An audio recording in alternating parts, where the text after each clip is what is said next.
V-Varian's heart pounded at the unexpected situation. In the split second, he checked his condition and realized that, except for exposing his aura, nothing had changed. Boom! As Charles descended upon him, the speed of his gigantic body caused the air to compress, sending shockwaves across the stage.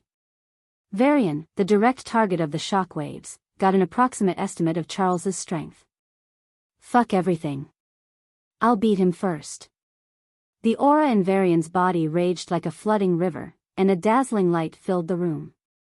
V-Varian punched out. It was a simple and straightforward punch, devoid of any fancy technique. Yet, with each passing moment, it grew stronger. Telekinetic power boosted his punch, lightning covered his fist, and space formed a protective layer. Not only that, but for the first time, a layer of ice also formed over the space. Charles's eyes widened in midair as he witnessed a scene that seemed impossible. Humans hadn't decoded the divine paths, and it was common knowledge that the maximum number of paths one could awaken was 3. But now... Arg! A terrible headache struck Charles, feeling as if someone was piercing his brain with thin but sharp needles. Just how many powers does he have? Charles gritted his teeth and suppressed the pain, but it wasn't easy. Veins popped up on the wolf's forehead, and its eyes bulged as if they were about to fall out. Its momentum slightly faltered, but it slapped down its paw with all its might. V-Varian's punch, stacked with 5 different powers, reached the giant paw. Then... boom! The world went silent before a huge shockwave lashed outward. Even under the shockwaves that could instantly kill level a success, the stage remained intact, not even a speck of dust rising. But then...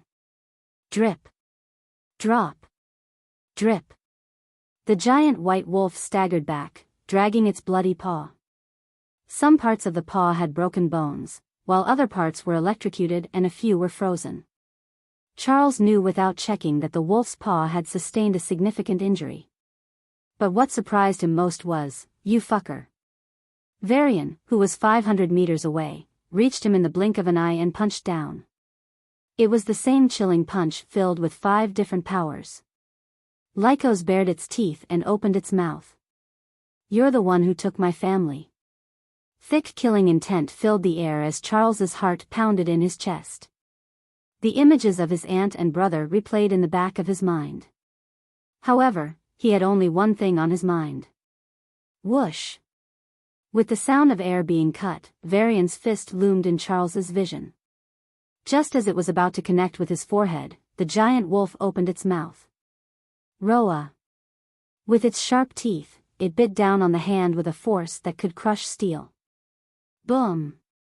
The sound of metal clashing against metal reverberated across the throne hall, and the next thing Charles knew, he was coughing blood as intense pain spread from his lower jaw.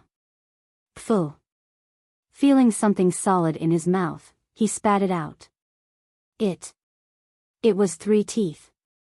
Charles's mind spun as reality set in. How? The giant wolf muttered in human tongue. The man in question was standing a few hundred meters away, straight and prideful like a javelin. On his right arm, there was a large cut with a chunk of flesh missing, and blood gushed out profusely. Except for that one injury, he was fine. In fact, even that injury began to heal as V-Varian's right arm turned into a branch. Charles's eyes widened as he witnessed the 7th power displayed by V-Varian. What the fuck is this? Charles was feeling this for the first time, overwhelmed. He was completely and utterly overwhelmed. Since childhood, Charles had encountered many people stronger than him, level 8s and even level 9s. Moreover, the strongest person he knew was his father. Despite the power gap, Charles never felt this way in front of them. I'm weaker than them now, but sooner or later, I'll catch up and surpass them. He believed this with all his heart. When his talent skyrocketed, this belief became entrenched. But now... what the fuck is this, eh? V-Varian's eyes shone with a cold light as he approached the wolf. He didn't fly and didn't even run. He simply walked in strides. But Charles felt an even greater pressure from that action. What kind of opponent would do that? Only the ones who were.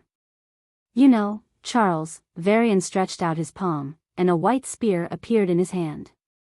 The moment he touched it, the white spear burst into an orange glow and flickered in several colors, forming a special blend. Charles felt his heart palpitate as he watched the man close the distance between them.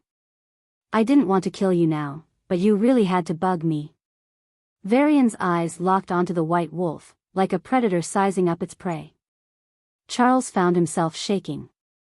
Those two exchanges were more than enough to prove who was stronger. V-Varian was significantly stronger than him. I can't win like this. Charles's mind spun as he considered using that potion. I regret to say this, but I'll have to kill you as soon as possible. V-Varian's arm shook, and the next second, a golden light flashed in the air. Then it turned orange, blue, and indigo before reaching Charles. You can't win. Charles roared and sidestepped, narrowly dodging the spear. V-Varian raised his hand and moved it to the right. The lightning mana attached to the spear altered its direction abruptly. Charles tried to dodge again, but he wasn't fast enough against a spear boosted by nearly 3 mid-level 7 and 2 low-level 7 powers. Splish, the spear pierced his lower abdomen, and purple blood splashed on the floor. The wolf groaned in pain and anger, glaring at V-Varian with spiteful eyes. V-Varian didn't spare him a thought and retrieved 10 more spears. The fuck? Charles's eyes nearly popped out of their sockets, and he pushed himself off the stage. Asterisk whoosh. Whoosh. Whoosh, asterisk as the spears shot toward him at high speeds, Charles pushed himself to dodge. Lycos, or rather, Charles, showed his great senses by dodging the spears one by one. The closest any spear got was grazing his fur. V-Varian's face darkened, and he kicked the ground. Whoosh, he reached Charles in the blink of an eye and was about to punch him down. Woof. But instead of engaging in direct combat, Charles backed off. He didn't even fight, just continued dodging. Whenever V-Varian attacked, Charles found the perfect opportunity to evade and escape. He didn't try to meet him head-on. Are you even the same Charles Xander I saw at the solar banquet? You fucking coward. V-Varian cursed in irritation as Charles continued to escape. Charles flinched at V-Varian's words. They were right on the mark. Even though he gave himself many reasons, Charles wasn't the same after the solar banquet. It fundamentally changed him. To be precise, it removed the certainty in his life. Even though he didn't say it out loud, he wasn't certain that he would be the one to lead humanity. He wasn't sure if he would be the strongest or the greatest genius. One by one, insecurities crept into his mind, fueling his hatred toward V-Varian. You're at fault, Charles growled, spinning in midair and lashing his tail at V-Varian. And you, V-Varian smirked and chuckled, fell for the provocation. The tail stopped just short of him. The space around the tail was completely blocked and covered by a telekinetic shield, further reinforced by lightning and water barriers. Not only did they stop the tail, but they also began to bite, cut, and damage it. Bastard. Charles cursed as he raised his hind leg and kicked at V-Varian. V-Varian's face, which had been peaceful until then, distorted at the word. His mother died. Sia disappeared.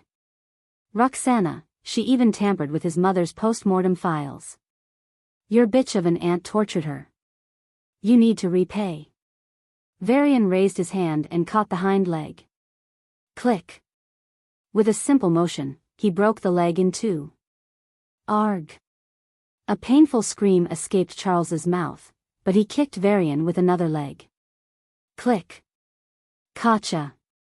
V-Varian kicked the leg, twisting it at a strange angle while burning it simultaneously. Gra-ah. As Charles groaned in pain, V-Varian's lips curled into a distorted smile.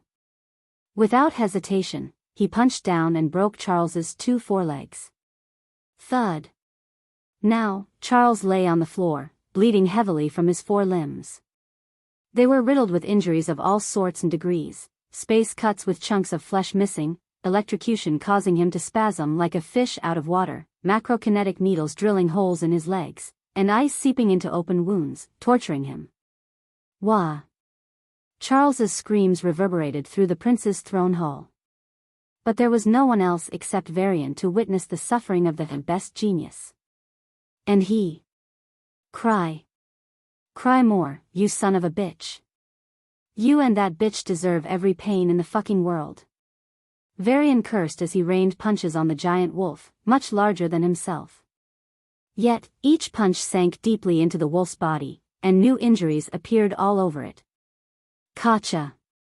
Splash. Cree. Bones cracked and broke. Muscles were forcibly torn apart. Blood splurted and splashed on V-Varian's face. Feeling the hot blood, V-Varian's face contorted, and a huge smile formed. He didn't understand why he felt so good. But seeing Charles's face distort in pain, seeing him twist and spasm, something deep inside V-Varian calmed down. Words, painful words he had suppressed deep in his memories, surfaced. The specimen Sia has celestial-grade talent. Bam! V-Varian punched the wolf's chest and growled. She's not a specimen. She's a person. You fucking psycho. Even if she is electrocuted, frozen to low temperatures, she didn't reveal anything about her talents. Electrocuted. Low temperatures? I'll show you. V-Varian placed his hands on either side of Charles's face. Then. Zop. Szzz. A torrent of lightning assailed his left half of the face while a bone-chilling cold ravaged his right half. Charles began to twist violently, opening his mouth to scream. Cree. His body came dangerously close to escaping from V-Varian's grip. Then. Kacha. V-Varian kicked Charles's chest and firmly pressed his foot on him, keeping him in place. Zap. Szzz. He continued the electrocution and freezing. As the torment continued, V-Varian looked at Charles's face and growled with red eyes. Do you feel it, Roxana? Do you feel this bastard writhing in pain? Your nephew, whom you love so much, is tasting the same pain you inflicted on her back then. V-Varian's voice no longer contained any trace of happiness. Instead, a deep grief engulfed him, and tears started to stream down his face. Now, everything about Sia is erased from the world. From today, Sia Constant never existed. Boom. Kacha. Crack. V-Varian didn't even know what he was doing anymore. He just kept punching, kicking, slicing, and breaking. Why? Why did you have to be so cruel? He asked through gritted teeth as he continued to beat Charles to near death. If anyone witnessed the scene, they'd think V-Varian was mocking Charles. But in truth, despite the severe beating and the heavy injuries he inflicted, the grief V-Varian felt far outweighed any physical pain Charles endured. I want to stimulate her and elicit an extreme emotional response. Physical and mental torture aren't working. So I can only go the emotional route. With her remaining family. I heard she has an adoptive brother. He'd do the job. I'll be getting him tomorrow. Those words were the final straw. Arg. V-Varian raised his hands and clenched his fists. Space bombs, lightning bolts, torturous illusions, breaking of bones, freezing of blood, V-Varian kept going even after Charles fainted. Instead of stopping, he used a healing potion on Charles, helped him regain consciousness, and continued. Be bastard. Charles couldn't even curse as a bolt of lightning smashed his mouth. As pain engulfed him from every fiber of his body, Charles wished for death. He wanted to ask V-Varian to kill him, but... Why you've go arg crazy. V-Varian's eyes no longer held any trace of sanity. He was like a beast filled with rage and vengeance. His face was smiling, his eyes were crying, and his fists were punching. As he lay waste, Charles heard the sound of gasps before they were suddenly silenced. From the corner of his bloodied eye, he saw the captain of his team and other members approaching the stage. V-Varian didn't even sense them. Nor was he in the right state of mind to. He kept shouting, Roxana. Bitch. Torture. Deserve. So, when 3 members of Charles's team sneak attacked him, it was already too late for V-Varian to react. Boom! V-Varian's body flew through the air, and he was kicked off the stage. You can fly outside the stage, but if you go below the stage's height, flying is prohibited, eek. V-Varian's bloodshot eyes slowly recovered as he began to regain his senses. But the next thing he knew, someone appeared over his body and punched him down.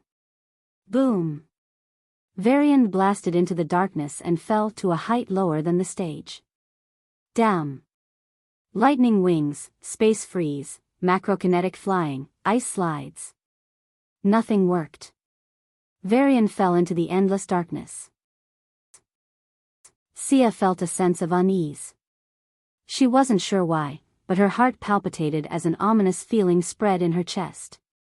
Her breathing turned labored for a second before she pulled herself together. Something is wrong. I need to hurry. She channeled the powers in her body and moved forward. Whoosh! As her figure blurred, appearing and disappearing, Sia moved hundreds of meters every second. She regretted it. Her initial plan was to move slower than she could. For one, she believed V-Varian would reach the throne hall with his ghost ship, and she was nervous about their meeting. He told Enigma he'd regain his memories soon, Sia murmured, her heart aching. Once he regained his memories, she wondered if he'd still want to see her. I can only hope my worst fears don't come true. Sia smiled bitterly. The closer she got to the exit, the faster her heart beat. Stop. I'm entering a dangerous area. When this thought appeared, Sia channeled her mind power and suppressed her emotions forcibly. Her shaking eyes calmed, and a look of clarity flashed in them. I'm skeptical if any level 9s will dare to enter it.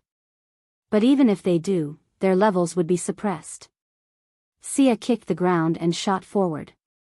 After she entered the rightmost path, huge roars emerged from the rest of the paths. In this maze, she once again took the right path. Even if level 9s enter, their levels would be suppressed. Sia sighed inwardly.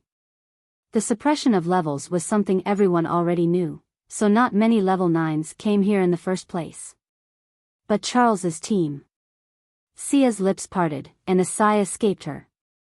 She had seen them fight the strongest level 8s. In all honesty, their combined strength was ridiculously high. I'm afraid even Enigma isn't a match. If someone knew her thoughts, they would be stunned. Enigma was in a league of her own among level 8s. During the Pluto mission, she took on many level 8s and stalled them long enough for V-Varian to steal the treasure.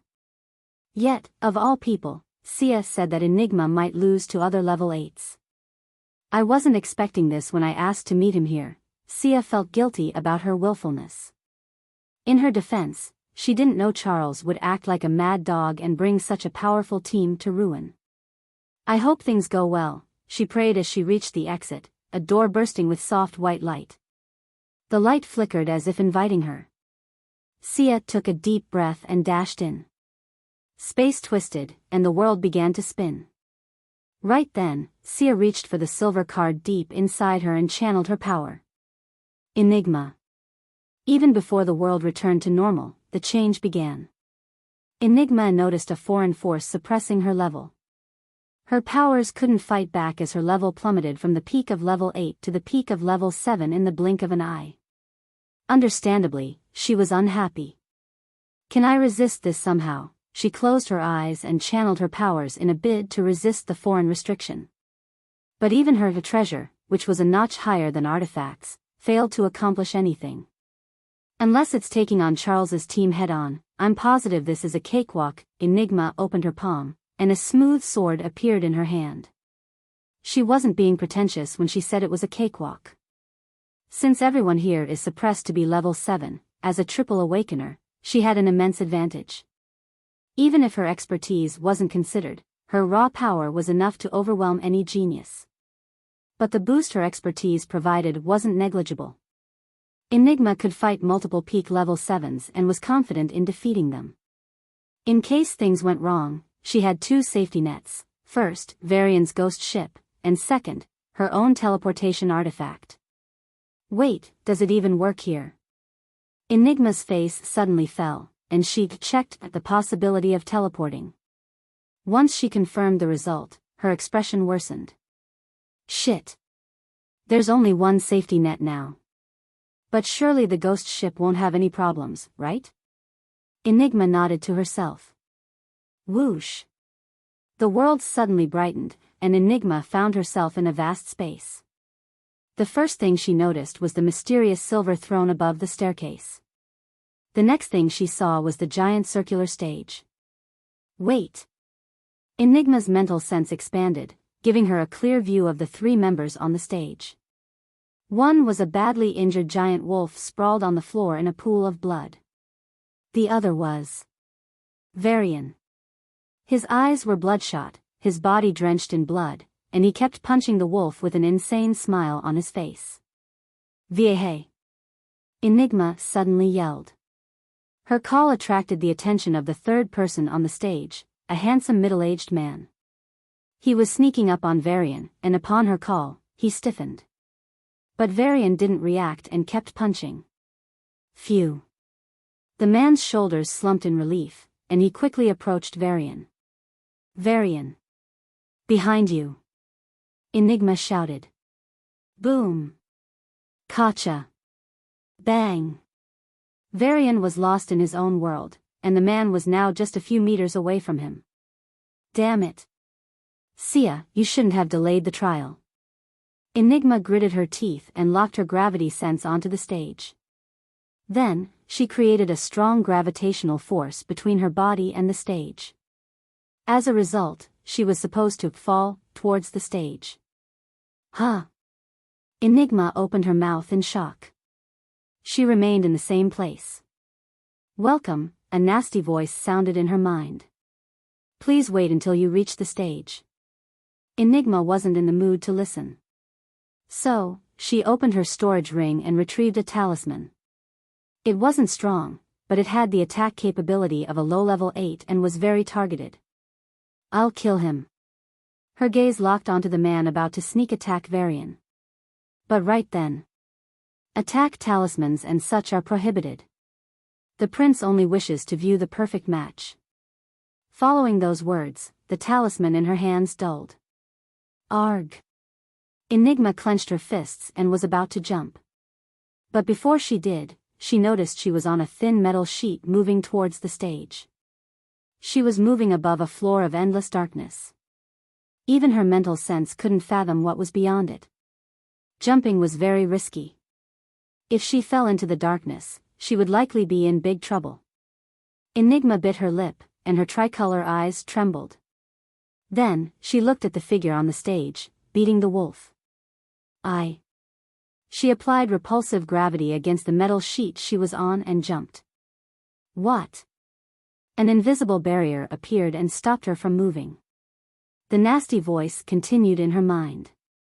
To win, you need to either kill or throw someone off the stage. Enigma's calm demeanor collapsed in an instant, and she yelled loud enough to break her throat, V-Varian. But before her voice could even reach him, the man on the stage began. His body elementalized into ice, and he kicked V-Varian from behind. Boom! V-Varian flew off the stage, his body shaking as if he was slowly regaining consciousness. Right then, the man appeared above him once again and punched him down. Boom! Stop! Under Enigma's desperate scream, V-Varian fell into the darkness. A deathly silence ensued until Enigma reached the stage. Tap! Tap! Her footsteps were the only sound in the silence. The man feeding Charles a healing potion raised his head to meet her eyes. He shuddered. Die! A thick killing intent enveloped the entire stage. Exclamation point. As he fell into the endless darkness, V-Varian felt like someone called his name. The voice was filled with desperation and fear. Is it Sia? He wondered in the darkness. It couldn't be her. He knew her voice well enough to recognize it. Then, V-Varian sighed as another person appeared in his mind. The girl with tricolor hair and eyes. No matter how many times he saw her, she spoke as little as necessary and remained rather stoic. I didn't think she'd shout like that, V-Varian smiled, then his expression turned a bit lost. I had no chance to record it. The comms didn't work here, after all. As he continued to fall, V-Varian was lost in his thoughts.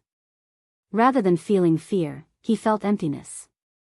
If I die here, I think I'll go nuts in the afterlife, if that even exists. Thinking this, V-Varian tried to see something. Anything. He moved his body, flipped, turned his gaze here and there. All he saw was darkness. His senses couldn't perceive anything else. Only darkness. Unending, impenetrable, and lonely darkness. V-Varian forgot how long he had been falling. Was it a minute? 10 minutes? Or an hour? Wait, it's already 8 hours. When that thought occurred, his rather calm expression distorted. Fuck. If I keep falling for eternity, then I'd rather die. He wouldn't survive for eternity as a level 7. But even for his lifespan of 100+ years to be filled with falling in darkness. I'll go crazy here. V-Varian shook his head. I might die or I might not. But this uncertainty is making me crazy already. Maybe I can train? After that thought appeared, V-Varian channeled his powers to start his ridiculous action, but, hey. His powers weren't working. What the hell is happening? V-Varian's brows furrowed, and his chest heaved up and down. When he finally realized he might be in deep trouble, V-Varian clutched his hair. You idiot. You should have killed that son of a bitch right away. In fact, that was his original plan. But as he continued to beat Charles, hearing his cries of pain, V-Varian began to lose control. He felt like he was avenging Sia. Though he saw Charles not as a personal enemy but as Roxana's nephew, each time he broke a bone in that bastard's body, V-Varian's satisfaction grew, imagining he was getting back at Roxana. Soon, he viewed Charles as Roxana's surrogate, torturing him as if to torment that dead woman. With each passing second, his mind replayed the things Sia had endured, and he grew more and more. In the end, he was ambushed and knocked down without a chance to fight back. If I had just been a bit more alert, just a bit. V-Varian sighed in regret.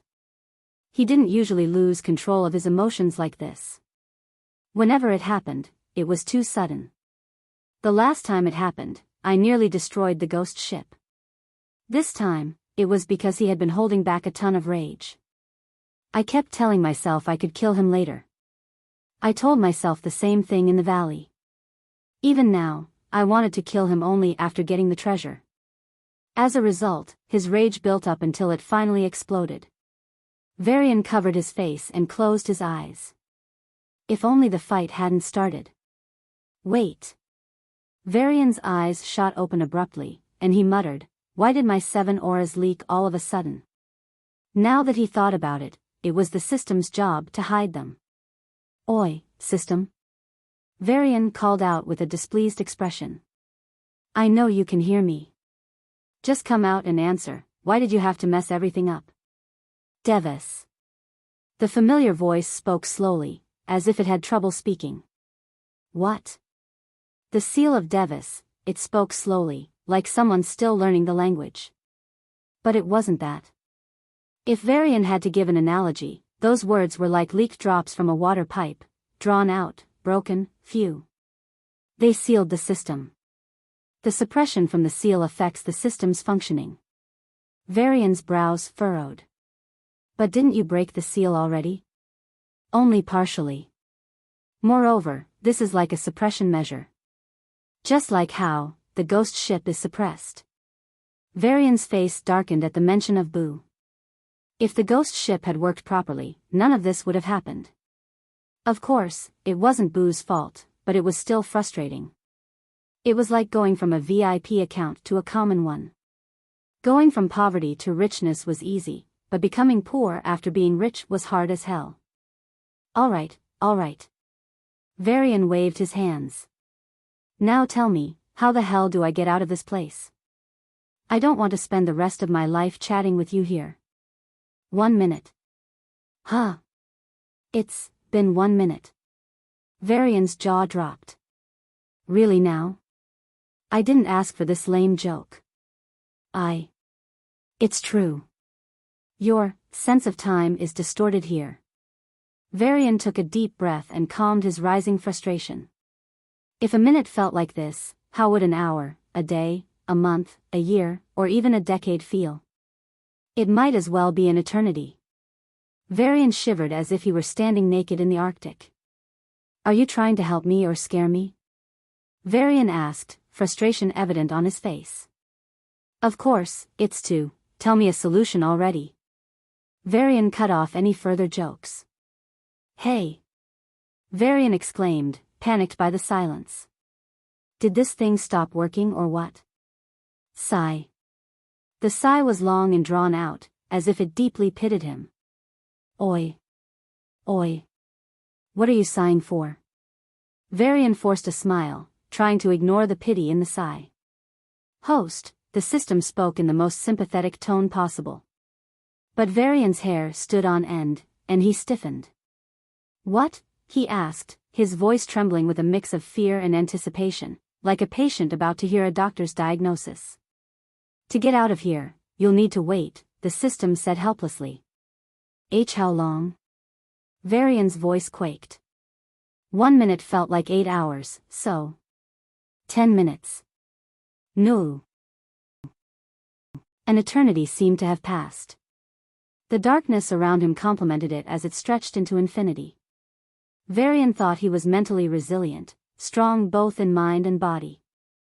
But in this unending darkness, he faced his own weakness. Feelings of restlessness crept into his heart, and he wondered if he could really escape this never-ending prison.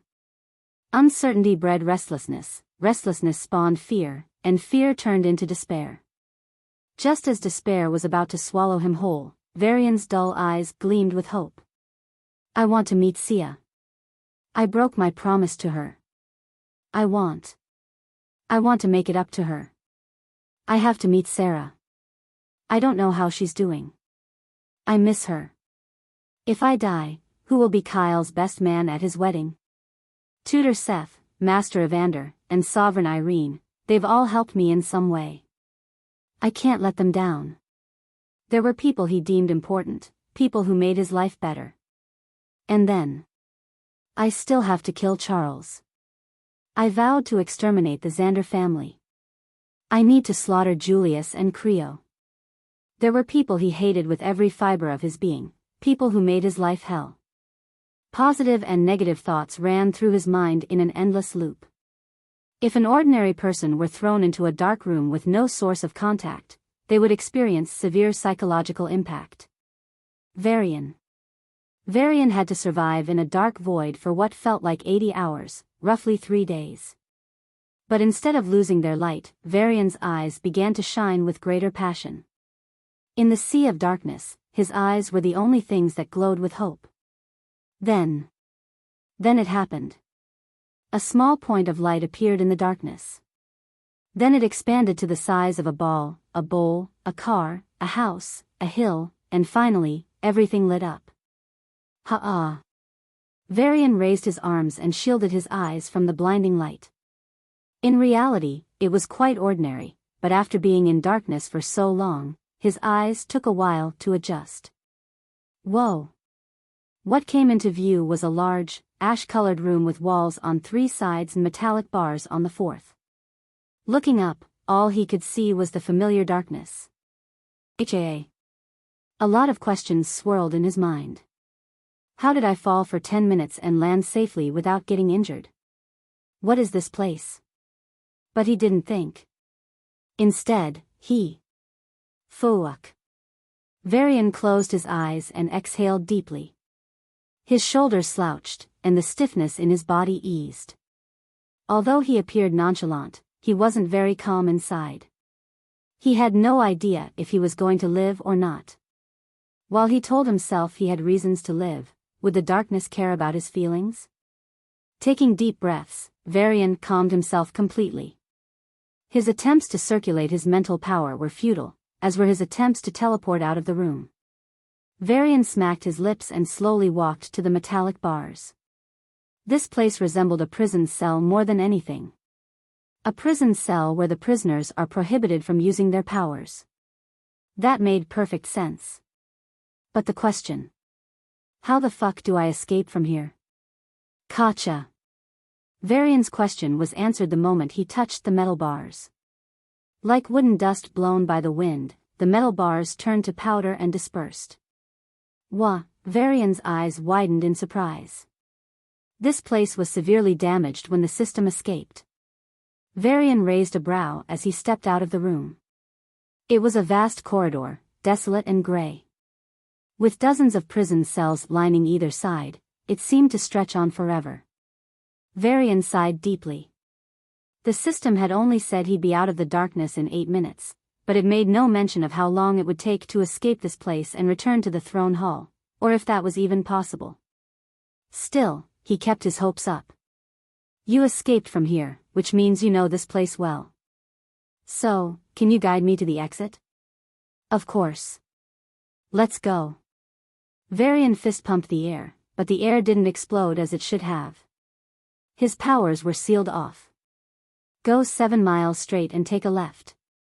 And do it as fast as you can, which is around 15 minutes. Pardon?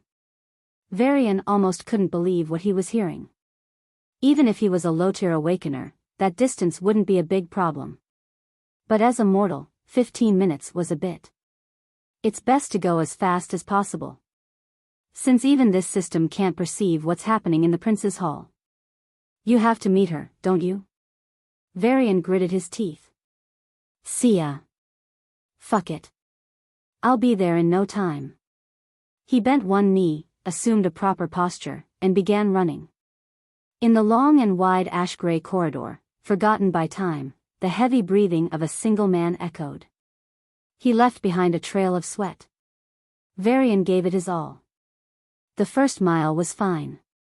The second was manageable. He somehow managed the third.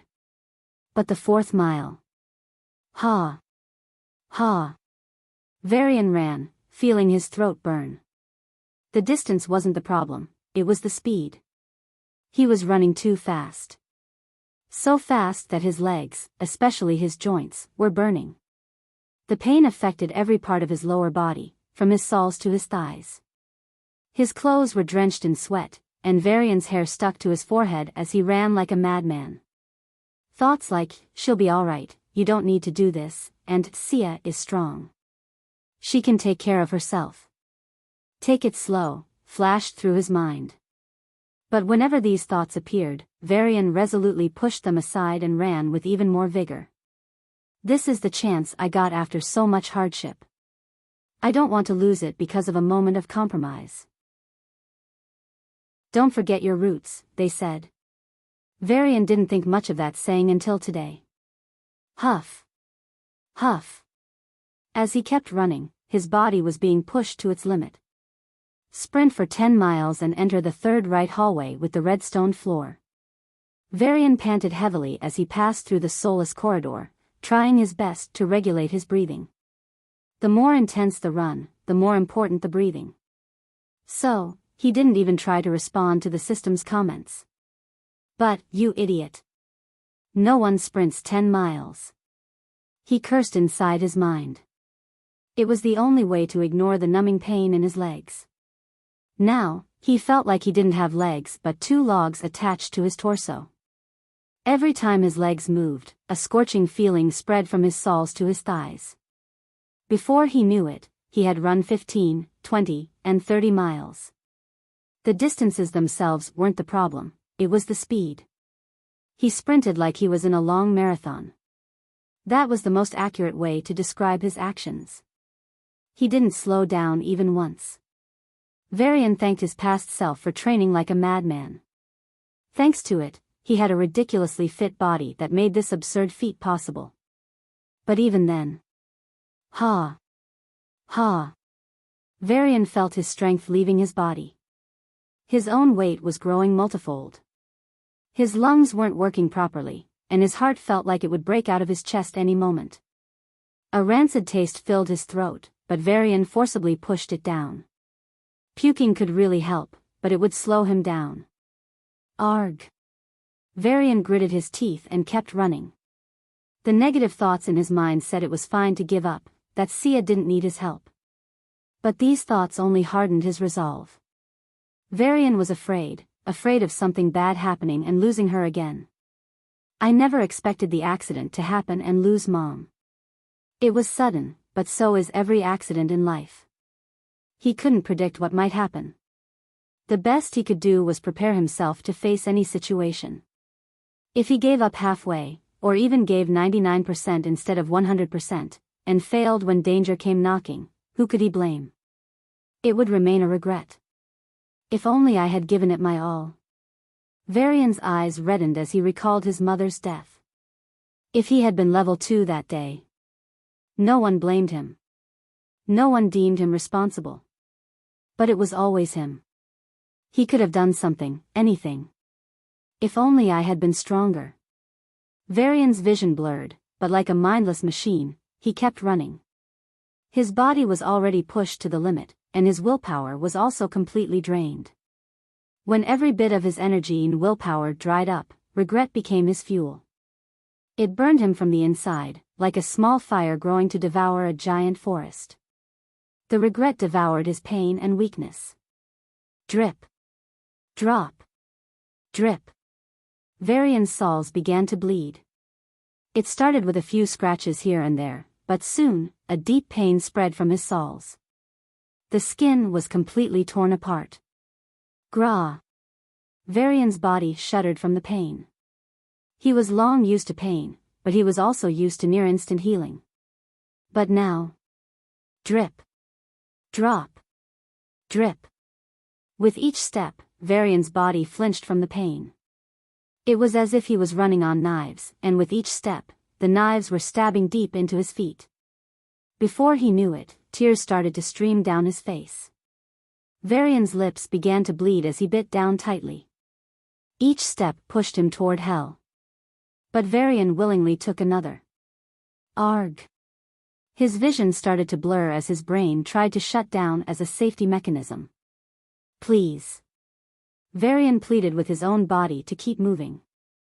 He had already pushed himself beyond his limits. Now, it was pure destruction. Host, you can go a bit slower.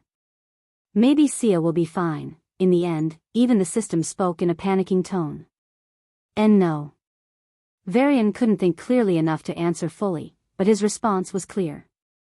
He moved into the soulless gray corridor, painting it red. Just a bit more. This is the shortest path. Just one last mile, and we'll be under the Emperor's palace. There will be a staircase. There, V-Varian couldn't hear more. His vision had been blurry for a long time, and his ears no longer picked up sound. Now, even the direct voice in his head turned dull. Just a bit more. V-Varian was on the verge of fainting, but that tiny spark kept him going. Just a bit more. As he sprinted through the last mile, his blurry vision twisted, and he saw someone at the end of his destination. With beautiful brown hair and shining golden eyes, she stood there silently, her hands behind her back. V-Varian's heart pounded as he felt all his emotions bursting like a volcano. He opened his mouth to call her name, but only blood came out. For the last mile, V-Varian did the impossible. As if he had been injected with drugs, he disregarded his horrific state and ran faster. 300 meters. 200 meters. 100 meters. Host. Wake up. The system's words didn't penetrate his mind. All he could see was the girl looking at him deeply. At that place, at that moment, V-Varian felt as though his heart had stopped. His speed began to drop drastically. His pain seemed to fade away, and his fatigue vanished. V-Varian raised his hand and reached toward her. Sia. His throat burned as a sound escaped his mouth, accompanied by a pool of blood. Sia smiled deeply, her loving gaze locking with his. V-Varian's hand trembled as he touched her chi. Huh? His hand passed through empty air. A sense of emptiness filled V-Varian's heart, and the euphoria vanished. Reality set in, and it was time to face the consequences of his actions. A severe pain engulfed him as fatigue hit his consciousness. V-Varian wobbled on his feet, swaying in the place where Sia had been. In front of him was a staircase. Then, he fell forward and rolled down the stairs. Pain. V-Varian's closed eyes squeezed even tighter as he felt his bones creak. A few of them surely broke by the time he rolled from the staircase and crashed onto the floor. But he had no energy to stand up. So he kept rolling due to the momentum. Slah. Before he knew it, V-Varian hit something solid, nearly breaking his arm. Scion? That panicked voice was all he heard before he lost consciousness. The throne hall was in an uproar. Just after the captain of Charles's team, Dwayne, knocked out V-Varian, Enigma arrived. She neither spoke an extra word nor made an attempt to negotiate. She simply swung her sword. Whoosh! The bright throne hall turned dark in an instant. Dwayne's face paled as he felt a psychic force assault his mind. Edway. He muttered in grief as he saw the face of his late wife. But he was used to it already. In the name of mind defense training, he was subjected to such treatment far too often. So, his body burst with blue light, and the illusion started to waver. Dwayne also regained control over most of his body. But... Cool. His weight skyrocketed. It was as if he was carrying a huge mountain on his shoulders. Dwayne's legs trembled fiercely as he nearly knelt on the stage. His chest felt heavy, and his heart beat so hard he feared it might burst from overwork. Shwa! A sword cloaked in darkness reached him in the blink of an eye. Wherever it went, the light was swallowed. When the darkness reached him, Dwayne realized his senses were also being affected. He could barely sense Charles behind him. Not just that. What the? His water mana was shaking fiercely. Forcibly suppressing his emotions, Dwayne summoned a precious treasure, a giant blue hammer. He filled it with water mana to the brim, and the hammer began to glow. Boom! The hammer shot forward and met the sword in the blink of an eye. The black and the blue collided. Everything fell silent before a bright light enveloped the entire room. Dwayne staggered back, coughing up blood. Enigma, on the other hand, stood her ground, raising her sword again. At her action, Dwayne's face paled. From this exchange, he knew clearly that he alone was far from her match. If he faced more of her attacks, he'd be seriously injured in no time and could likely die. He didn't want to die a meaningless death here. That's why he turned around and said with an anxious expression, "Why, young master?" Dwayne looked at the giant white wolf behind him. The injuries on it were horrifying, to say the least. Even a battle-hardened veteran like Dwayne shivered at the sight of those broken bones, ripped muscles, and ruptured vessels. One might think that the one who attacked Charles was a mindless beast, injuring his opponent so much without killing. But in truth, every punch and kick was calculated. It was done in a way to inflict maximum pain on the victim without damaging their vitality. He was in a mindless state when I saw him. That means, he did this subconsciously. Dwayne sucked in a breath of cold air and felt lucky. If Enigma really helped that guy, he'd die for sure. Whoosh! Enigma already swung her sword, and the dark aura took the shape of a sword as it streaked through the silent air. Dwayne gritted his teeth. He could also project his water mana and materialize it into the shape of a sword similar to Enigma's. But then, it wouldn't just be a direct contest of whose mana was better, it would be a contest between his water mana sword and Enigma's dark sword, mind power, and gravity attack. He was bound to lose the normal way. So, my precious. He muttered in a heartbroken voice as he summoned a long spear with a crystalline tip. He filled it with water mana, and the crystalline tip began to buzz. Go! With a single word, the spear shot forward. Dwayne's expression crumpled as he realized he had lost his trump card. But his situation didn't allow for any compromise. I hope it can buy some time, at least. After all, that spear would launch an attack much stronger than his own. Young master. Young master. Dwayne shook the white wolf. Compared to earlier, its injuries were visibly better. The bleeding had stopped, and Lyco's self-regeneration was slowly kicking in. Charles managed to crack his eyelids open. Say, I quit. Leave this place. I and the team will take care of everything, Dwayne said in a rushed voice. Charles's lips curled into a wry smile. Earlier, his team held an insane belief in him. You are destined to reach the top. You are the best genius. Young master, we'll be waiting for the day when you become the strongest. Now, looking at the nervousness in Dwayne's eyes, it was clear his beliefs were broken. Even though V-Varian was presumably dead, seeing how he was beaten by someone at the same level, Dwayne could no longer revere Charles. He still respected his young master, but his image of him was no longer flawless. Coo. Charles opened his mouth to speak but ended up coughing blood. That bastard, he really went overboard. Charles wanted to say the name, but a fear arose in his heart. He didn't even want to utter it. It was best to forget it as a nightmare. Charles looked at the dark sword heading toward them and his gaze shifted to the woman behind it. She stood silently, but her aura was bursting like a volcano. Mind, darkness, gravity, she was attacking Dwayne's spear without holding back. As a result, the spear's speed was affected by her gravity attack. Its momentum was slowly chipped away as it inched closer to the sword. Enigma. She is close to V-Varian.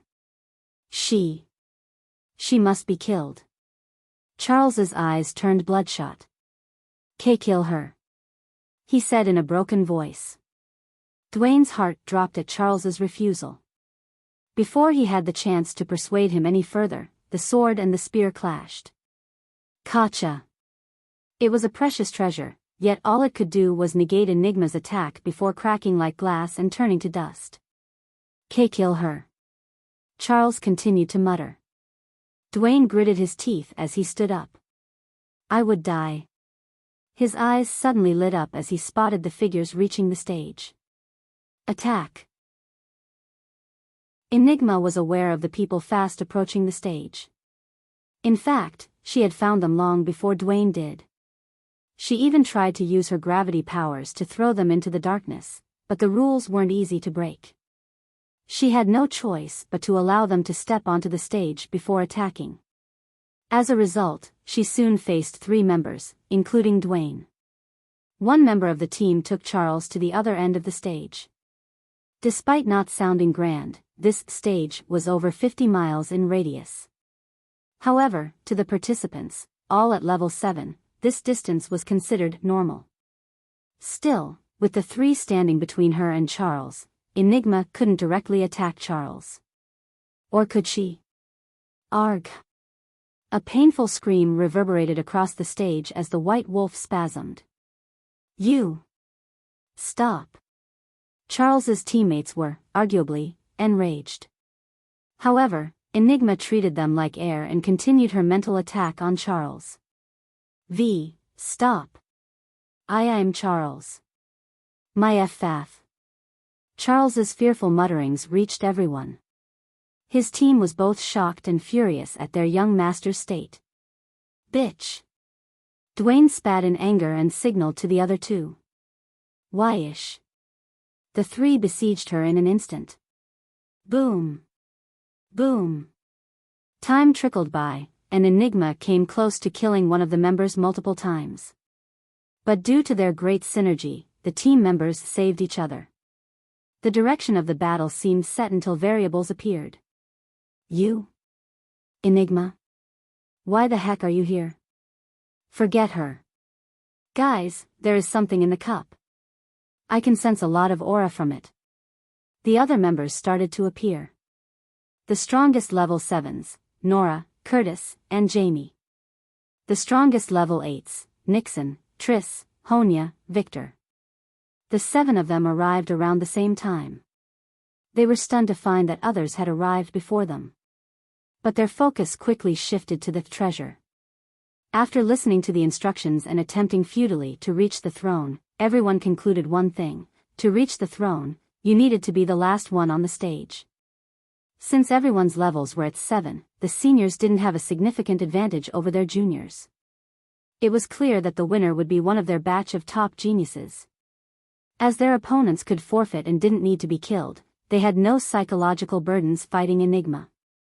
So, let's take out Charles's team and Enigma, one of the top level 7s, Curtis said. Agreed, Victor Karen, one of the strongest level 8s, nodded. His eyes were locked on Dwayne. Previously, Charles's team, led by Dwayne and Hira, had defeated Victor, a humiliation he intended to avenge. I will crush you and make you forfeit. Victor's eyes glowed dangerously. All right. Good luck. With those words, the 7 members shot out to their respective opponents. Enigma was attacked by 3 members, while Dwayne and his 2 teammates were attacked by 4. Boom! Enigma staggered backward, blood trickling down her lips. She could easily fight many people of her level, but the geniuses in front of her were the best of the best. Yet. Cough. Cough.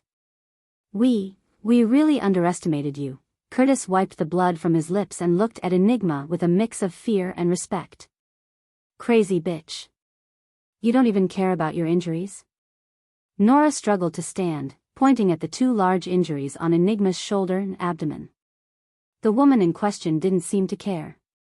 While they were still talking, a shadow flashed behind Enigma, and Jamie appeared behind her with a sword. Right when he was about to slash, Enigma elbowed him in the chest. Arg! Crack! Crack! Crack! The sound of Jamie's ribs breaking resounded like bubbles popping on the stage. Jamie lay, utterly injured and on the verge of losing consciousness. With the last bit of his strength, he said, I forfeit. His body flashed, and he disappeared. His elimination was the first domino. Having lost a third of their power, Enigma's opponents were quickly pushed to the brink. I forfeit. I accept defeat. With another flash, the 2 also disappeared. Enigma had several wounds on her body and panted lightly, but overall, she was fine.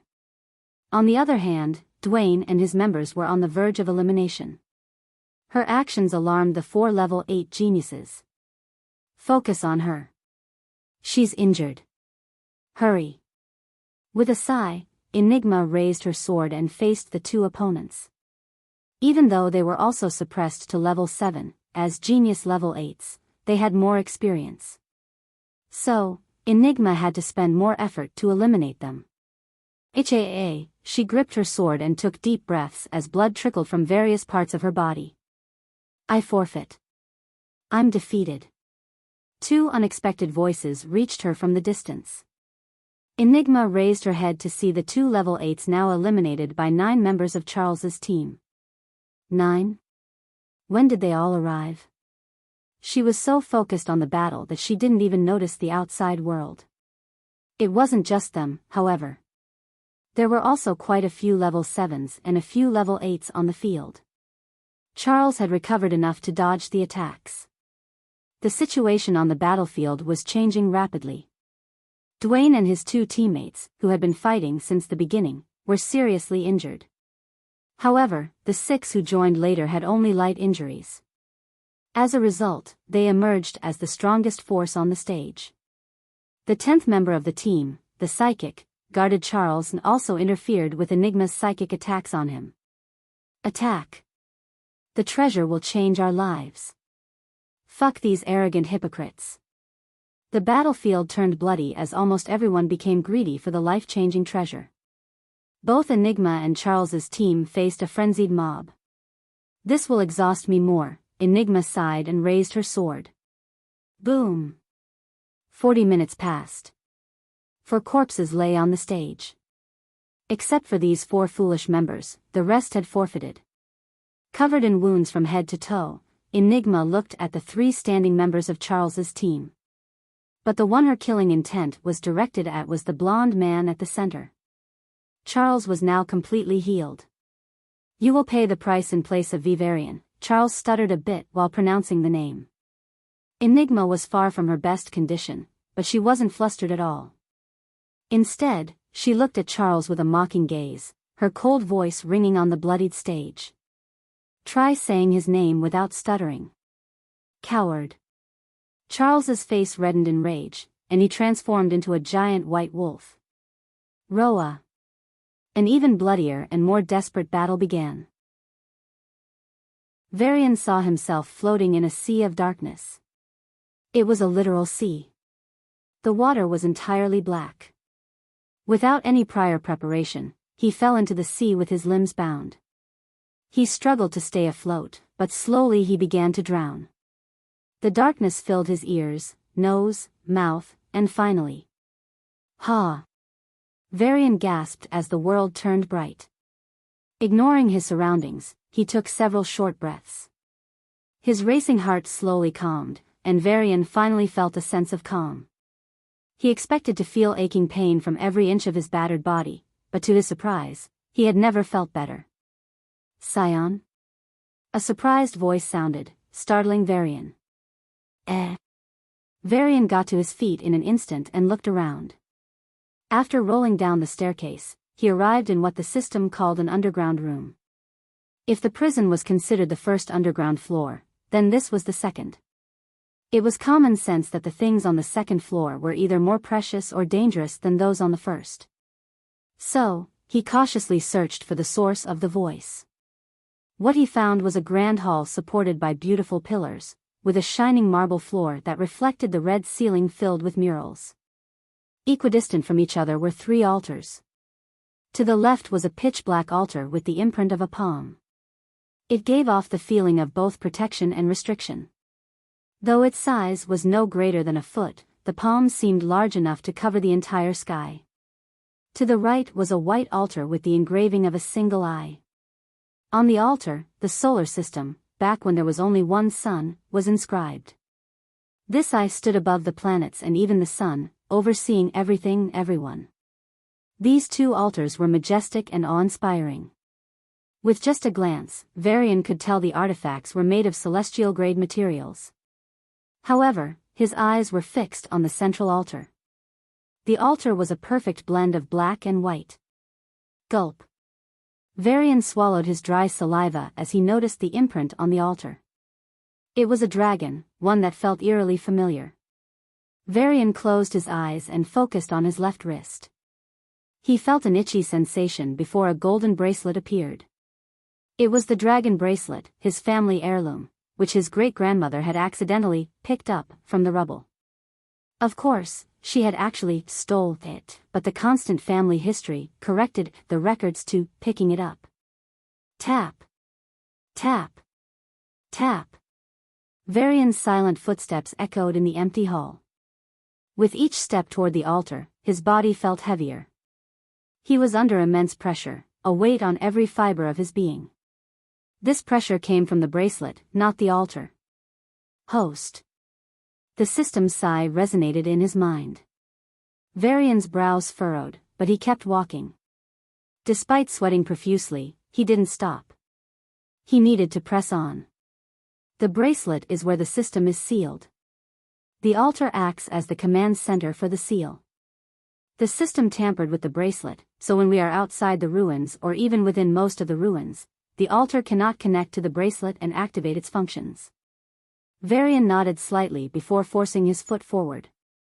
It felt as if a 20 kilograms weight was attached to it. But he was almost there. The prince's throne hall is one of the most critical areas. The altar's influence here is too strong. Thus, when you entered the throne hall, the altar began to act. When you landed in the arena, it finally seized the opportunity and sealed the system, at least most of it. Tap. V-Varian stood before the altar, taking rapid breaths to calm his body. He was drenched in sweat, looking as if he had just emerged from a river. Enough of this. Tell me how to stop this thing, V-Varian said in a blunt tone. You can't completely stop it. Not now, at least. But you can reduce its range. However, it's too difficult as it needs the system's words were interrupted by a pleasant voice. Scion. V-Varian's body stiffened at the unexpected voice. No, he had heard this voice before, just before he fainted from fatigue and severe injuries. As V-Varian held his breath in fear, the owner of the voice appeared before his eyes. Seeing it, V-Varian's eyes widened and his jaw dropped. Why you? Hee hee. Am I too cute? Right? Right? The pair of golden wings flapped as they circled around him. The fuck are you? V-Varian blurted. I'm the successor. Successor of heaven's will. The wings flapped rapidly, and its tone was filled with pride. V-Varian's eyes lit up at the words, heaven's will. Rubbing his hands, he tried to hide his greedy smile as much as possible. But in the end, he couldn't stop the foolish grin spreading across his face. Why you, can you wipe out the abyssals? The wings suddenly stopped flapping, but strangely, they remained afloat. Am I underestimating you too much? V-Varian put on an understanding expression and smiled even broader. So, a snap would be enough for you, right? Just snap them away. Oh, wait, you can't snap, so flap them away. Go ahead. V-Varian looked earnestly at the pair of golden wings. The wings turned as if showing their back to V-Varian and drooped. Woo-wah, then they started crying. Wait, what?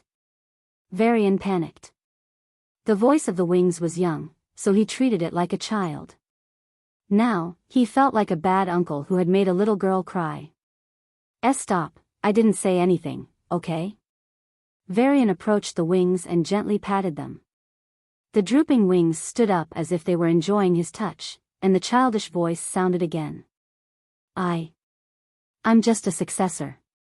My parent, heaven's will, is supposed to train me and pass on its position. But it isn't talking to me anymore. The pair of golden wings complained. So you can't do anything now? Like protecting anyone in the ruins or killing anyone? V-Varian asked, his lips twitching. The answer came immediately. Yes. Wait, why are you saying it with pride? V-Varian rubbed his forehead and looked at the wings with a disillusioned gaze. It was only the successor of heaven's will. Since the Devas had kicked the bucket, heaven's will must also be near death. So, it hadn't trained its successor. How did you survive for so long? V-Varian asked after a moment of hesitation. Long? It's only been 500 years, to be precise, 520 years since I woke up, the wings replied. They flapped again and tilted to the left, as if questioning his choice of words. Woke up at blink, huh? V-Varian was inwardly surprised. But upon reflection, it made sense. There must be some mechanism that activates when the aura is released. Besides, only 500 years. I forgot. It isn't a life form, but heaven's will. V-Varian clicked his tongue and observed the pair of smooth, exquisite wings. No matter how much he tried, they only looked like a pair of cute wings, not grand enough to represent heaven's will. V-Varian shook his head and smiled at the cute wings. You saved my life earlier. Thank you. The golden wings suddenly turned pink and, with a whoosh, dashed into the room at great speed. Scion thanked me. Ho ho. Haha. Scion thanked me. The wings jumped in the air, flapped upside down, and performed various other silly antics. V-Varian shook his head and reached for the central altar. The situation was urgent. He had spoken to the wings in the hope that it would agree to destroy the abyssals. If it could do that, he could request it to keep Sia safe. For such a powerful heaven's will, this must be an easy task. But I need to hurry up. Just as V-Varian's bracelet was about to touch the altar, he felt something stopping him. He looked and saw it was the wings. What are you doing? V-Varian asked, confused. Scion. This is a vile entity. If you continue, the altar won't be able to control it anywhere except this room. The wing's voice was desperate and genuinely concerned. I know, V-Varian nodded. Then why? Trust me, little one. I tamed this thing. Now, it can only listen to me. V-Varian said with such confidence that even the system began to wonder if it was true. Really? The wings folded and asked in a curious, cute voice. Really, V-Varian said with the smile of a bad uncle who could deceive innocent children. Ah. He he he. The wings stopped obstructing him, its laughter reverberating in the hall. Host, you can pacify Boo as well as this little thing. Please tell this system, when it wasn't looking, did you lure innocent children? Stop. V-Varian raised his hands. We went back to Sia's orphanage a couple of times, and I had to pacify the children. That's all. Stop your stupid and dangerous imagination, you hear? The system shall believe you. V-Varian finally smiled. For now. His face stiffened, and he banged the altar. Boom. The dragon bracelet on his wrist shone, and a blinding light enveloped the room. V-Varian closed his eyes instinctively. Whoosh. Kacha. A fierce wind blew, and the cracking sounds were crystal clear.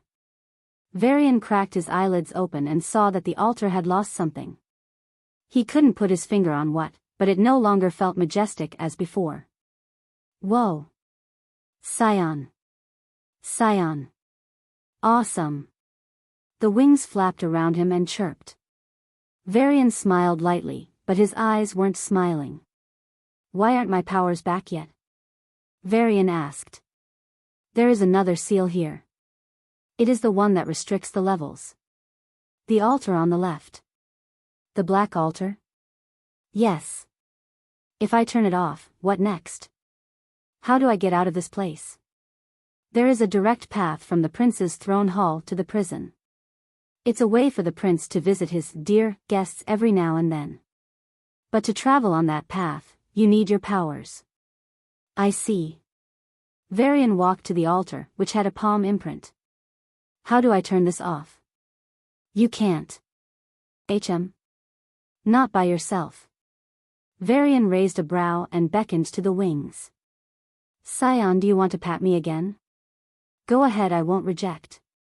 I was bored out of my mind for 500 years, you know. There's nothing here. Boring. Boring. Boring. The wings in front of him flapped erratically, as if throwing a tantrum. V-Varian smiled wryly. Perhaps, according to its lifespan, it was still a child. At least, that's how he felt. Children were always willful. There. V-Varian caressed the wings lightly, as if carefully touching a delicate flower petal. The wings shivered at his touch and giggled. Hee hee. V-Varian's hands stiffened. Boo. Boo enjoyed his pats and smiled like this as well. Even though it had been only around 2 weeks, V-Varian began to miss his stupid ghost. Scion?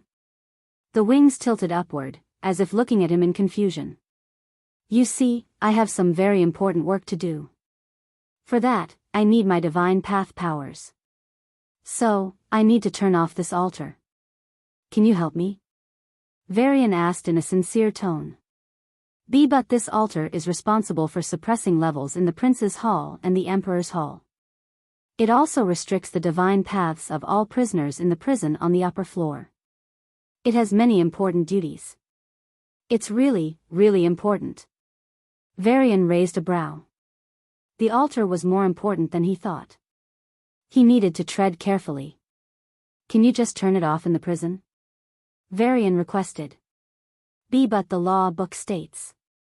The wings stuttered. Even though it's still a trainee, it couldn't just break the rules, you know? There's no one in the prison except me. So, you won't really be breaking any rules. It's alright. Our law books have even been updated about this. V-Varian patted his chest and said. The wings fell silent. It was still young, but it knew the altar was important. However, it also knew that the Scion was the most important. So, it fell into a dilemma. Really? The innocent wings asked in a hopeful voice. Really? Why would your Scion lie to you?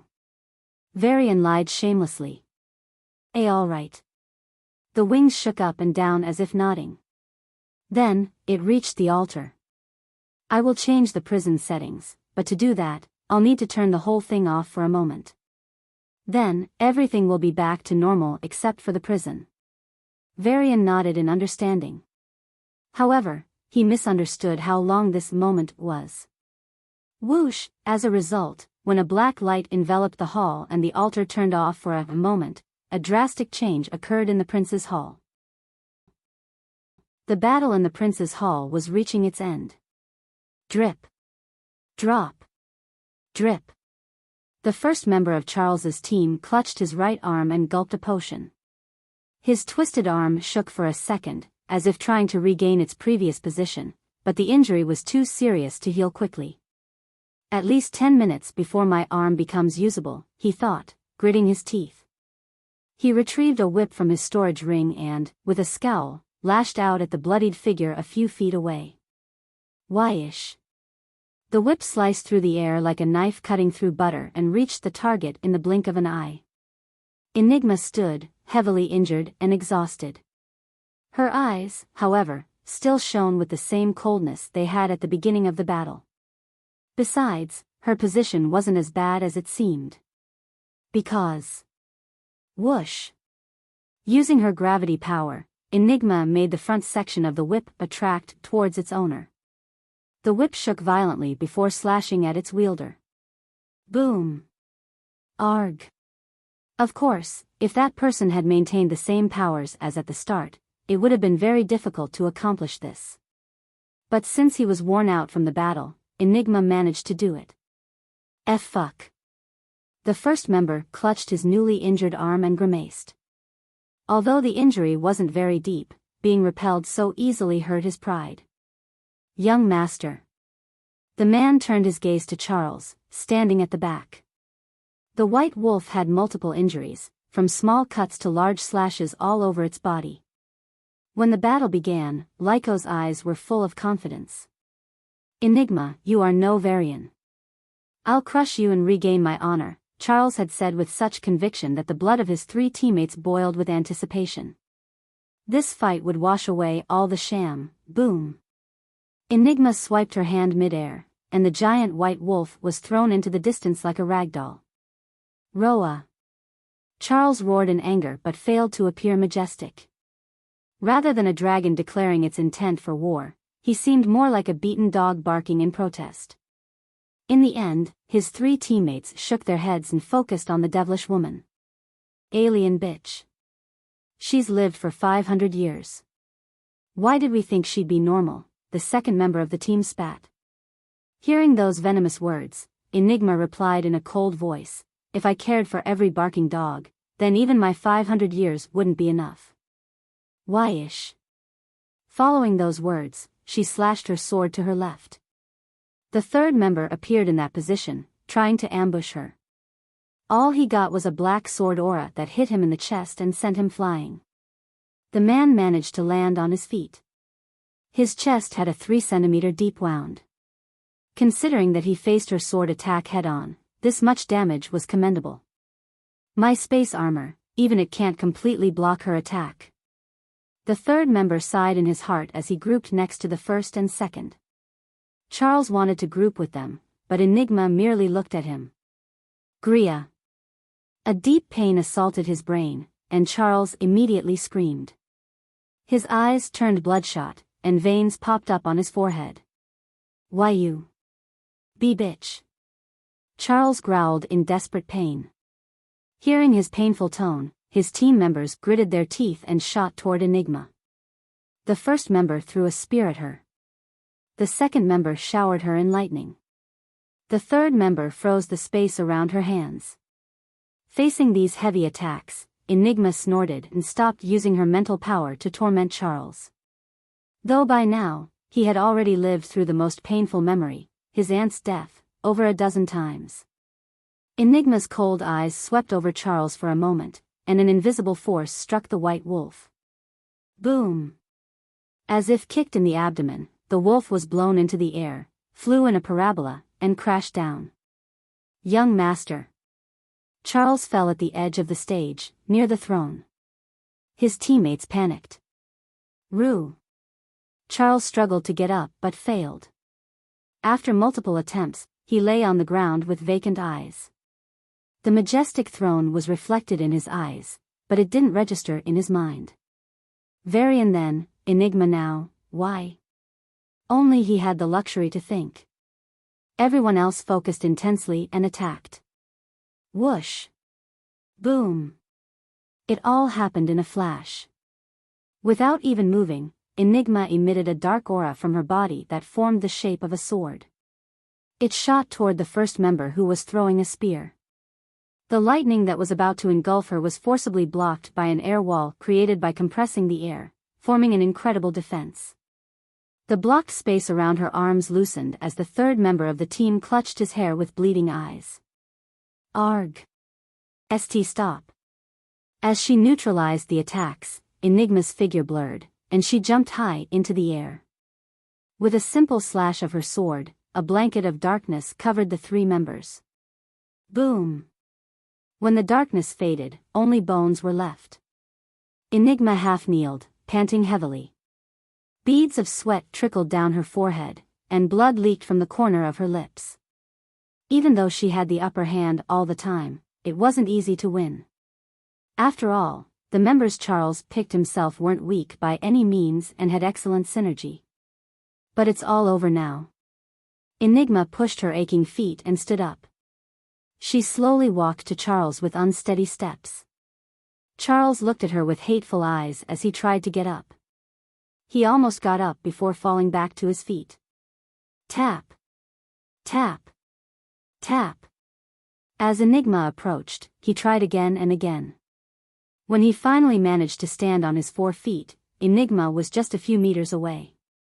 Charles's eyes met Enigma's tricolor eyes, and despair filled his being.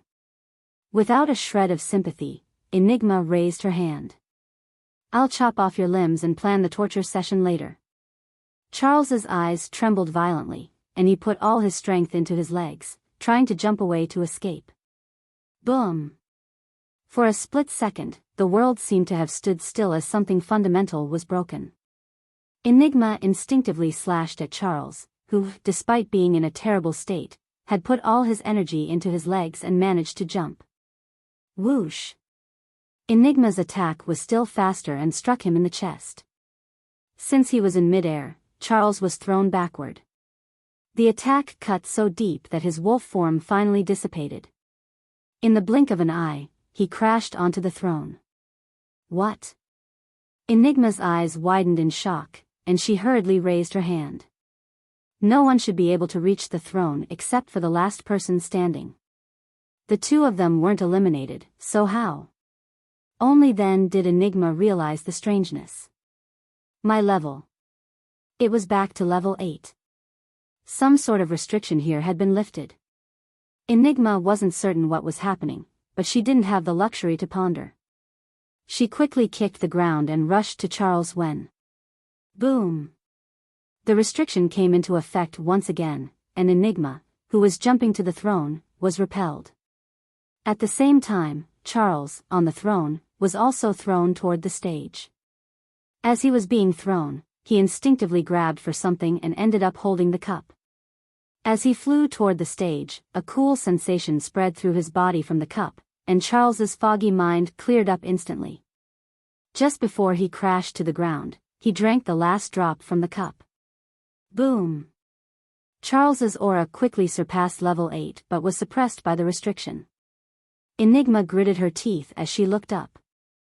A fully healed Charles Xander walked toward her, his aura at the very peak of level 7.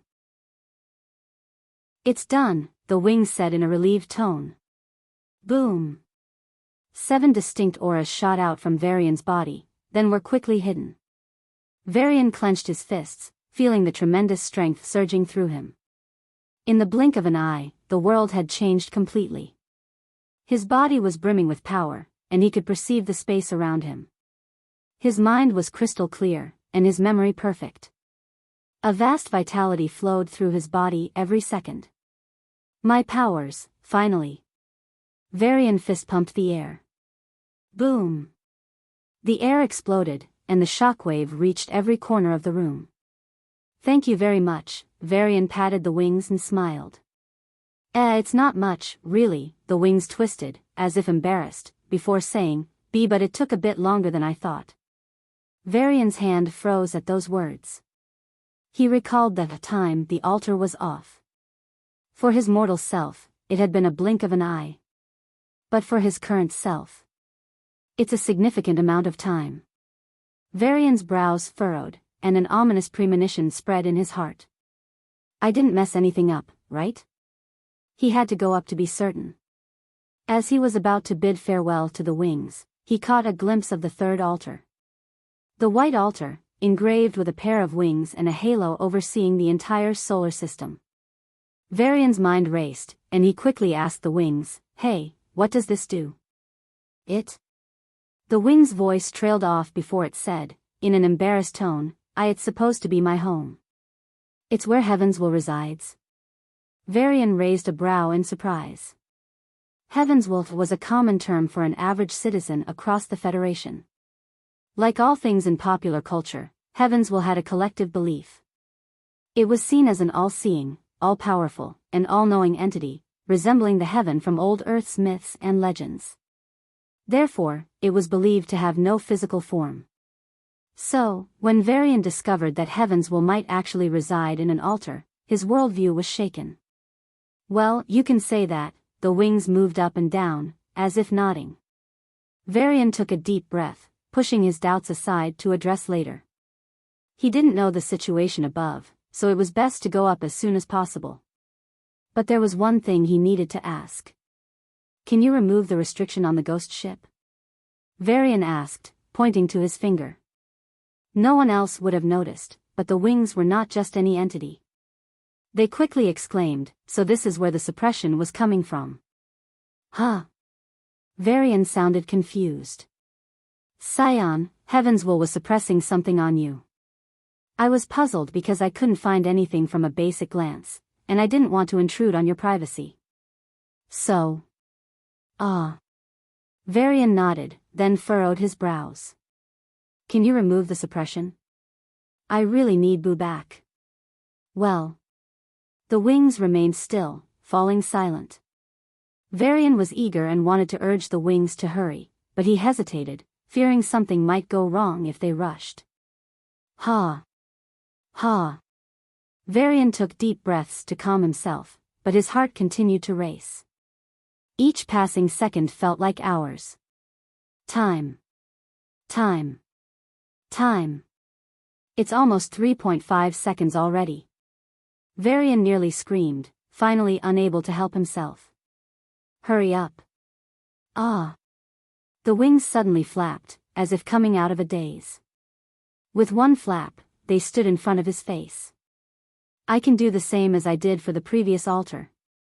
I can shut it down for a moment and then change the targets of the effect, it explained. Varian's eyes narrowed. Previously, the sealing altar was restricting levels in the Prince's Hall to level 7 and sealing off all levels in the prison. Now, the target of those restrictions was only the Prince's Hall. If the same thing happened again, only Boo would be free of suppression. Varian was about to nod when his brows suddenly jumped. Wait, you will shut it down for a moment? You will shut down what? Heavens will, obviously. The wings flapped around him, seemingly confused. I mean, I don't really have much authority over Heaven's will, but this is a small tweak. I can do it, but only if I can shut it down. Varian rubbed his forehead and asked, that moment, will it be the same duration as the last time? Well, that's my best time, the wings said, looking at Varian's serious face, as if it had done something wrong. Sorry. I don't really have authority here. I'm just an abandoned thing. The wings drooped. Don't worry about it. Varian patted it lightly, and the wings cheered up. In a cheerful tone, the wings said, then I will. Don't, Varian cut it off. But why? Don't you want your ship? It tilted to the left in confusion. It's too risky, Varian sighed. Heavenswell was too important. Every day, numerous wars were fought in the Federation. Even at this moment, tens of thousands of individuals are fighting. Like at every other level, level 7s, level 8s, and level 9s are also engaged in battle. The reason humanity can stand against the Abyssals is not just their own strength but also the suppression of Abyssals by Heaven's will. While this suppression is only a small part of a high-level Abyssal's power, at this level, even a bit of extra strength can have significant implications. So, what would happen if Heaven's will suddenly disappeared? Low-level Awakeners wouldn't even notice it. Mid-level Awakeners would notice it but wouldn't be able to respond. As for high-level Awakeners, Level 7s would notice it. The Level 7 Abyssals, now free from Heaven's will, would be able to land at least one blow in that small gap. Level 8s would manage at least 6 hits. Level 9s. That small gap would be decisive. If a human level 9 and an abyssal level 9 were fighting evenly, that moment, without Heaven's will would give the level 9 abyssal the opportunity to finish off the human. So, if V-Varian rashly agreed, he might cause the deaths of level 9s. Seriously, you don't want it? It's a tough decision. But no. V-Varian's shoulders sagged, and he caressed the wings, smiling. Thank you for everything. I'll visit you in the future after I clear up my mess, okay? V-Varian turned around and kicked the ground, about to run. The wings, which had remained silent until then, suddenly shouted, I'll try to fix it without turning the altar off. It'll take more time, but I'll do my best. So, please come and visit. Don't forget, okay? There was a pleading in those words that he couldn't ignore. So, V-Varian, who was about to leave, paused. The wings, it seemed to have misunderstood something. Scion is leaving because he thinks I'm useless. Or, I can't help Scion, so he's leaving to solve the problem by himself. V-Varian sighed inwardly. Looking after a child was such a burden. But when the child was so earnest, it would be a burden many would be willing to shoulder. The wings floated at his eye level and quivered in anticipation and fear of rejection. V-Varian smiled brightly. Do your best. Whether you succeed or not, I'll visit you again. Then, I'll introduce you to a cute ghost, okay? Promise? One of the wings stretched forward. Where did you learn this? V-Varian laughed and stretched a finger forward, locking it with the wing. Hee. The wing laughed like a child seeing their birthday present and pushed V-Varian lightly. Don't delay any longer. I'll do my best. V-Varian nodded, and his body flashed. Whoosh. As if he had never appeared, the room turned vacant. The wings, cheerful until then, drooped abruptly. Lonely again, woo, but it pulled itself together and flapped to the altar. It sat on the altar and connected to the Heaven's will. A bright flash lit the room, and the wings quivered in pain. Ag. It hurts. As it had said before, it didn't have much authority. The most it could do was make little changes here and there. But it had to do it without the security systems noticing, or it would be punished. That's why it turned off the altars before making changes. Now. Zzz. A lightning bolt materialized in the room and struck the wings. Wah! The wings shook violently as it started crying out in pain. But it stubbornly clung to the altar. Just a bit more. I can endure a bit more. Since its birth, it had been all alone. Zzz. Coo. I can still go on. The first person it talked to was Scion himself. Zzz. Ag. I have to do it. At first, it only had respect and reverence. But with his words and gestures, Scion made it feel his kindness. He treated it like a child, which it was. A child who had been abandoned by its parents was showered with kindness by someone it met for the first time. Zzz.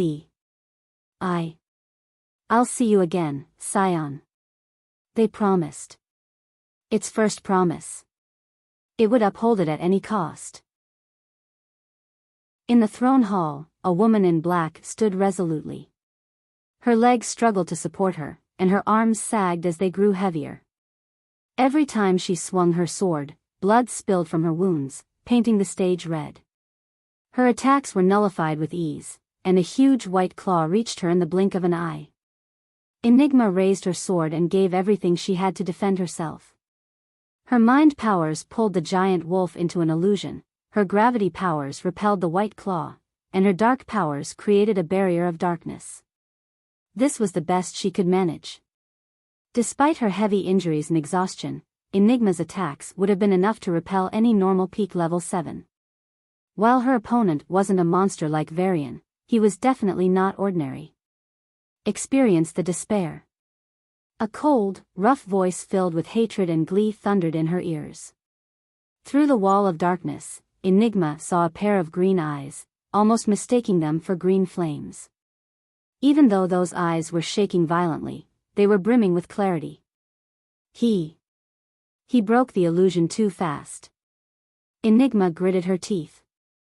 Things only got worse. Boom! The white wolf's claw overcame the repulsion from gravity and slapped the wall of darkness.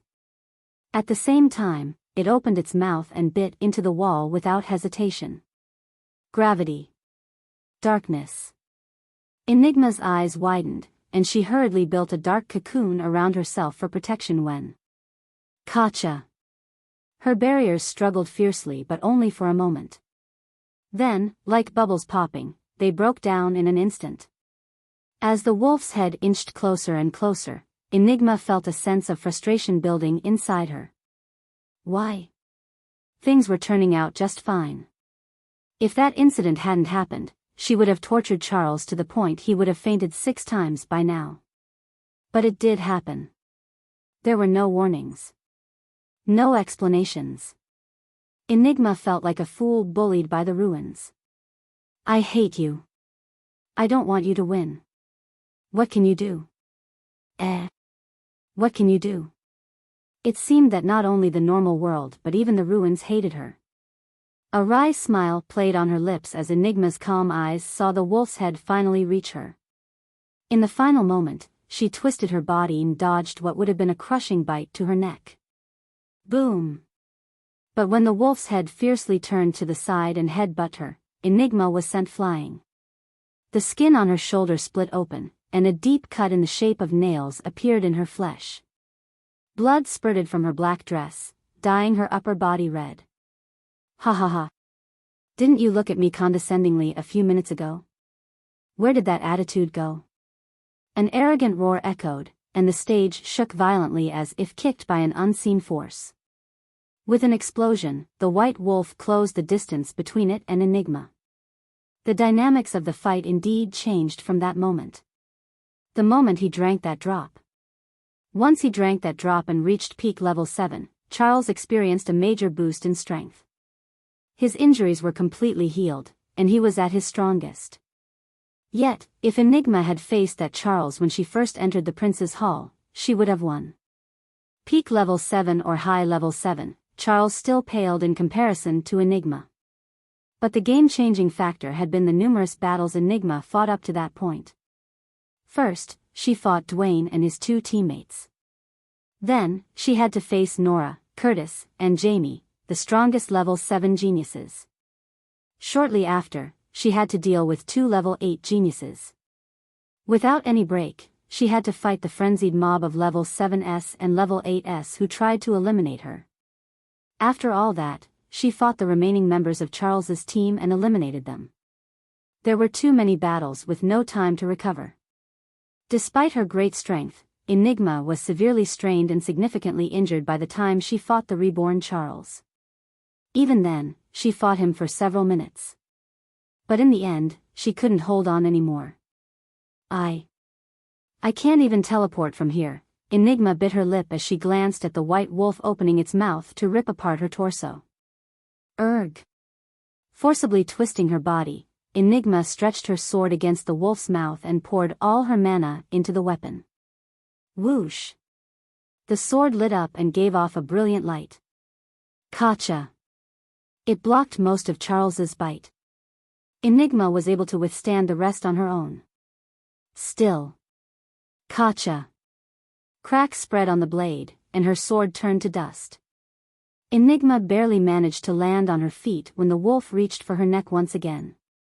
Schwa! The wind was sliced as the sharp teeth of the wolf grazed her fragile neck, leaving a thin red line on her skin.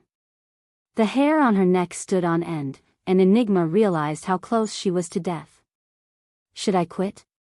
The thought appeared abruptly in Enigma's mind.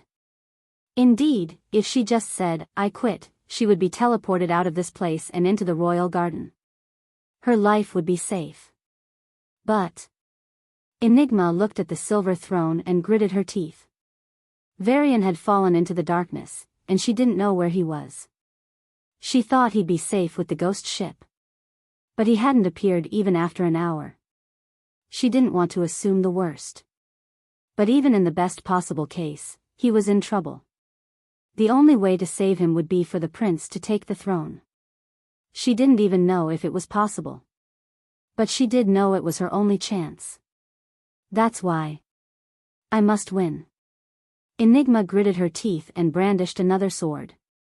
She was gambling her life to win a battle she had no way of winning. Boom! Enigma dodged the wolf's tail, but it broke 2 of her ribs. You are a monster to last this long. Boom!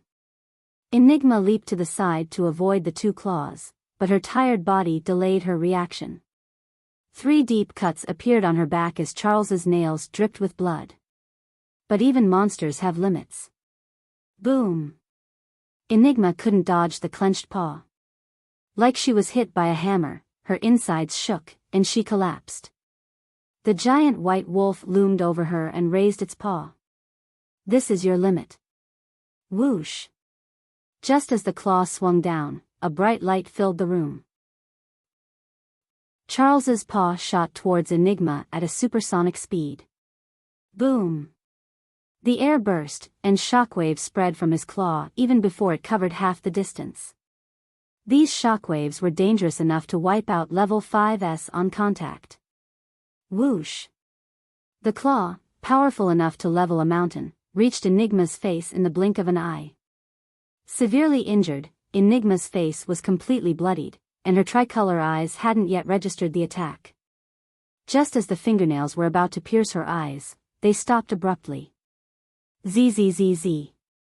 The claw shook violently as its fingernails wriggled up and down, coming dangerously close to piercing Enigma's eyes before abruptly pulling back. Huh! Enigma could feel it. The space around Charles's claw was blocked. Not only that, she also saw a very thin, but very firm, blue barrier. A layer of reinforced ice. Adjacent to that was a layer of yellow.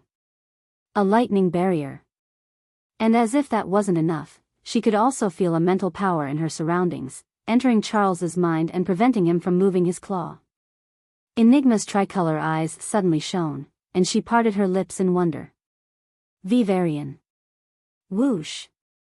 An invisible force wrapped around her and dragged her away abruptly. Just a moment later, Charles's claw swung down and struck the spot where Enigma had been. Boom! She escaped by a hair's breadth. As her thoughts turned chaotic, Enigma was already several miles away from Charles, who looked to his left in confusion. Left. Enigma's eyes turned to her left and there she found him.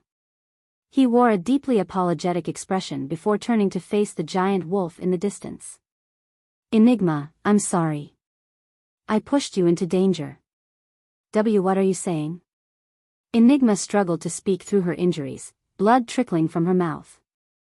V-Varian's expression worsened at the sight, and he quickly raised his hand, which transformed into a light brown branch with bright green leaves. With a simple shake, 3 leaves shot out from the branch and reached Enigma. What is this? Enigma stopped mid-sentence as she felt a cool sensation envelop her body. Her wounds, from head to toe, whether heavy or light, began to heal. The healing was even faster than potions. If I can touch you, I can heal you faster. But this is the best I can do now, V-Varian said with an apologetic smile. Roa. Charles kicked the ground and shot toward V-Varian. Ignoring his enemy, V-Varian looked into Enigma's eyes. At that moment, Enigma felt a very soft and gentle touch caressing her head, conveyed through his telekinetic power. "Please rest," his gentle voice caused her eyes to tremble. Enigma opened her mouth, but no words came out. In the end, all she could do was stare at him blankly as he turned and punched out at Charles. The white wolf took a step back while V-Varian staggered several paces. Though the wolf showed no injuries, blood trickled down V-Varian's lips. The scene mirrored their first encounter, but the roles were reversed. V-Varian examined the blood seeping from his arms with a serious expression. Though he had guessed Charles's strength to be significantly higher from his aura, it was still much higher than expected. If this was the case... V-Varian's body flashed, teleporting a few meters closer to Enigma. As he teleported, a white silhouette crashed into the spot he had just vacated. Enigma. V-Varian looked at her, and his serious expression softened. Yes? Enigma was secretly shocked at the regenerative speed. As ridiculous as it sounded, she would be completely healed in a few minutes. If he could heal faster with direct touch, she could only imagine how fast that would be. "Quit now," V-Varian said in a grave tone. "You can't beat him either," Enigma said in a low voice. "Let's quit together. You can meet Sia after. I'm not leaving without killing this bastard once and for all," V-Varian said in a decisive tone. "No chance. I'll tear apart your limbs, torture you so much that you beg for death. I'll make you pay for all the humiliation," Charles roared, kicking the ground with his hind legs. Like a bull charging towards a red flag in fury, he marched towards V-Varian. "Go," V-Varian said again and shot forward. V-Varian clenched his fists and covered them with a layer of space, lightning, ice, and telekinetic power. Without any extra words, he swung his fist. At the same time, he attacked Charles's mind. This was his strongest attack. Boom. Coup. V-Varian clutched his abdomen and covered the deep wound to stop the blood from gushing out. Fuck. He turned the injured part into plenty, and the wound quickly closed up. A few hundred meters away, the white wolf stood, completely unharmed. Ha ha ha. Weak. Too weak. You have not 3, not 4, but 7 paths. Yet, you can't beat me. You are going to die in my hands. And the secrets you store for such powers will be used by me," Charles said, laughing maniacally. "Really? I think I'll grow stronger than you by the time our battle ends," V-Varian hissed and teleported right behind Charles. A lightning arc pierced the wolf's body, paralyzing it for a split second before a breeze of ice froze it. Even then, Charles was on the verge of breaking out. The space around his body froze, prolonging Charles's immobility just for a moment. That moment was enough. Boom! V-Varian's right hand turned into a lightning sword, and his left into an ice sword. Without hesitation, he slashed at Charles from behind. Whoosh! Gotcha! The moment his swords connected with Charles's flesh was also the moment Charles broke out and lashed at him with his tail. The elemental swords pierced through Charles's skin and dug into his flesh, while the tail slapped V-Varian. Boom! V-Varian crashed next to Enigma, clutching his sunken chest. Quite a few bones were broken, and his insides were a mess. The attack was both faster and stronger than he expected. "You're done." Charles grinned. He had 2 significant injuries on his rear, but his overall combat power wasn't affected. On the other hand, V-Varian. This nephew of a bitch. Cough. Cough. V-Varian cursed as he coughed out blood. He turned to his left and looked at the injured woman with a sigh. "Hey, let's quit. Didn't you say you'd kill him just before?" Enigma asked, dumbfounded. The situation was serious, but she couldn't help but give him a strange look. "Are you this quick to change your words?" Facing her gaze, V-Varian wasn't embarrassed at all. "Do you think I can't win him?" "Of course I can. I just think you'll end up as collateral. So, to save you, I'm proposing we quit." Enigma opened her mouth at his shamelessness. V-Varian smirked and turned to the white wolf rushing at them. His smile vanished. I can't win him. If I fight for long, I'll improve, but by the time I approach his strength levels, I'll be worn out. Yet, I'm more than willing to risk it, but... He glanced at Enigma from the corner of his eye. I thought I could keep him completely occupied and let you help me after you heal. But he's too strong. There's a big danger that I won't be able to stop him from attacking you. This is a golden opportunity, but I don't want to kill him at the expense of your life. Enigma, why are you hesitating? Quit now. He urged her. Ha ha ha. You want to quit? Before you even say those words, I'll fucking kill you too. The wolf approached them with greater speed. V-Varian hurriedly teleported them, and an explosion occurred right after. The area they were previously in was now under attack by the white wolf. Enigma. V-Varian looked at the woman, who was silent as if she was contemplating something. Now's not the time. Go. You're only going to hell. Charles's voice sounded, and the wolf reached them once again. Whoosh. They teleported safely once again, but this was a close call. V-Varian scowled at the unresponsive woman. Enigma, what AR? Here you go. Enigma tapped something, and a storage ring shot towards V-Varian. What is this? V-Varian asked as he teleported with her once again. A gift from Sia. She wanted to give it in person, but it seems she doesn't have that luck. Enigma shook her head. Gift? Why? And why now? V-Varian teleported them again, and this time, Charles's attack partially landed on him, injuring his shoulder. Use it already. Enigma rolled her eyes. You two think you can talk. Charles reached them in the blink of an eye and managed to injure his arm before the duo teleported. Use it. V-Varian hurriedly retrieved the items from the storage ring. A bright light flashed, and the items shot into his body. Plus 200 XP, plus 300 XP, plus 400 XP. The system's notifications kept ringing. Gifts. A sign of goodwill. A show of joy. Little things that make both the givers and receivers happy. V-Varian learned a new thing about gifts that day. They could end up changing the course of an entire battle. Thunder fruit. Ice orb. Tempering liquids. Space jade. Mind flower.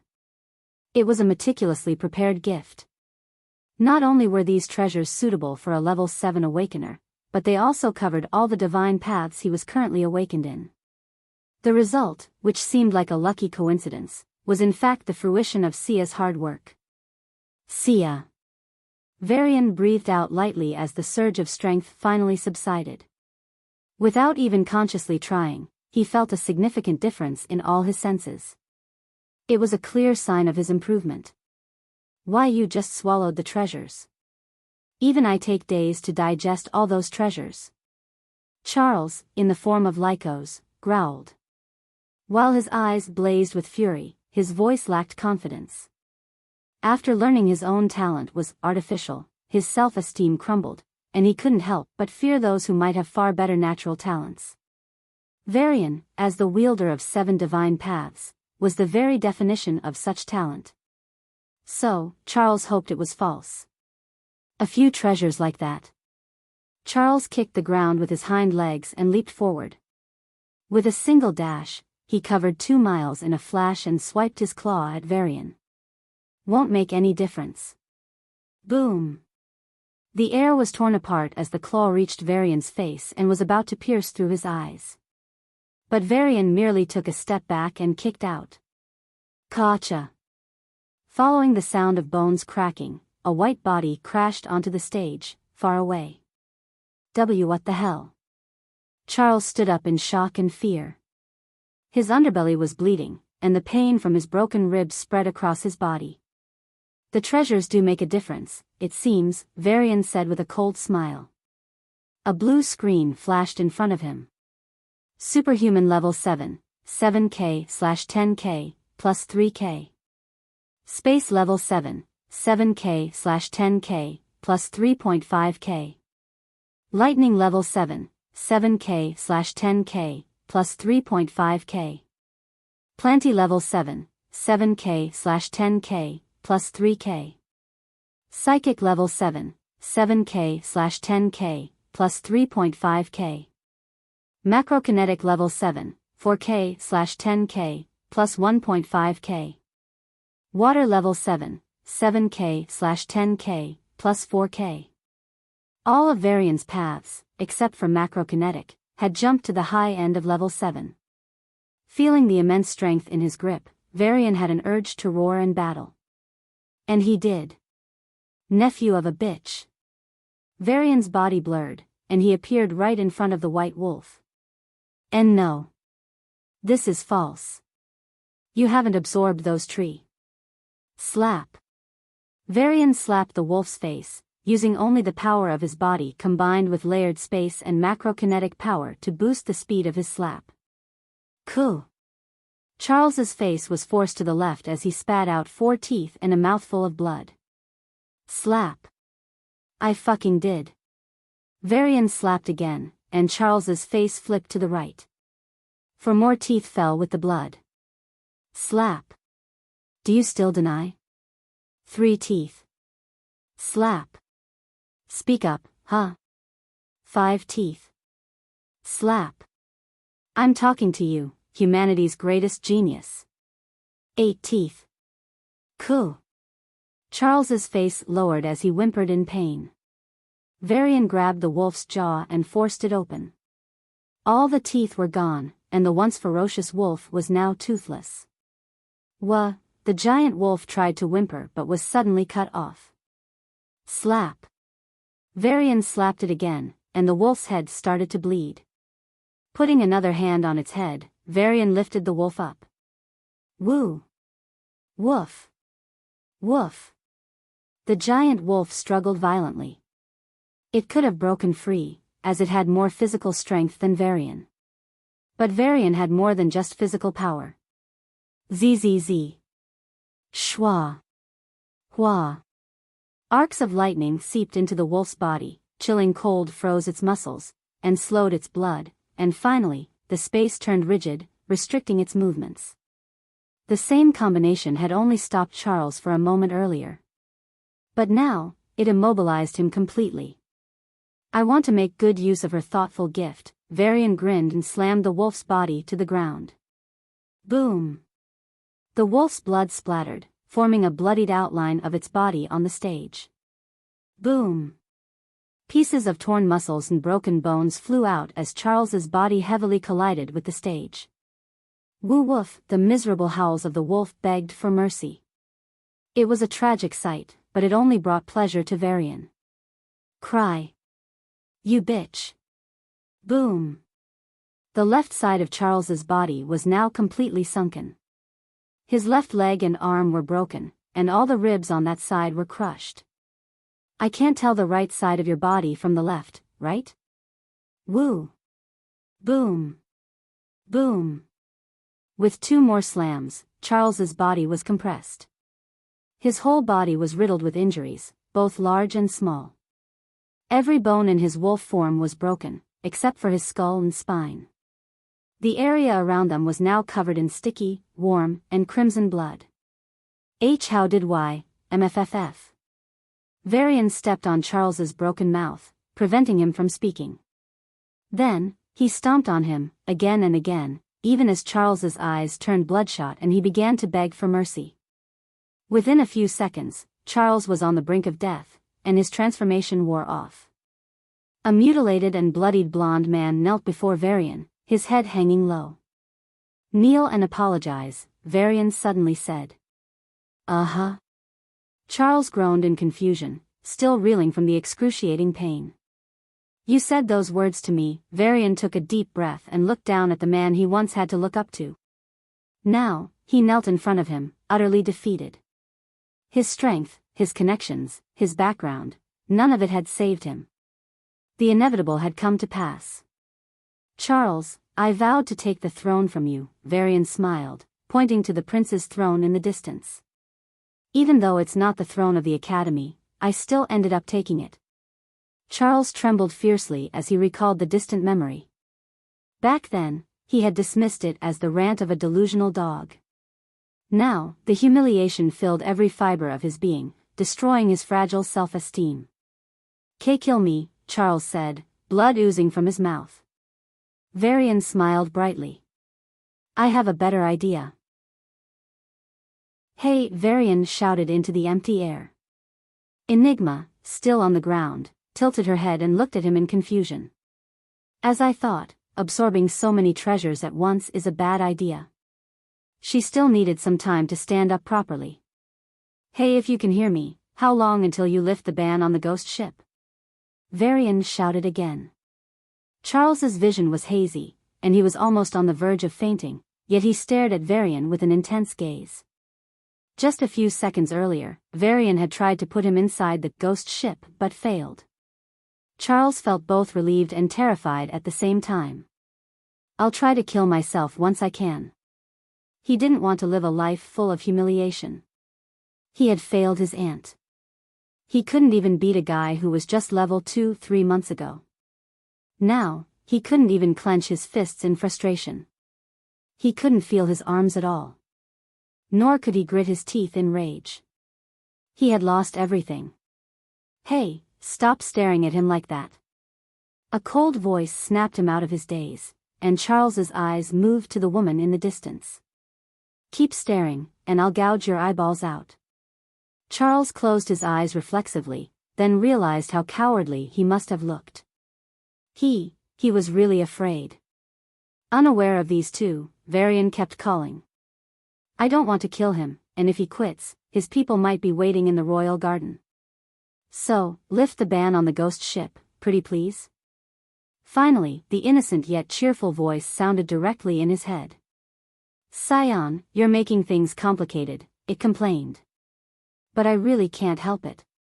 He's my stepping stone, but he is related to a woman I hate the most, V-Varian explained with a serious expression. Woo, since you hate her so much, then fine. It sighed, sounding tired.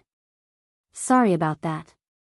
Even though you mentioned the ghost ship can't be used in the Prince's Hall earlier. V-Varian scratched his cheek. That was indeed what it had told him. I can remove the restriction on the ghost ship, but not in the Prince's Hall. You see, the Prince Hall regulations are controlled by the sealing altar, not the heavens will alter. In his original plan, V-Varian would return, defeat Charles, and then leave. He hoped to find Sia through the ghost ship once he was outside. But now, on second thought, you're right. There are indeed quite a few people in the royal garden. If you go out with him like this, it would be troublesome. The voice said, and V-Varian could almost see its wings shaking back and forth. V-Varian bowed lightly. Thank you very much. I will remember your help. He added silently, and repay it.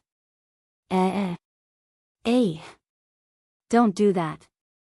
The Scion doesn't have to thank me. I'm just an abandoned successor. It said, adding in a low voice, just keep your promise and visit me. Of course. Give me a few minutes. The seal on your levels will be temporarily paused so you can put him in the ghost ship. But for it to be fully functional will take a bit more time, it informed him. Take all the time you need, V-Varian smiled. Charles shivered, and Enigma closed her eyes, exhausted. Level 9 section of Royal Garden Asterisk. The 4 level 9 aspirants who made it to the 3 entrances to the Prince's Hall decided to give up, fearing the risk. However, they didn't leave the ruins. Instead, they stayed in the royal garden. It was the last day, after all, and they were curious about what would happen once this area was fully explored. As they chattered among themselves, one of them suddenly stood up. Sir. Tap. Tap. Tap. A man with a heavy build and a noticeable scar on his face stepped toward them. His eyes shone with a strange light. Key, he said in a deep, almost indifferent voice. Pardon? Key for the next stage, Evander repeated, this time more forcefully. Why yes. This is from a colleague who was too injured to use it. The man quickly offered a key.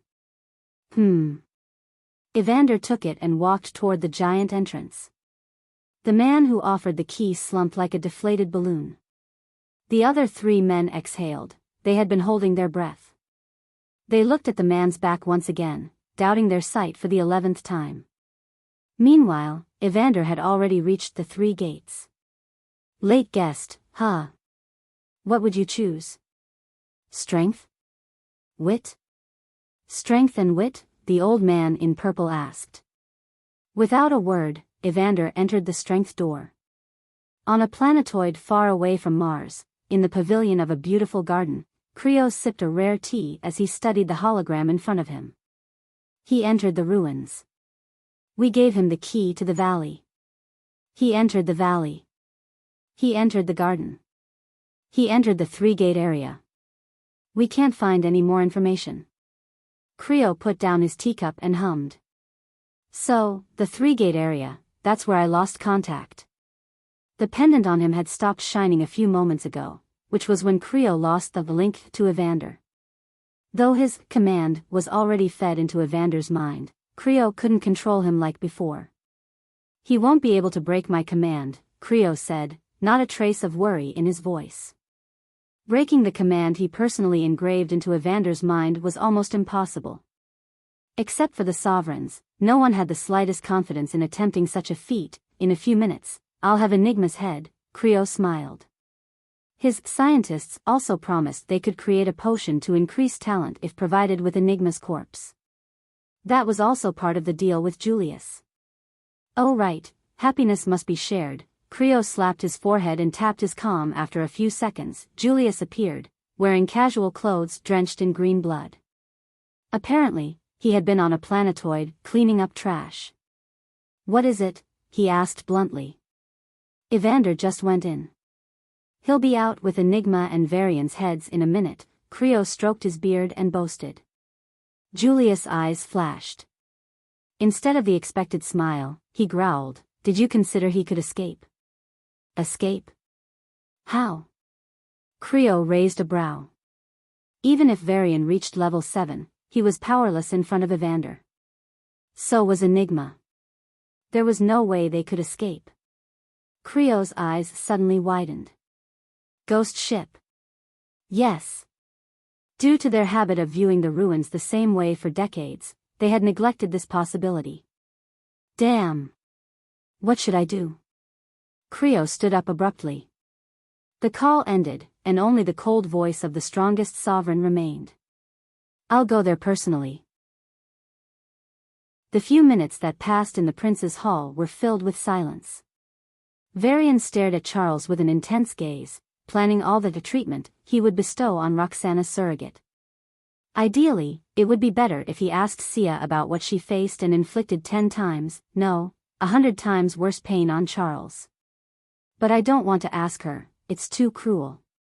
V-Varian sighed inwardly. On the other hand, Charles's mouth opened and closed continuously. He was trying to speak, but it was as if someone had turned his volume off. After getting fed up with his babbling, Enigma used her mind power and shut him down for good. I really want to rest, Enigma sighed. I gathered the 8 pieces anyway. Her trip to these ruins was finished the moment she exited the tower. Whatever happened afterward was none of her business. But since it involved V-Varian and Sia, she was dragged into it regardless. Sia, now is the time, Enigma suddenly paused, and her body shook. Her suppressed aura exploded outward, sending shockwaves in all directions. Ha! Enigma took deep breaths as she felt her full strength return. It was as if the weight on her shoulders had disappeared, and she could run freely once again. On the other hand, Charles's aura also fluctuated slightly but remained within the range of peak level 7.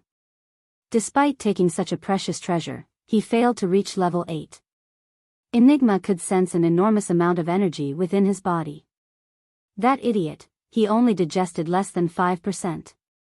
She sighed in regret, comparing him to V-Varian, who had completely absorbed 5 different treasures in mere seconds.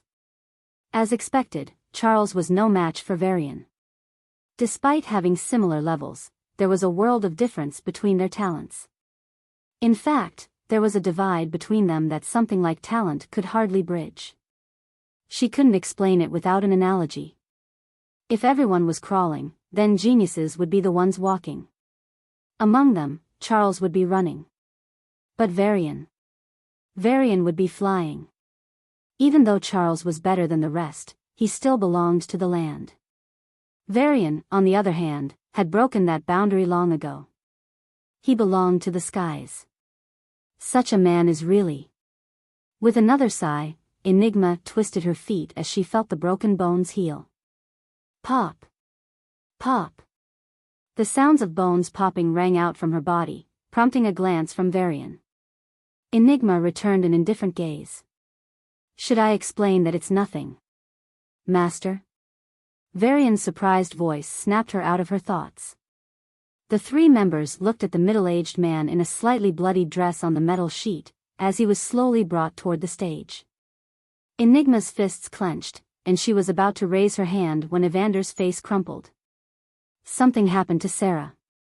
At those words, Varian's face turned grim, and Enigma gritted her teeth before loosening her fist.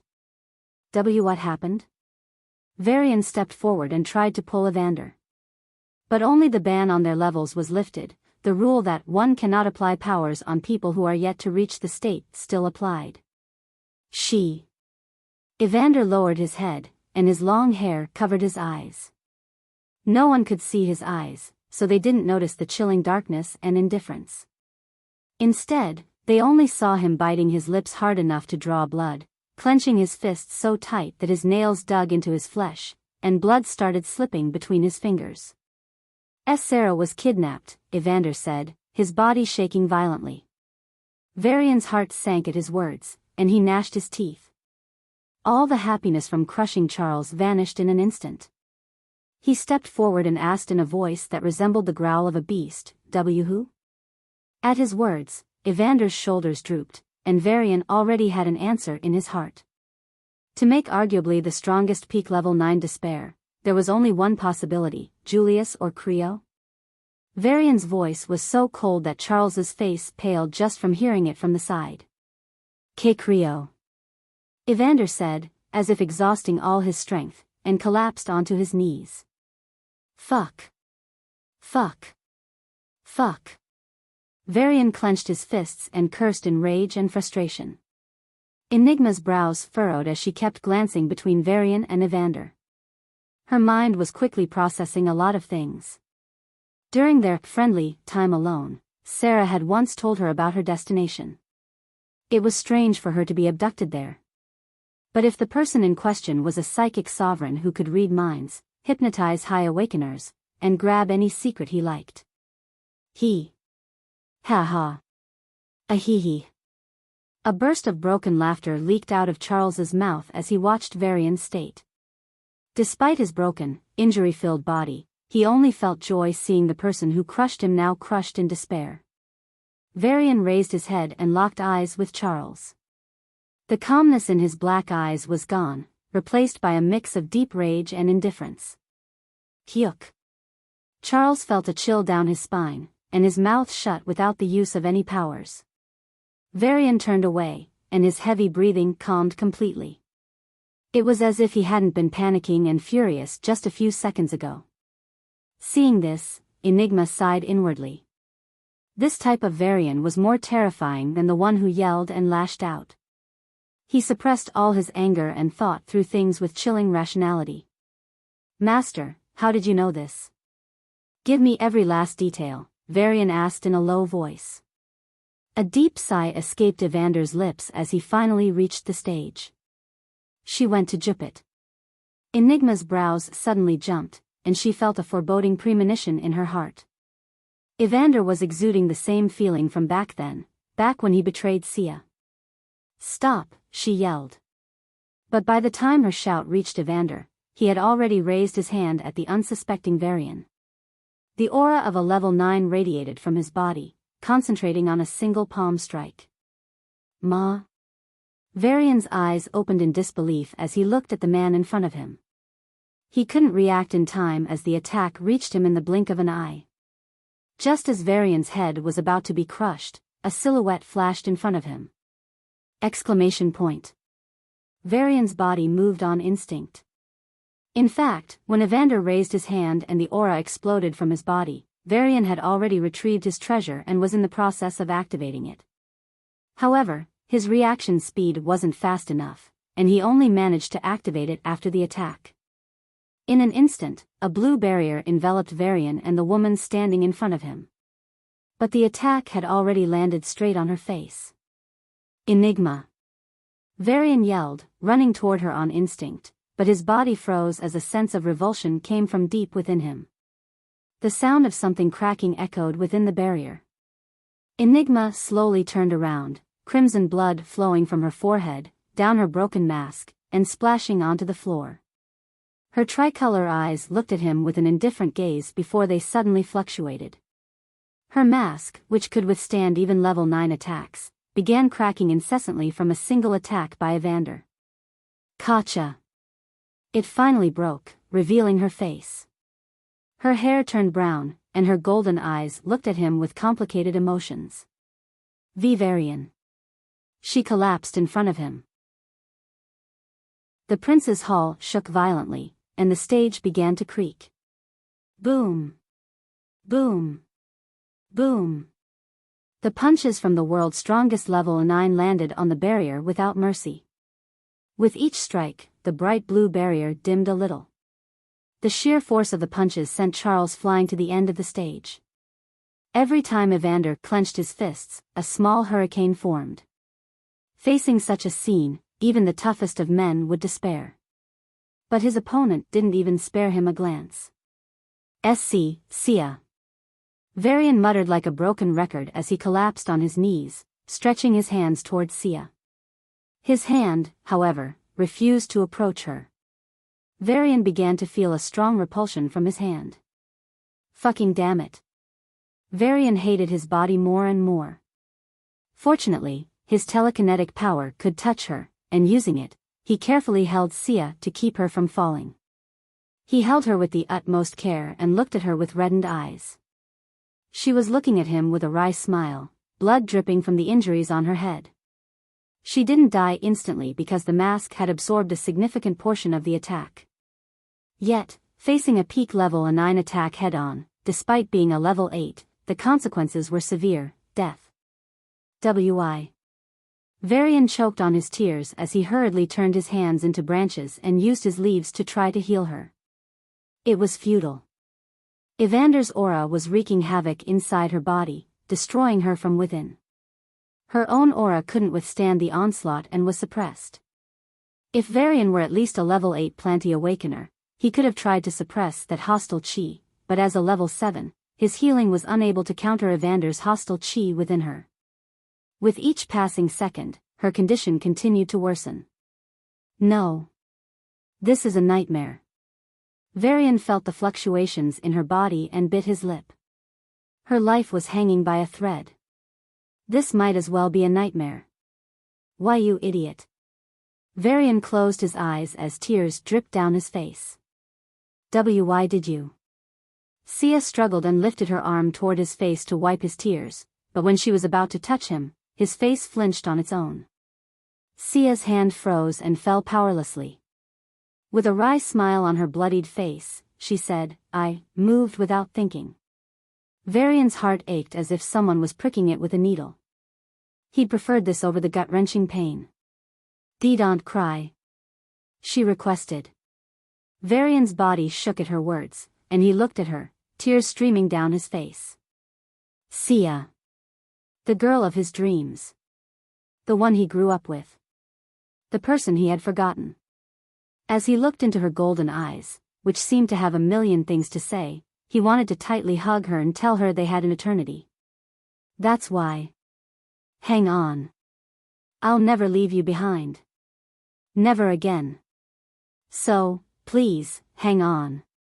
Varian urged her as he poured potion after potion onto her injured body. Sorry. Sia smiled wryly as she looked at him, as if apologizing for making him worry.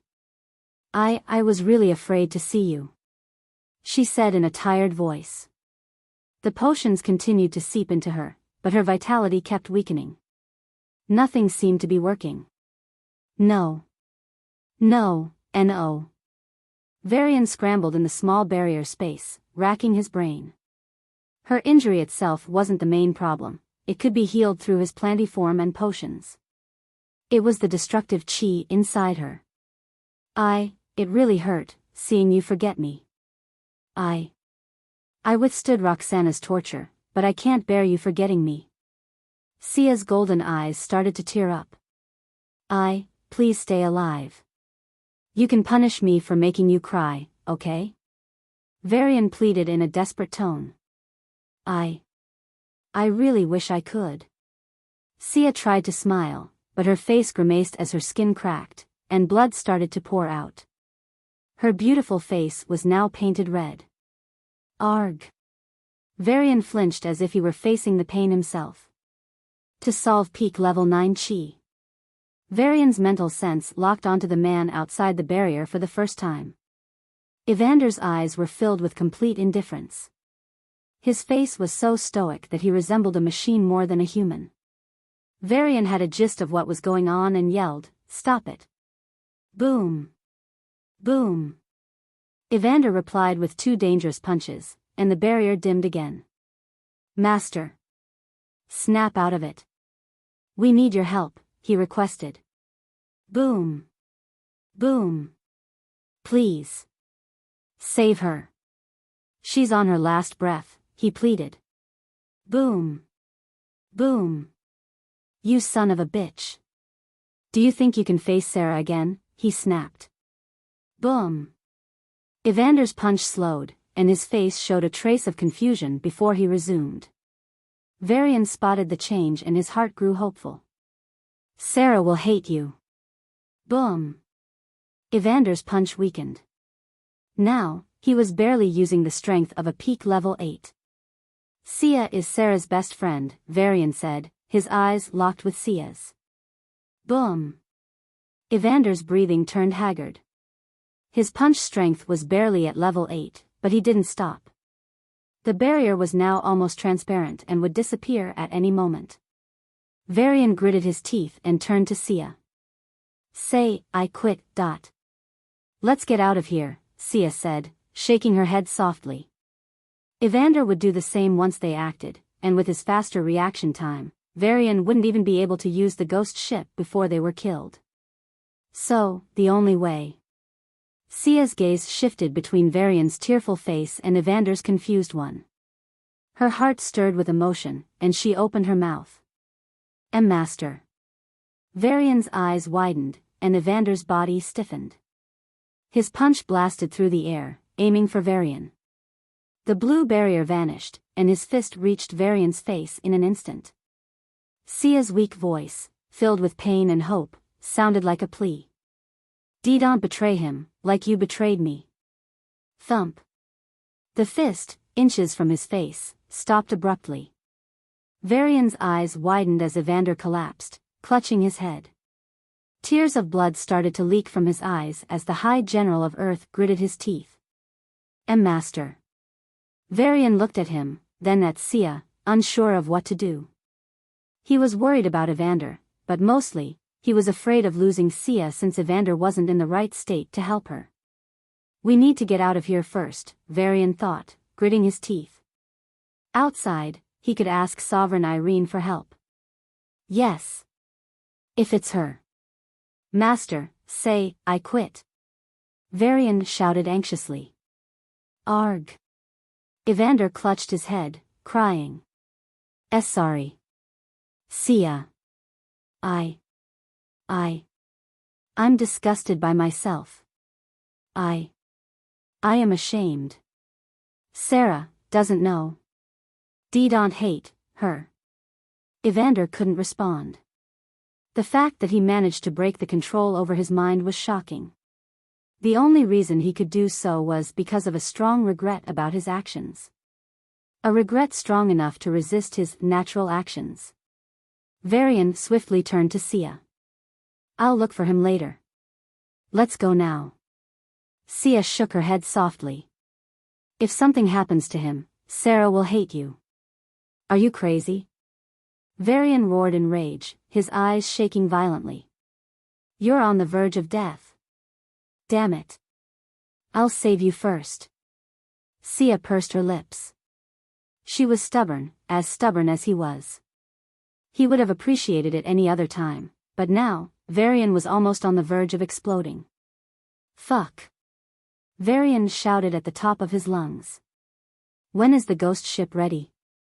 Just a few more seconds, Scion. Almost there. Varian wrapped his telekinetic power around Sia and Evander before standing up.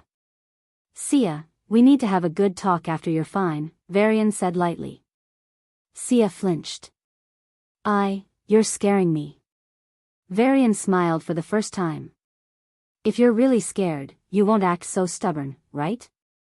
Sia glared at him, and he glared back.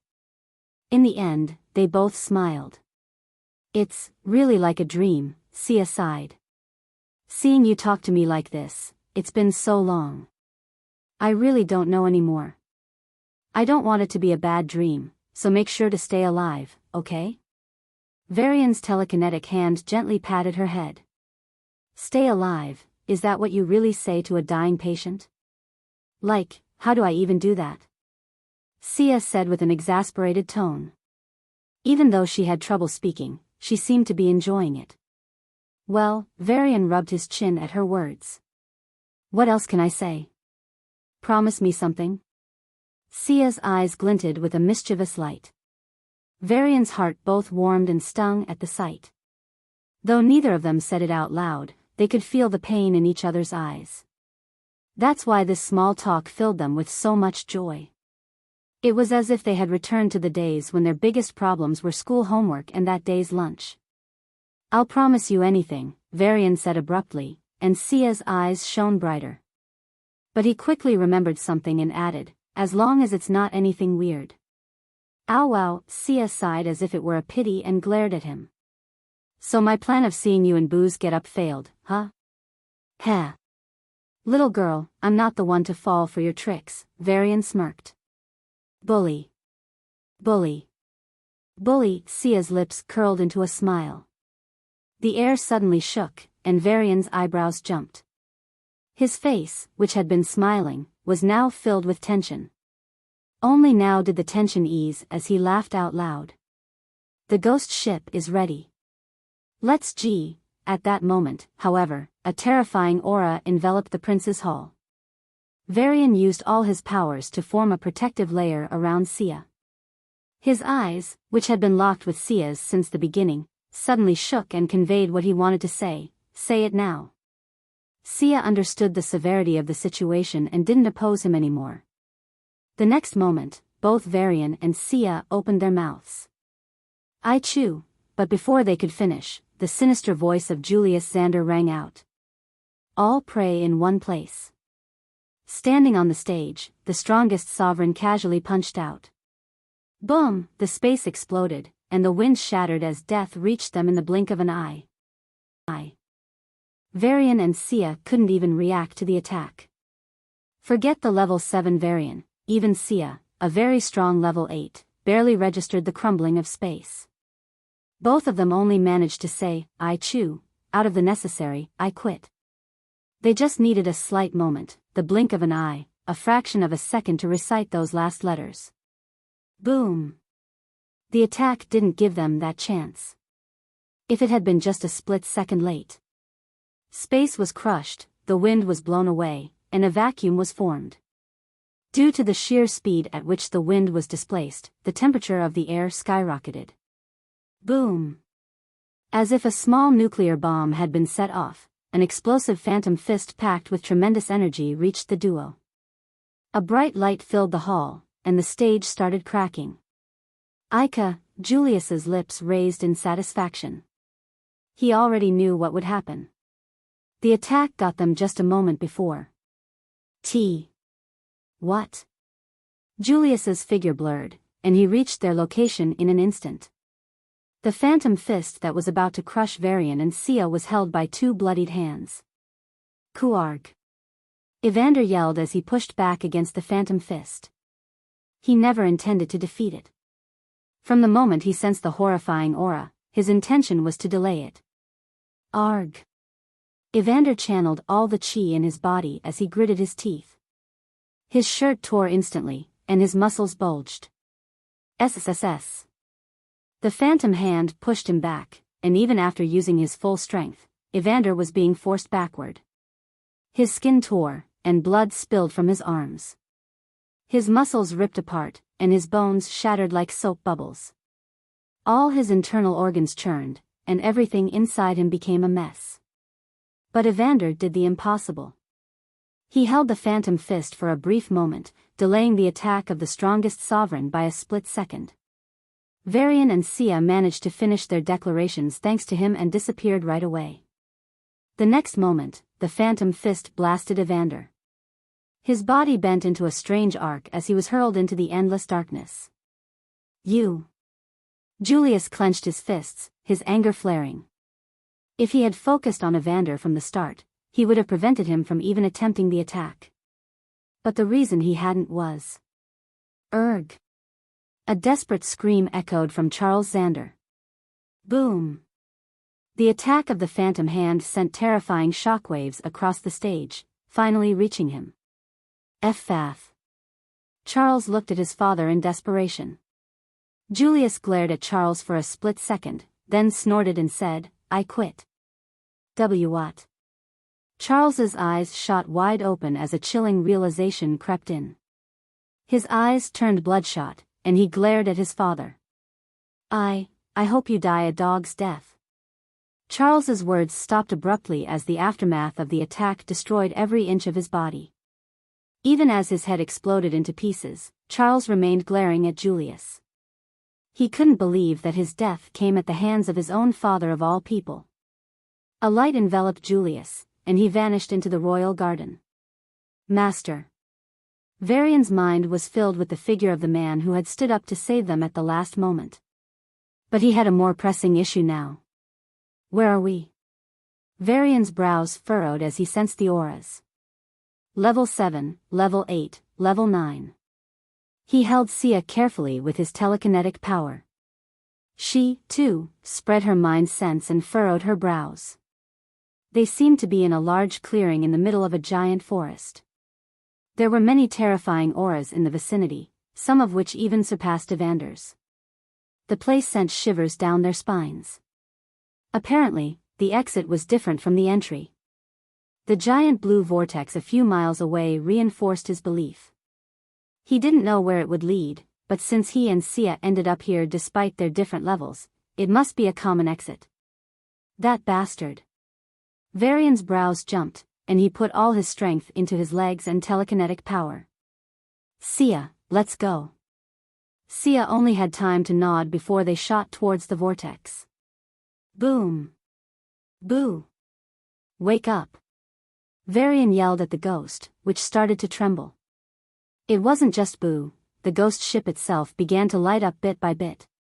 As promised, the wings lifted the seal outside. Now, it was only a matter of time before the ghost ship was reactivated. Besides, they were just 2 miles from the vortex.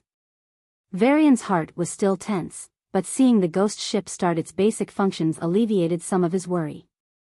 Just a bit, just a bit. He gritted his teeth as they dashed towards the vortex. If the ghost ship starts first, we'll jump into the ghost ship. If we reach the vortex first, we'll jump through it. Boom. The ground cracked at their speed, and they were finally within arm's reach of the vortex. V-Varian's face lit up, and Sia's bloodied face showed a hint of relief when the familiar pressure descended. The ghost ship was almost activated. The blue vortex was within reach. If only a moment more.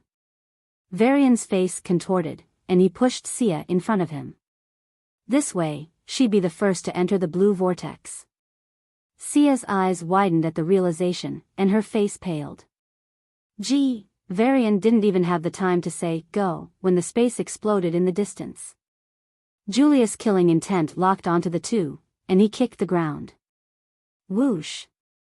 V-Varian's eyes turned dark with despair, while Sia opened her mouth to say her last words. Boom! The distance of a few miles between them was halved before V-Varian could even think, and Julius raised his arm to throw the punch. With this, you're done. Julius punched out. The punch, capable of breaking the moon itself, destroyed everything within 100 miles the moment it was released. As it approached V-Varian and Sia, their bodies began to break down. Their skin cracked, their muscles tore apart, and their bones started to shatter. Just another moment, and their bodies would be crushed under the pressure. When death seemed inevitable, a blue light shone on V-Varian's forehead. All the beasts in the royal garden suddenly stiffened and raised their heads in V-Varian's direction. V-Varian didn't understand what was happening. He couldn't see the mark glowing or the punch about to reach him. From his perspective, it all happened too fast. But Julius saw it clearly, and an ominous premonition struck his heart. Stop. Roa. 60 peak, level, 9 beasts in the royal garden combined their powers at once. Whoosh. 10 walls, each made of fire, ice, lightning, and earth, rose in front of V-Varian and Sia.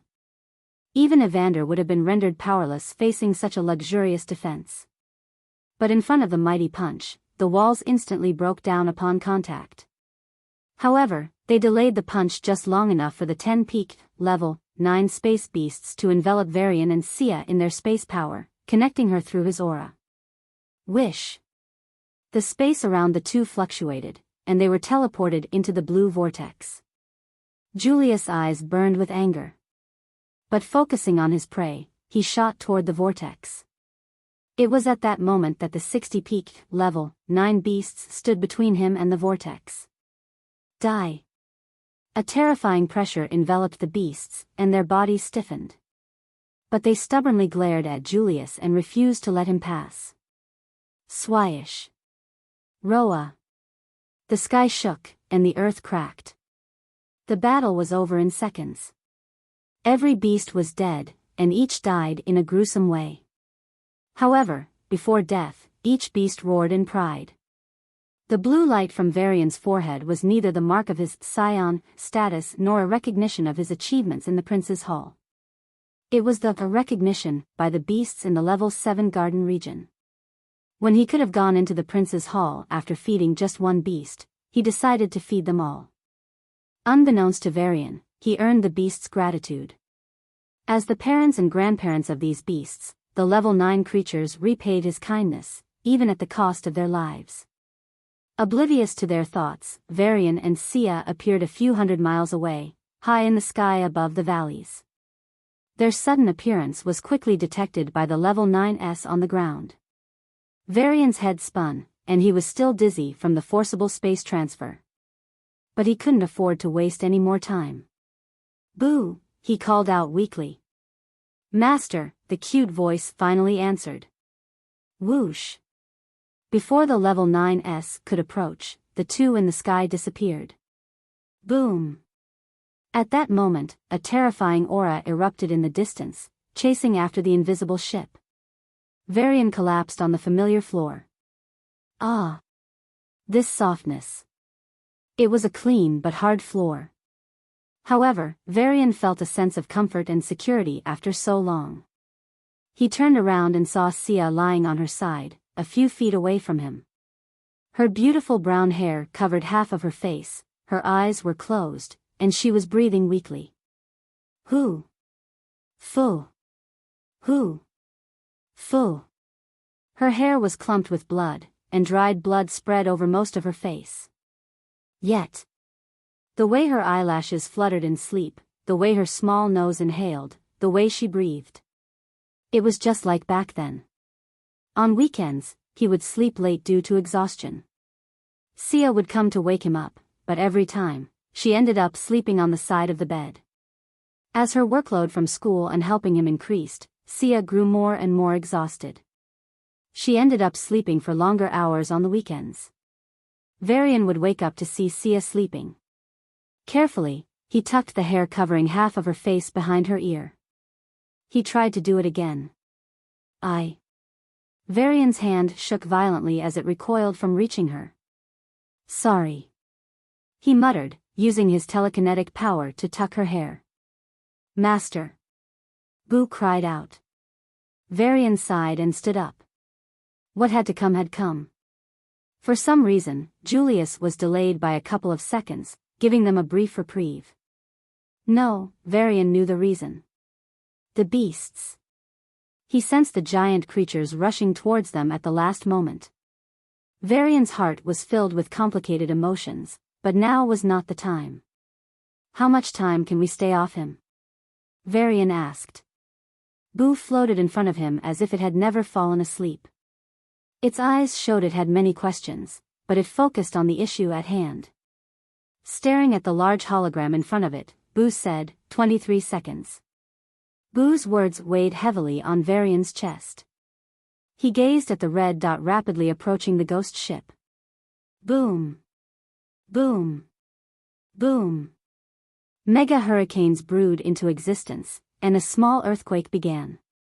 Everything in its path was flattened as the strongest sovereign pursued his target. Their life was in grave danger. V-Varian was about to say something when he paused, hearing Sia's weak breathing. He turned to Boo with an urgent expression. "Give her the best potions and keep giving them." "But master, there aren't many." "I don't care. Keep her alive," V-Varian said in a tone that was never so serious. Boo stiffened and nodded.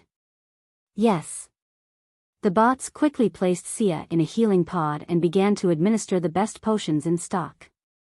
The situation didn't improve in the slightest, but her breath didn't weaken any further. V-Varian sighed in relief and his gaze returned to the hologram depicting their position. They were already 100 miles away from Ruler's abode, a partially explored region. Now, it could be considered fully explored. 15 seconds, master. Boom. The space around the ghost ship turned turbulent for a moment before Boo broke through it. V-Varian took a breath and opened the map Enigma gave him. Their surroundings were filled with fully explored regions, with only a few partially explored areas remaining. Summer Lake, Wyvern's Nest, Healer's Valley. As they passed by these locations, V-Varian's eyes quickly scanned the map, his mind working at a high speed. 10 seconds, master. Boom. The ghost ship suddenly tilted at an extreme angle. Something passed by them and hit the mountain ranges, turning them into rubble. Gulp. V-Varian searched the map again. Fully explored regions were useless against Julius. Anyone could enter them, much less a sovereign. Partially explored regions sounded helpful, but since they were partially explored, that also meant Julius could enter them just fine. In the end, only one option remained. V-Varian gritted his teeth. Boo. This was a gamble. 5 seconds, master. Boom.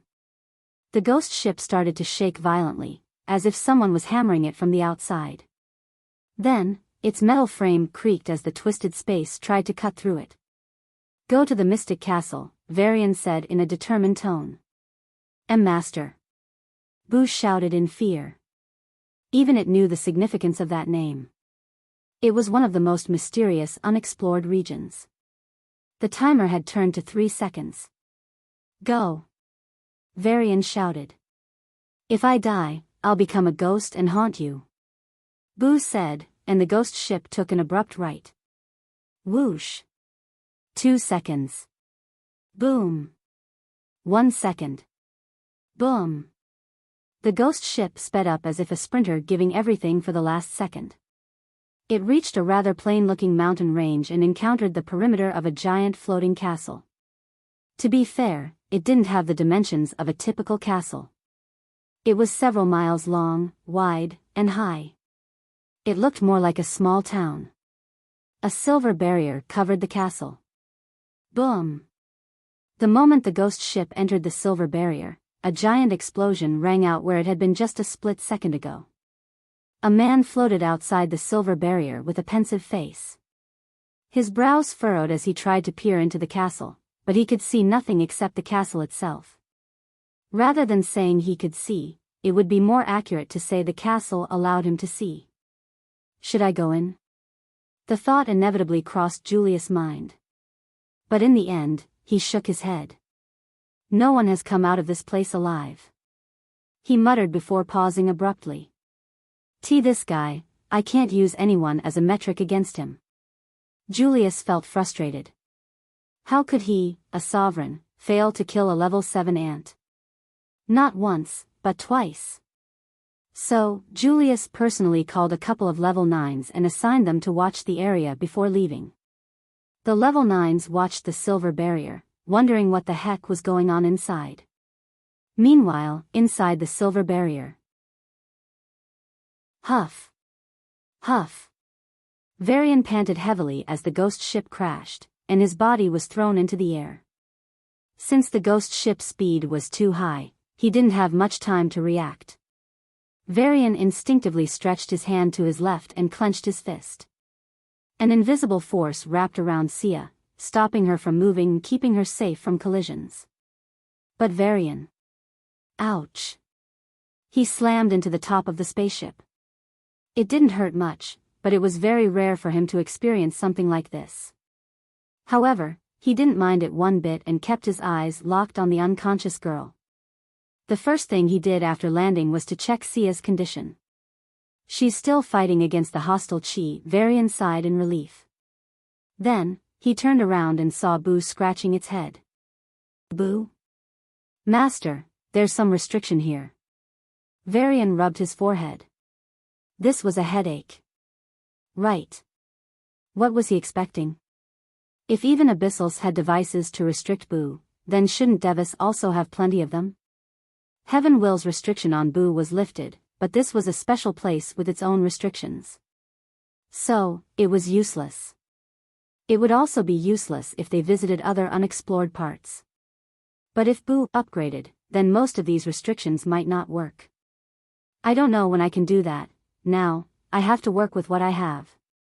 V-Varian cheered himself up and asked, I can at least put stuff in, rig. Before he could finish his words, a bright light flashed, and the ghost ship turned into a ring. Master, I can't stay in the ship form. Boo's complaining voice echoed in his mind. Since the ship vanished, V-Varian fell from a height of 5 meters. It was a negligible fall for him, but V-Varian quickly held the unconscious Sia with his telekinetic power. She floated a few feet next to him, standing. 5 meters felt like too much for her. I hope something here can help Sia, V-Varian said to Boo. If not. Boo trailed off. V-Varian's eyes shone with resolve. We need to get out of here and go to another place. But there will be humans keeping watch. Maybe even that bastard Julius himself, Boo whimpered. Even then. V-Varian took a deep breath. If I have to die in Julius' hands trying to save Sia, I won't regret it. Boo fell silent before whispering, Boo wishes you success. V-Varian looked around, and his eyes widened. The place was at least 30 miles in length and breadth. The floor was made of pristine white marble, so smooth he could see the reflection of his face staring back at him. Occupying most of the space was a huge castle made of sky blue stone. Instead of being cubic, it was a pyramidal structure. The 5 round towers on it seemed to stretch into the heavens, their tips emitting a silver light. Silver barrier. V-Varian's eyebrows flinched as he looked behind. He flinched again. Behind them was the silver barrier, meaning the ghost ship had crashed right after entering this place. V-Varian's mental sense failed to penetrate the silver barrier, so it wasn't surprising he couldn't see the outside world through it. Fuck. I need to get going. V-Varian yelped and dashed to the giant castle, taking Sia with him. The entrance to the castle was wide, more like a huge hollow in the walls with no door. V-Varian didn't have the leisure to appreciate the fine artwork engraved on the blue stone of the castle. Neither did he marvel at the beautiful sculptures on either side of the entrance. Whoosh! He entered the castle right away. However, contrary to his imagination, there were no swords, no armor, and no noble atmosphere. There weren't any rooms either. The entire ground floor had the same layout. With hundreds of milk-white chairs evenly placed across the area, it was a sight to behold. In front of each chair, a white orb floated at eye level. Whoosh! V-Varian didn't know what it was, but he decided to try everything out. He wasn't curious, he was desperate. Since devas are so advanced, suppressing and eliminating the chi of a mere level 9 awakener shouldn't be too hard for them, V-Varian reasoned. If he searched in the right places, solving Sia's predicament wouldn't be a problem. But he didn't know the right places. So, he had to try them all.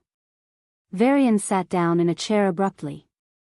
A cool sensation spread from the chair, and his anxiety calmed down suddenly. The white orb floating in front of his chair flashed brightly. Welcome, reader. You have access to all the basic records. What would you like to read about? A mechanical voice appeared in his mind. Exclamation point. V-Varian's brows shot up in surprise. Read? Why that abrupt question? Wait. V-Varian looked around and saw the evenly spaced chairs. Then, he noticed the plain blue walls.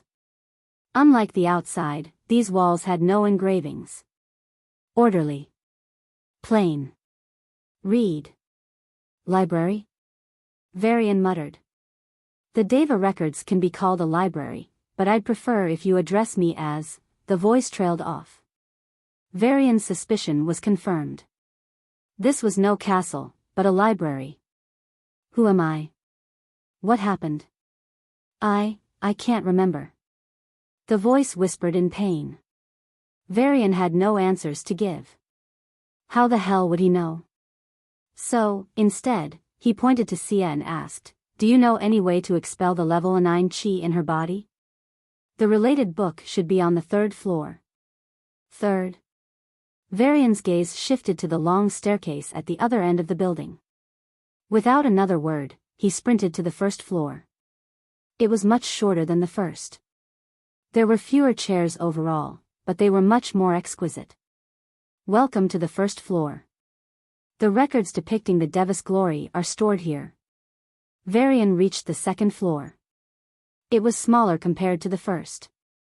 The resources, trade, and commerce of the Deva Empire. He finally reached the 3rd floor. It was only a quarter of the size of the 2nd. The divine paths and the infinite. There were far fewer chairs here, only about 50.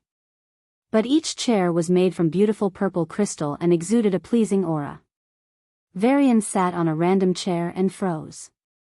Ha! His mind instantly cooled down. The aura in his body started to flow a bit faster, and a warm, comforting feeling, as if he were taking a hot water bath, enveloped him. I think this is a facility that allows students to concentrate on reading by making them comfortable.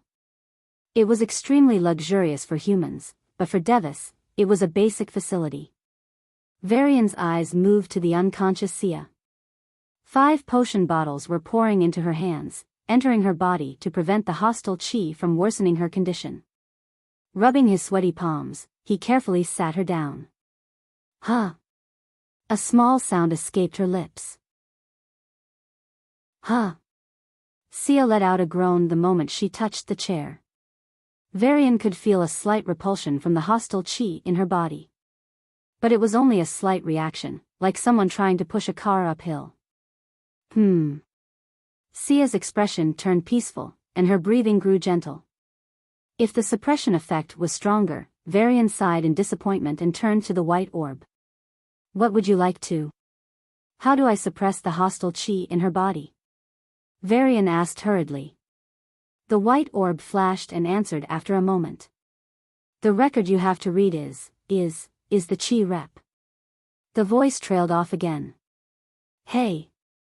V-Varian's expectant expression crumbled instantly, and fury filled his face. At least tell me where the damn book is. I will read the hard copy. The records are all within me. The voice replied in a shaky tone. I can't find any records. Why? How? When?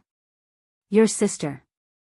V-Varian flipped a middle finger in irritation and dashed to the ground floor, with Sia following closely behind. Once back on the ground floor, V-Varian checked the records, trying to find a book. Any book. Can't. Why can't I find any book? The voice was more confused than he was. V-Varian slammed the chair and climbed to the first floor. This time, he managed to get a few letters from a book's title. The Great War. He went to the second floor. The situation improved. He got a few words. The resources of. But that was it. Nothing helpful. So, he went to the third floor. Here, he got a complete sentence. The mind path represents soul. Soul. So what? V-Varian clenched his fists. Huff. Sia's labored breathing echoed in his ears. V-Varian turned around and saw her brows furrowed. Blood began to seep from her lips. Sia. V-Varian retrieved more healing potions from the ghost ship and poured them all over her. But. Shit. V-Varian lowered his head, unable to bear the sight of Sia's worsening condition. Her heartbeat grew weaker, and the hostile aura within her began to act erratically. Even though she had fainted, her aura continued to combat the hostile chi, but now, she was at her limit. V-Varian didn't know how long she could hold on before the hostile chi destroyed her body, but he knew it wouldn't be more than a few minutes. Arg. Where is the solution? V-Varian kicked the chair in frustration, but the purple object didn't budge. Shaking his head, V-Varian raced toward the fourth floor. Access any historical documents of the Devis, the voice greeted him. V-Varian was no longer interested in the records. The fourth floor had only 25 chairs, each more noble and elusive than those on the third.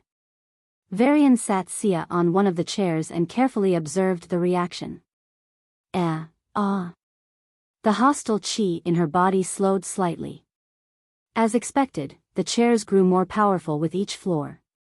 While the chair on the first floor had barely affected the hostile chi, this one actually slowed it down. But it's only delaying the problem, not solving it. V-Varian gritted his teeth and carried Sia up the stairs again. Unlike the previous floors, the fifth floor had a white barrier at the end of the staircase, and the upper portion was filled with skeletons. V-Varian recalled the information he had read about the Mystic Castle. There were at least 40 recorded people who entered it to date. Looking at the 100-odd skeletons, it seemed far more people had entered this place. But no one returned. Not one. V-Varian sucked in a breath of cold air as a chill ran down his spine. He had entered a place from which no one ever escaped. What would happen to him? As tension began to build in his heart, he heard the pained breathing of the girl behind him. Arg. V-Varian squared his shoulders. He could think about everything else later. Now, saving her took precedence over everything else. V-Varian quickly moved past the skeletons. His speed was so high that the skeletons were blown away and rolled down the stairs. Finally, he reached the white barrier. This was the place where, presumably, every one of those skeletons had tried to enter but failed. V-Varian tried to enter the white barrier, but it repelled him directly. Arg. Rubbing his stinging forehead, he tried again. Fuck. V-Varian ignored his bleeding forearm. Damn. His right leg. His left arm. His right arm. Me. His left leg. In. His torso was repelled, and V-Varian collapsed on his back. Staring at the ceiling blankly, he muttered, How do I enter? This is a secretive area. Only eligible people can enter, the voice said. Secretive. V-Varian squinted his eyes and recalled a conversation in the Golden Room. But you can easily find them in the Imperial Library. Your current qualifications are more than sufficient to be received with the utmost respect. Right. That's what the Golden Room's spirit told him. If that's the case, then I'm the Scion. I have the qualifications to enter. V-Varian stood up and said to the white barrier. Scion. Check, proven true. The voice shook lightly, and the white barrier opened up. Varina grabbed Sia and rushed in. She is, not aloud, the voice suddenly said, but it sounded a bit unsure. She is my companion. She is naturally eligible, Verena insisted, catching its uncertainty. But, as the Scion, I have this much authority. You have forgotten the regulations since you can't even remember yourself anymore, he said in an assertive voice. Is that so? The voice muttered in confusion. Verena felt a bit embarrassed inside. After all, he was going to lie so blatantly. But it wasn't enough for him to stop. This wasn't the first time, and it surely wouldn't be the last. Scion never lies, Verena gave a righteous smile. The 5th floor was the smallest so far, with an area equal to that of a soccer field. This floor contains myths and legends from Devis, the library spirit rambled on. It was becoming clear that the higher the floor, the more clarity the library spirit gained, and consequently, more information was available about the records. By that logic, this floor should have more information, though it would be useless since it was not about the divine path powers needed to help Sia. Myths and legends? Varian shook his head in disinterest and noticed 10 glowing chairs on the floor. He quickly sat Sia in one of them and watched her face relax. Her lips curled up, and her quivering eyebrows settled. He recognized that expression. When Sia won the school competition, she received a prize to enter a mind training center, a series of rooms, each with a special herb to help mind awakeners. Originally, the gift was a single ticket. But the school principal wanted Sia to bond with his son, so he gave her another ticket and heavily hinted that they should socialize, promising other benefits. Sia accepted the second ticket and gave it to Varian. The principal and his son were both dumbstruck since she had initially accepted his offer to get the ticket and then acted as if she never said anything. What? I lied, Sia smiled mischievously as she explained the whole thing to the dumbfounded Varian. How can you lie? How will your fans feel when they realize their goddess lies? Varian sighed as if he were heartbroken. Don't blame me. I only learned it from you. Remember the number of times you lied to Amanda about your injuries to avoid a lecture? Sia put her hand on her forehead and said even more dramatically. Having been caught red-handed, Varian turned his head and whistled as if it were none of his business. Anyway, when they visited the mind training center, Sia meditated in the training room, her face showing the same expression. She isn't feeling pain anymore, Varian sighed, sitting on the chair closest to her. Zzz. A refreshing sensation spread from his toes to his head, and Varian exhaled in satisfaction.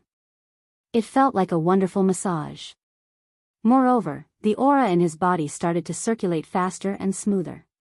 Varian was certain that if anyone practiced on this chair, their progress would significantly increase. There was also a certain energy that tried to heal him, but since he had no injuries, it didn't work. Varian quickly got up and scanned Sia. The hostile chi in her body had slowed down, but it was not subdued. Like trapped lava, it threatened to break out at any moment.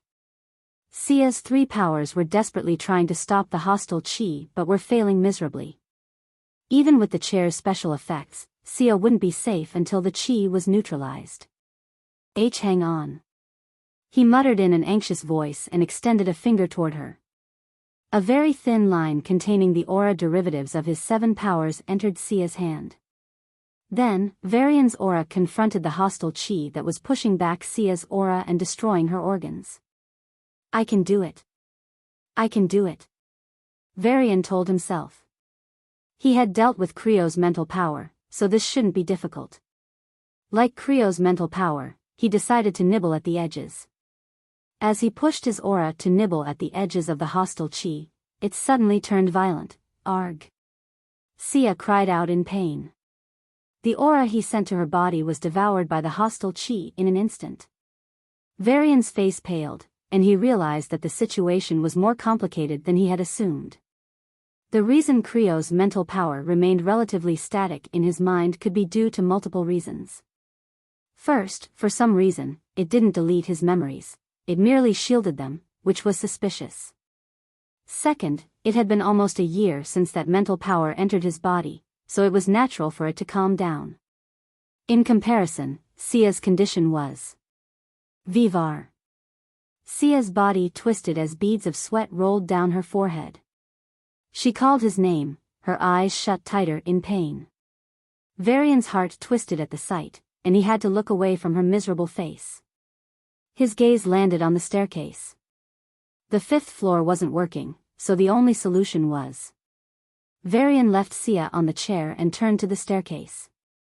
The thought of going up remained in his mind, but only for a moment. He lifted her along with the chair and carried her to the next floor. As silly as it sounded, he was worried she might disappear if he didn't keep his eyes on her. V-Varian still felt that seeing her again was surreal. Meanwhile, on the sixth floor. Ah, come on. As he expected, a silver barrier blocked the entrance. If his calculations were correct, this sixth floor was also the final floor of the pyramidal castle. This meant it was the last hope to save her. I'm the Scion. V-Varian shouted. Oh, only the librarian and I, important guests, have the permission to enter. The mechanical voice said. You forgot, there is a regulation allowing the Scion. He tried to make it work. While it's true that this one forgot the regulations about the lower floors, the rules and regulations of the highest floor are remembered to the very last letter. The voice was confident. V-Varian's brows furrowed, and his heart started to race with anxiety. Using the chair on the fifth floor, Sia might be fine for a few more minutes, but after that. His only hope was the chair on the sixth floor. It should be several times more powerful than the one on the fifth floor. If it can suppress the hostile power in her body, then I can eliminate the chi, she'll be out of danger. Her life and death depended on this. Is there a way for me to become a librarian or an important guest? He asked, his voice on the verge of desperation. The voice didn't reply for a few seconds, and V-Varian's heart grew heavy with despair. Before he could attempt something crazy, the voice responded. Why, yes. Answers? V-Varian asked again, wondering if he had heard correctly. You see, the last floor is reserved only for the librarian. But they too need to honor the important guests, don't they? The emperor, the crown prince, the special officers, and people like that. The library spirit explained. I'm the Scion. Shouldn't I also be a guest? V-Varian interrupted, pointing out the obvious inconsistency. After all, he had to clear the 10th stage of the Golden Room to earn the title of Scion. It was even higher than the 9th stage's Emperor. Shouldn't he be the most important guest by default? Well, the voice paused and rechecked the regulations. In an embarrassed tone, it said, the problem is that a Scion has never existed before. So, apart from a few basic privileges, most facilities don't have appropriate privileges for a Scion. This is just. V-Varian sighed in a tired voice and waved his hand. Continue. Since there are a few important guests on this floor based on their status and power, dissatisfaction arose. To quell their dissatisfaction, the librarian set a test from the contents of his favorite section, the myths and legends. As long as one could answer them correctly, they would also be treated as an important guest. But these questions keep changing with each guest. V-Varian rubbed his chin as he digested the new information. Despite being a monarchy, Devas seemed to be more of a tolerant and open society. But more importantly, the myths and legends. What are my questions? V-Varian asked with a serious expression. The voice paused for a moment and said, I failed to provide you any privileges despite you being a Scion. So, in compensation, I'll give you the easiest questions without breaking any regulations. V-Varian nodded, a bit more hopeful now. A white screen flashed in front of him, displaying 3 questions. 1. Why did the Devas reach the solar system? 2. What is the biggest secret of the Devas? 3. What is the mission of Scion? V-Varian's jaw dropped. Excuse me, aren't these questions from the history section, not myths? The history section has no answers related to this. Any record that might contain such secrets wasn't allowed in the first place. V-Varian's eyes narrowed. Besides, the third question is a direct giveaway, isn't it? You would have been informed of the mission by His Majesty, the Emperor himself. The voice replied in a smooth tone, "The dead don't talk, you know." V-Varian wanted to shout but ended up nodding in agreement before returning to the 5th floor. He moved Sia's chair as close to him as possible and tapped the white orb. Keeping an eye on Sia, fearing she might disappear, he browsed through the contents. The beginning. The 6 primordial tribes. Cosmic slivers. The forgotten gods. The prophecy of the Creator. Unlike the previous floor, the records here were intact. V-Varian found this strange but didn't dwell on it, diving into the records right away. Like all myths, these were vague and abstract. The beginning. The universe was too orderly for anything interesting to happen. So, Ruler, the Lord of Chaos and Order, felt a necessity to change the universe. He made some regions in the cosmos denser, hotter, and messier than others. These regions became galaxies, formed star systems, and birthed planets. The order of the universe was quickly replaced by the chaos of galactic movement. On a cosmic scale, only chaos remained. Then, he created the force of gravity. The movements of the galaxies were regulated, bringing order. Order and chaos maintained a balance on the cosmic scale, while chaos prevailed on a planetary scale. Determined to maintain both order and chaos, the Ruler created life from non-life, order from chaos. Life, a product of order, created chaos by its mere existence. Thus, a cycle of order and chaos was formed on the lowest scale of the cosmos. V-Varian scratched his chin. How the hell was he supposed to find the answers about Devis from this? Exhaling in exasperation, he started the next record. The 6 primordial tribes.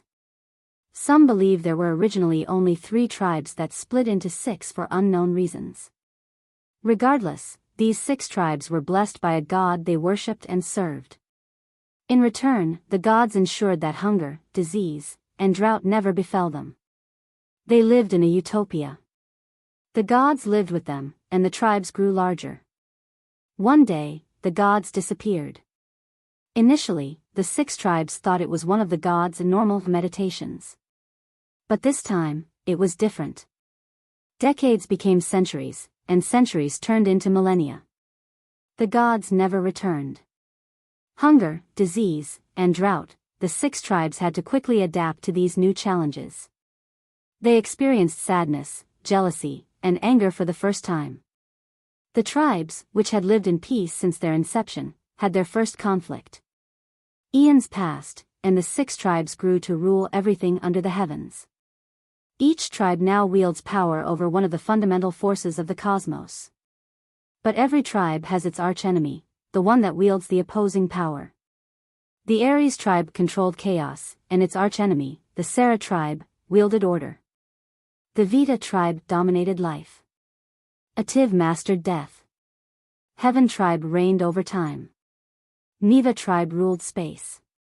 V-Varian scratched his cheek. The 6 tribes didn't fit into the divine paths as he had thought. Sure, space and time were powers belonging to the Neva and Heaven tribes. What about gravity? Based on the information he had on celestial paths, he assumed that 2 elements belonged to order and 2 others to chaos. But what about life and death?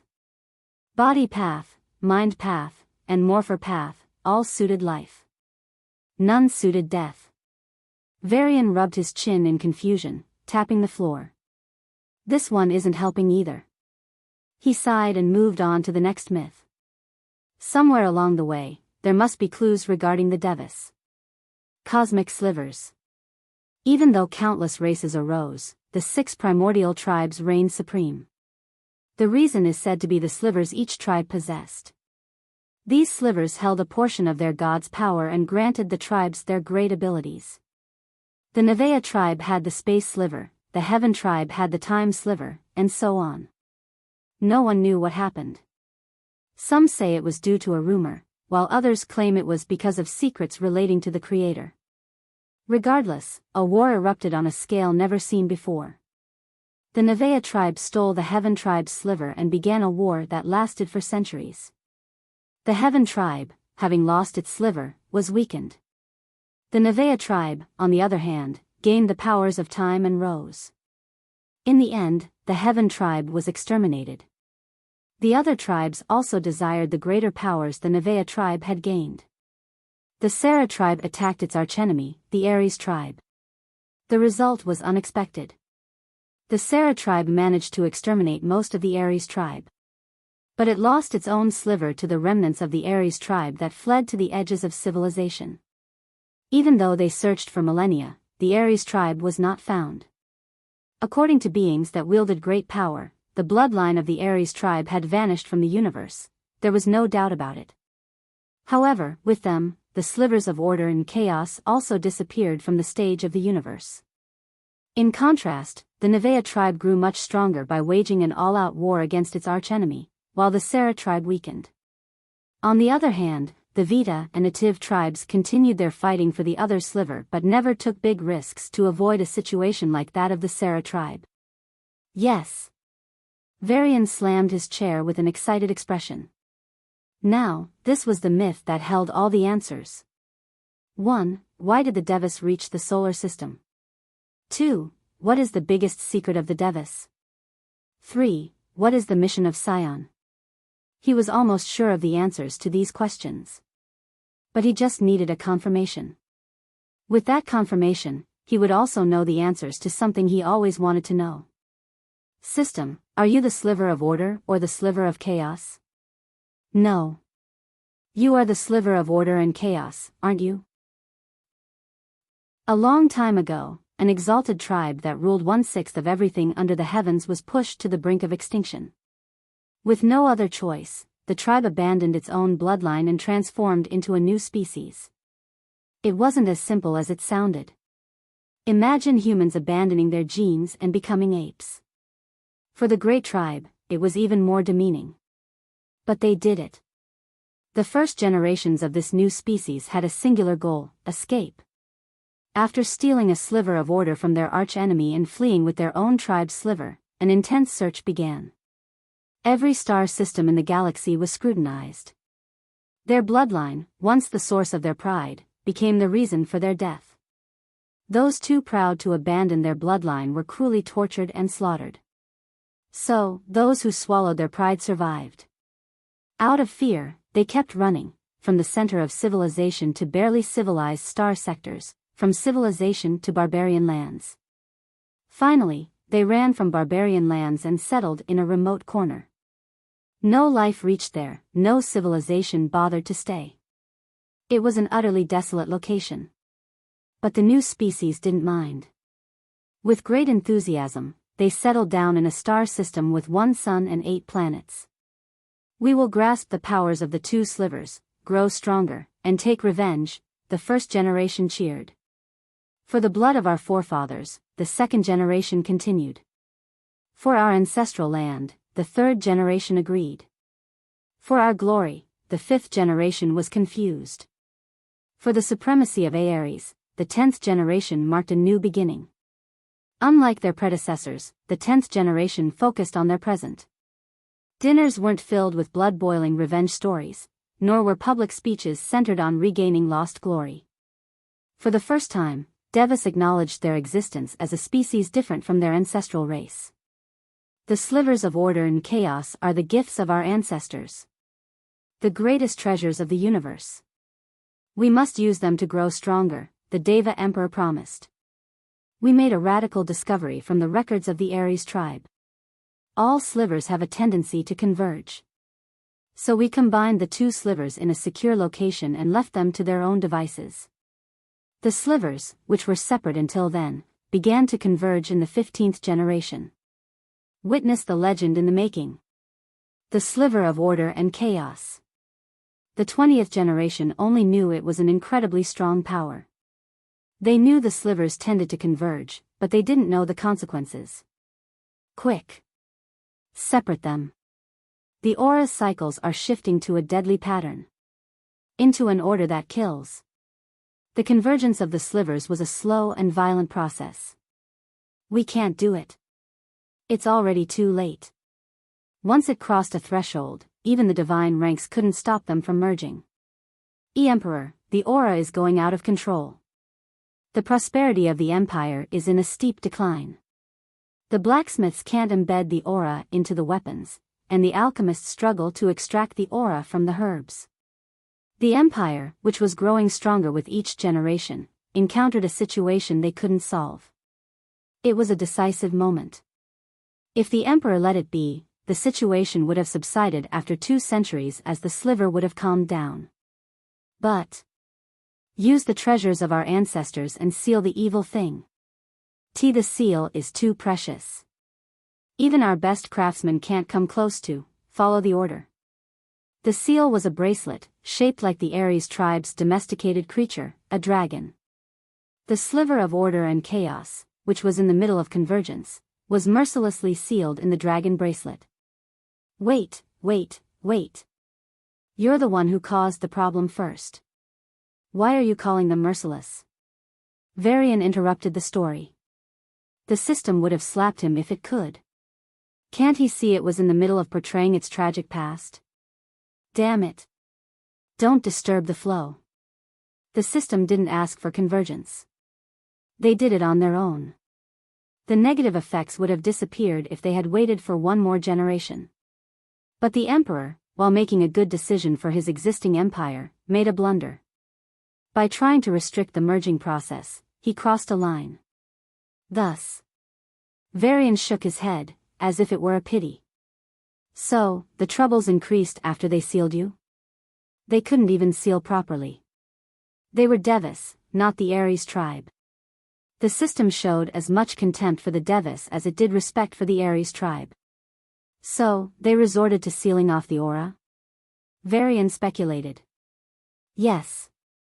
That's the only way to seal the system properly. Then what? V-Varian asked. Tens of thousands of years passed. At some point, the merging process ended. This system, as you know it, came into existence. From birth, you were sealed, eh? V-Varian felt like he was listening to a tragic childhood story. The Devis were in a long decline. They wanted to release the aura without releasing the system. That was impossible. Moreover, since the merging was finished, the system's powers started to affect their civilization.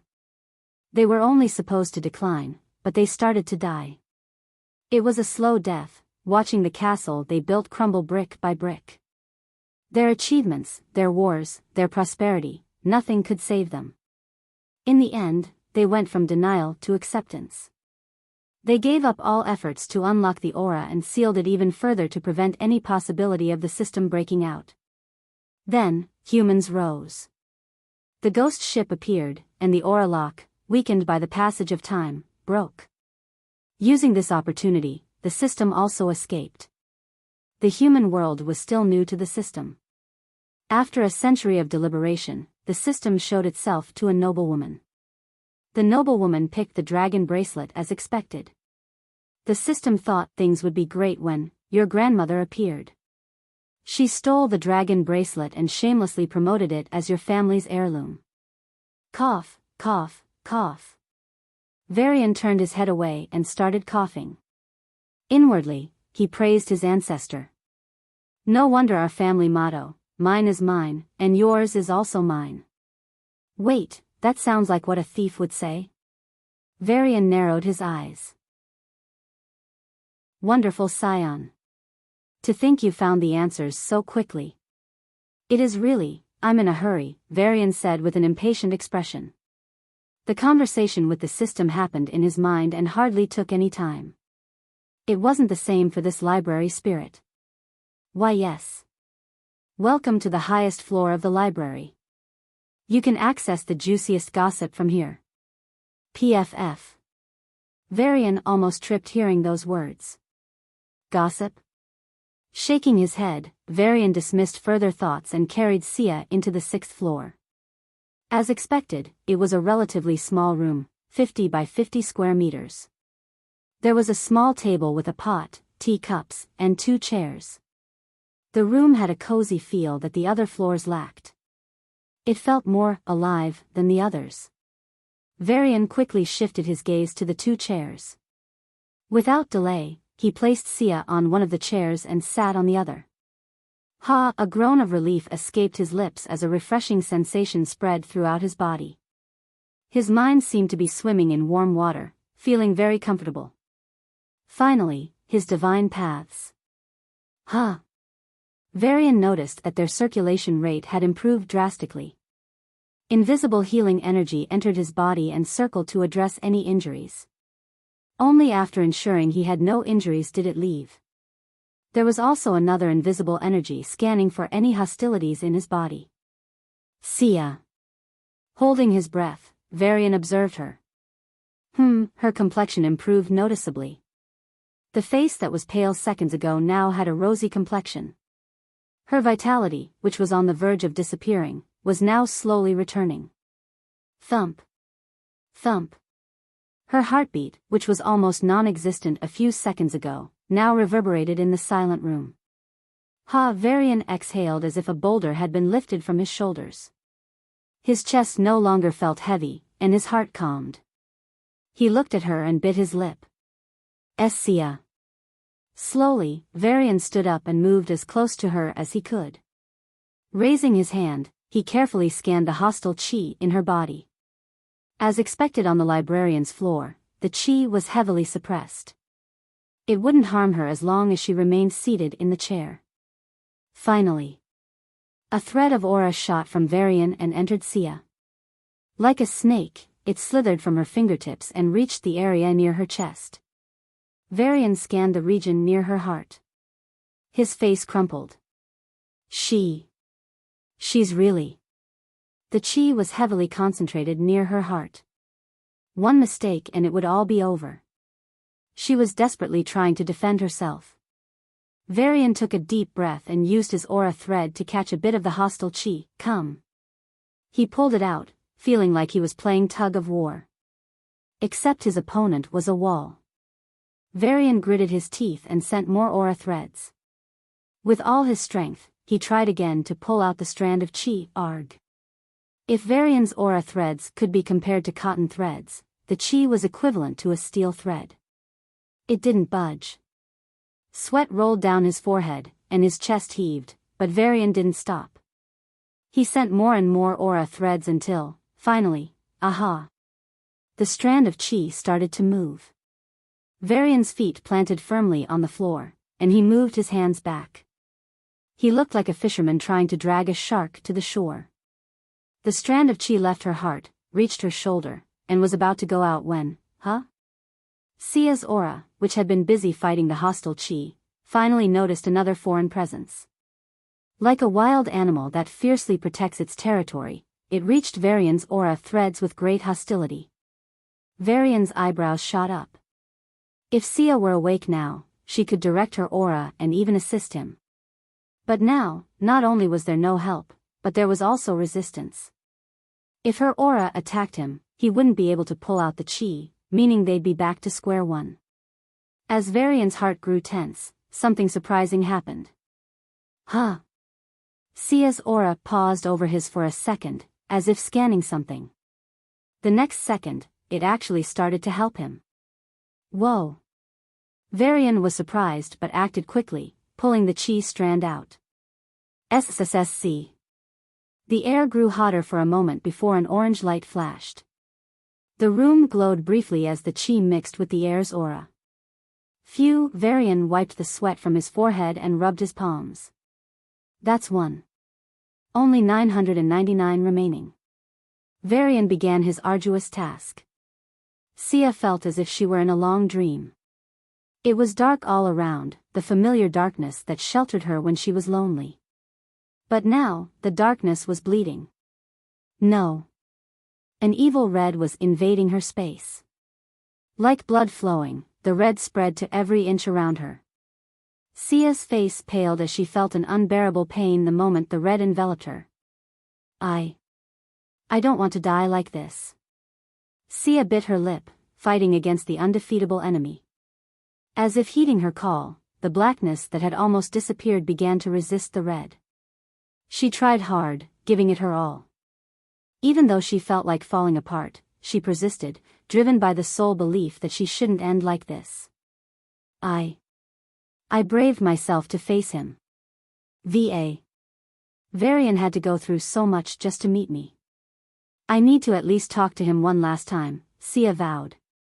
Her resistance against the unbeatable enemy continued, but as time passed, she realized the bitter truth: it was futile. I want to talk to him at least once. She felt like crying. Even the worst criminals had their last wishes heard, but she. As despair clouded her heart, a bright ray of light tore through the menacing red. Huh. Sia felt all her fatigue vanish as she bathed in the white light. What is this? The redness tried to move, trying to devour her again. But she could see it clearly: it was slowing down. However, it continued to encroach on her bit by bit. Even with the pillar of white light, her death was just delayed. But Sia wasn't willing to die. Just once. I want to wake up just once and tell him how much I missed him. She kept fighting. If it were any other person, they would have died a dozen times already. But Sia never gave up. After living with him for so long, V-Varian's resilience had rubbed off on her. Never give up. As if rewarding her persistence, a change occurred. A blinding white sun shot toward her. Sia closed her eyes instinctively. When she opened them, she found herself standing in a snow-white world. Though the sight was stark, Sia felt a comfortable warmth enveloping her. Then, the whiteness began to fade, as if melting away. Sia covered her mouth as she saw a world of spring. Without knowing why, her lips curled up as she wiped the tears from the corners of her eyes. At the end of the spring stood a white door. Sia took a step forward, then another. Unable to bear it any longer, she ran toward the door. V-Varian. So long. It had been so long. A whole year. An eternity. The gate flashed, and Sia felt her foggy vision clear. In her vision appeared the face she had always dreamed of. Without realizing it, Sia's voice trembled. V-Varian. V-Varian. Hearing that voice, V-Varian's tired body trembled. Eliminating the hostile chi had taken a heavy toll on his body. Since he had to concentrate throughout the ordeal, it was also mentally exhausting. Thus, V-Varian's body and mind were pushed to their limits. But he kept going for the singular goal of saving her. When she finally woke up, his goal was reached, and V-Varian couldn't hold on any longer. V-Varian. He only heard her panicked voice before the world turned dark. The weather was gloomy that night. Curse the weather control department. These people set rains to suit their schedules, and it somehow coincided with his training time. The 17-year-old V-Varian was only now discovering their hateful side. Fuck. Gripping a sword in his right hand, he dashed toward the blue wolf.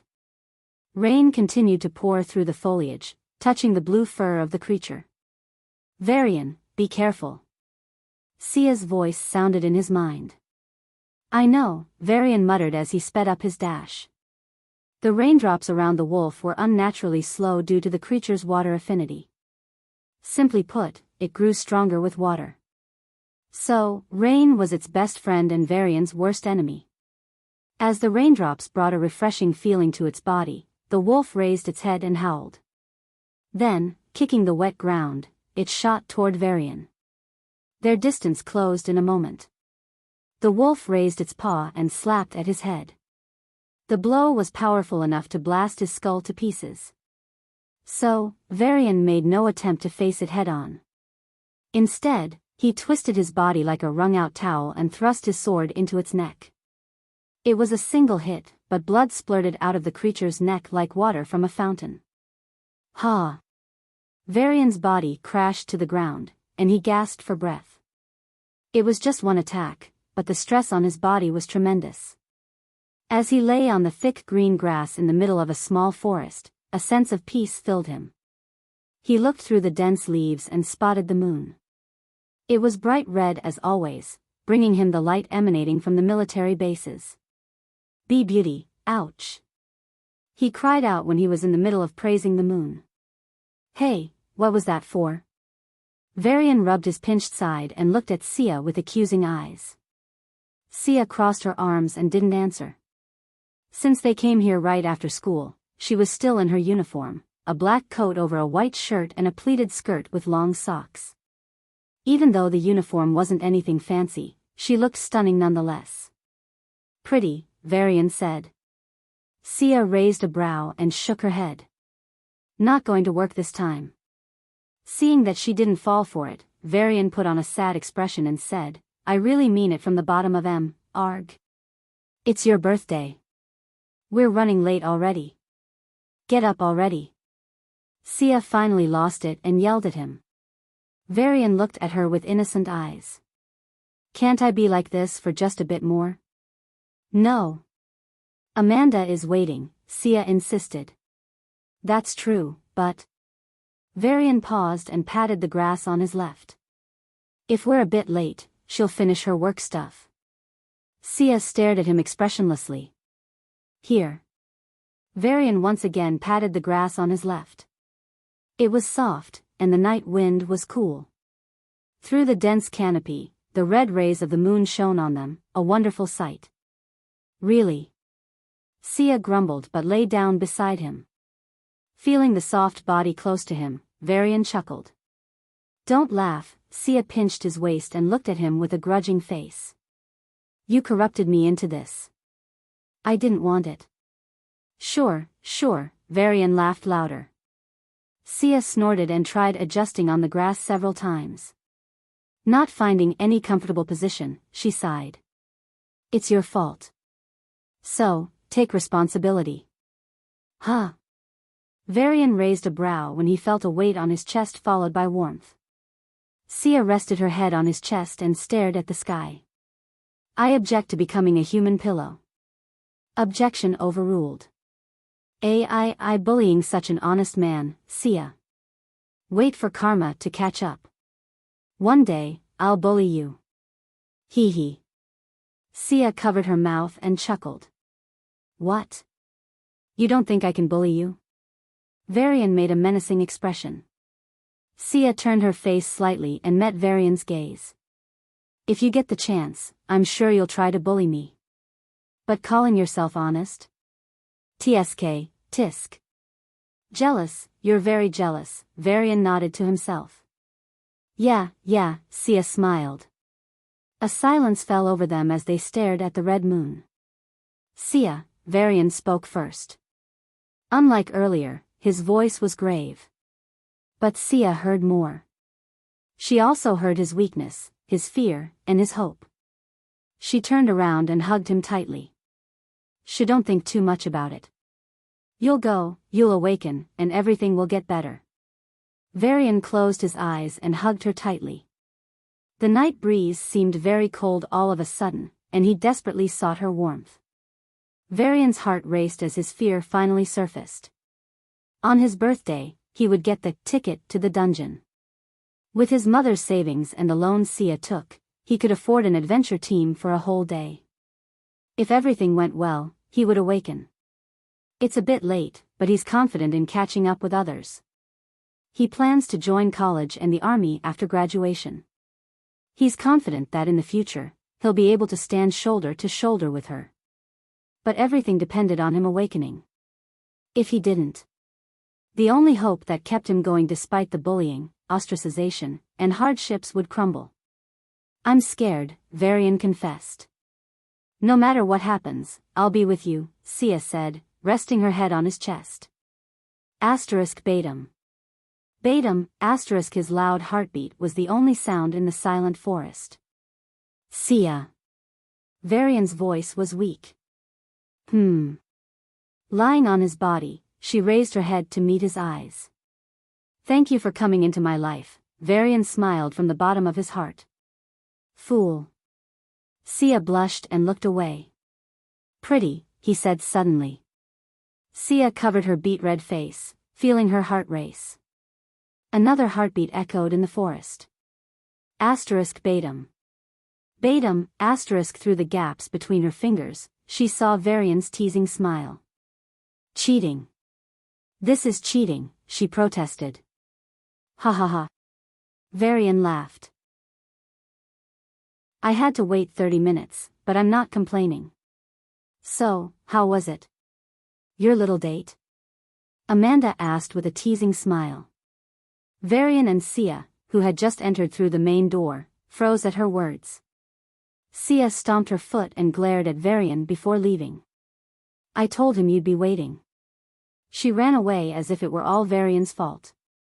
But both Varian and Amanda could see the tips of her ears turn red.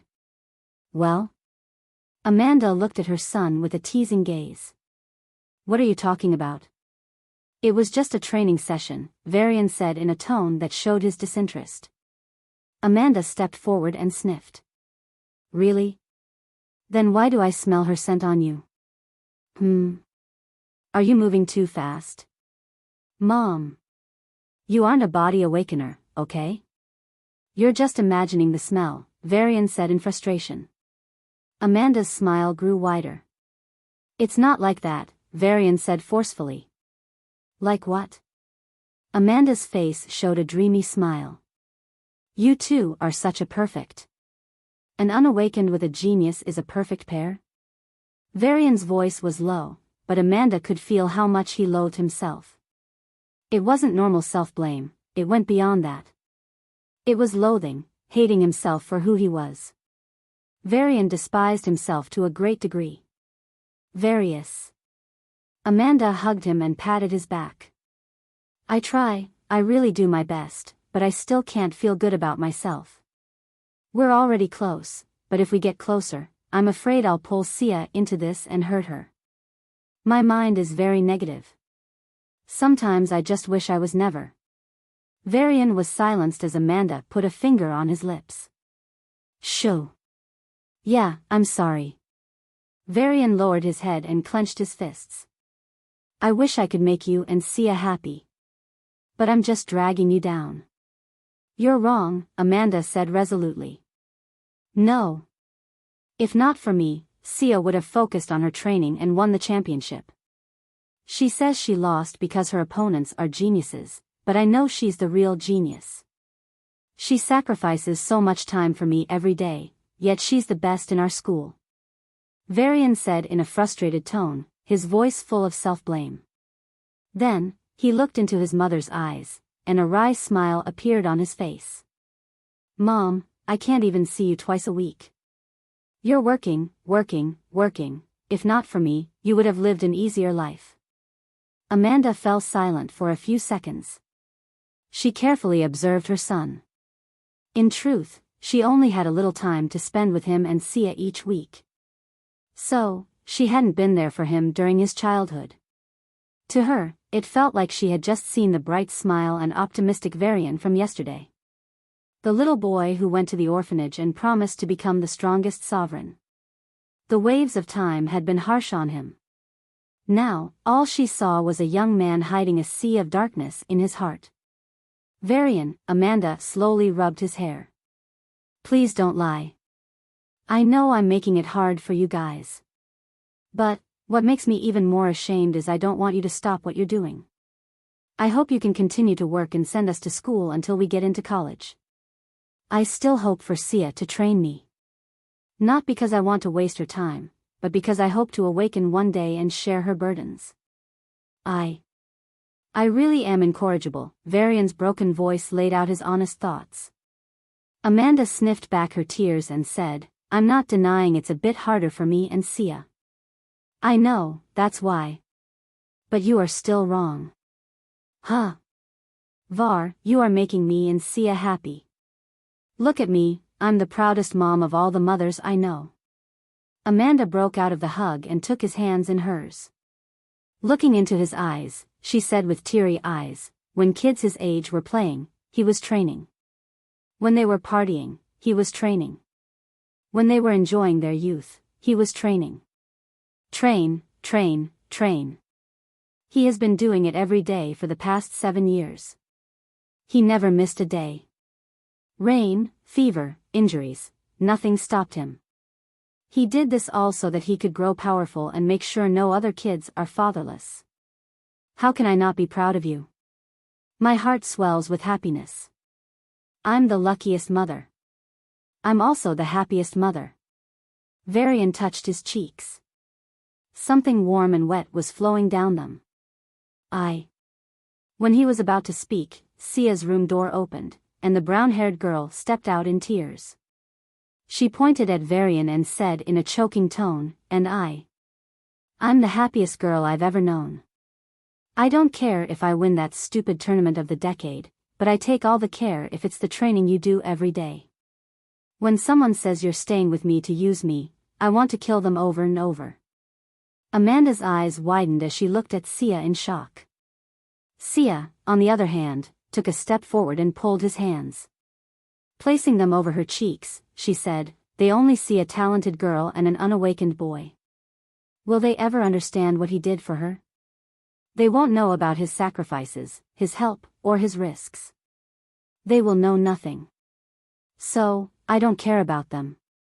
I only care about you. I'm going to the military academy this year not because I'm keen on honing my talents, but because I can keep you safe when I'm more powerful. Do I need to say more to show how happy I am?" Sia looked at him with red eyes and sniffed back her tears. But in the end, she failed and started sobbing. V-Varian stood still like a statue. It happened at some point. He started hating himself. Even though he tried his best and always meant well, he thought he was making them miserable. But hearing what they said, he had no words. All his answers were revealed in his silent tears. Guys. This is a birthday. Don't make it a crying contest."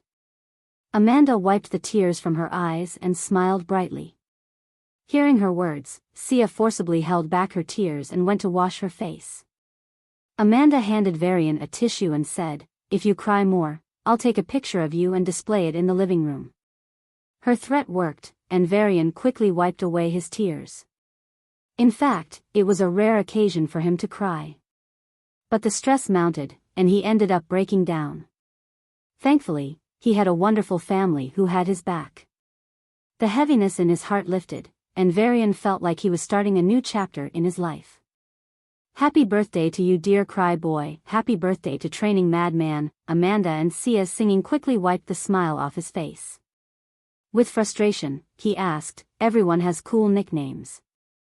You guys are terrible at this." Amanda and Sia both clicked their tongues and said together, "It suits you." V-Varian gave up on arguing with the women and blew out the candles. "This is a special birthday," Sia declared cheerfully. V-Varian's face brightened at her words. After studying extra hard and discovering he was a genius, V-Varian managed to finish the 3-year high school in 2 years. In a few days, he'd be graduating. Sia didn't finish her studies, but since she was a bit of a genius, she could join the academy early. As for what he'd do during the year she would be away at college. "This is the pass." Sia and Amanda handed him a golden card. "You can request a team of veteran level 2s. There will also be one level 3, Sia smiled brightly. "Wow." V-Varian was surprised. Amanda winked with a meaningful expression. "Sia's loan doubled for that level 3. You better hurry and awaken. Wait, level 2s are plenty." V-Varian stuttered and was about to return the card. Sia shoved the card back into his arms and harumphed. "It's just a feeling, but I think your first dungeon trial could be dangerous. So, a level 3 is a must." Amanda nodded in agreement. "All right," V-Varian sighed, accepting the card. Amanda poked him in the side and said, "Cut the cake. I haven't had dinner yet." Sorry, Mom." V-Varian apologized and picked up the knife. As the knife was about to touch the cake, the ground suddenly shook. V-Varian instinctively stepped forward and stood in front of Sia and Amanda. The next second, the wall of the room shattered. The broken pieces blazed in mid-air and shot out in all directions. Despite being unawakened, V-Varian, with the highest combat instincts, was the first to react. His body moved on its own, and he pulled down both Amanda and Sia. His vision spun, and the next thing he knew, he was on the floor as a piece of flaming tile flew inches above the bewildered Sia and the confused Amanda. His gaze darted to the broken wall, and his heart gripped. The wall of his room, filled with records of his personal heroes, was gone. All that remained was a cloud of dust. In the dust, a pair of red eyes shone, and a large silhouette appeared. V-Varian felt a sense of terror fill every fiber of his being. He desperately wanted to run away. But hearing the ragged breathing behind him, he gritted his teeth. He picked up a piece of broken brick and hurled it toward the creature, yelling, "Run!" Hearing his shout, both Amanda and Sia came to their senses. Their instincts also warned them to run away, but they joined the fight right away. A mad howling sounded, and the creature, a red-furred, 2-meter-tall giant flaming wolf, was about to pounce on V-Varian. But suddenly, its pupils constricted, and its movements slowed down. Just then, the broken brick V-Varian threw reached its left eye. V-Varian's eyes glittered with hope. Even though the creature seemed to be at the peak of level 2, if it lost one of its eyes, things would be easier.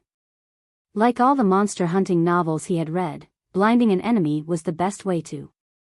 A fireball shot up in front of the wolf, melting the brick into ashes. Then, it shot straight at V-Varian. V-Varian. Var. The anxious shouts of Amanda and Sia reached him, but V-Varian couldn't avoid the attack. Due to Sia's mind power interfering, the fireball was indeed slow, but it was still too fast for the unawakened V-Varian. He could only watch as it approached him at a ridiculous speed. Right when he thought it would hit his chest and burn his heart to a crisp, the fireball slammed down on the ground in front of him. Exclamation point. V-Varian's eyebrows jumped, and he turned to see Sia panting with a clenched fist. Her other hand was pointed in his direction. The gravity power. Without another word, he sprinted to a position relatively remote from the flaming wolf's field of vision. As he picked up another stone to hurl, the sound of thunder reached his ears. "Mom?" Amanda's awkwardly conjured lightning ball approached the flaming wolf. The creature merely twisted its body and dodged. She was a non-combatant awakener and wasn't even regarded as a threat by the monster. With a roar, the beast's fire sense noted the two beings that posed a threat. The brown-haired girl's combat sense wasn't great. She likely never had a real battle with monsters, which was the case for almost every youth her age. Despite this, she wielded two powers and posed a deadly threat. The other option was the boy. Even though he had the best combat instincts, his powers were lacking to hurt the wolf.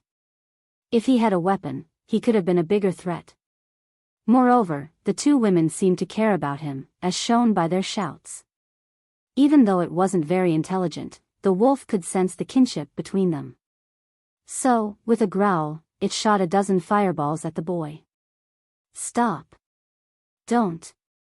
Amanda ran towards V-Varian with all her strength. But there was no way she could make it in time. On the other hand, Sia used her gravity powers to divert all but one fireball. However, that one fireball, despite being slowed, reached him. All V-Varian could see was a blur, and in the next second, his body began to burn. Arg!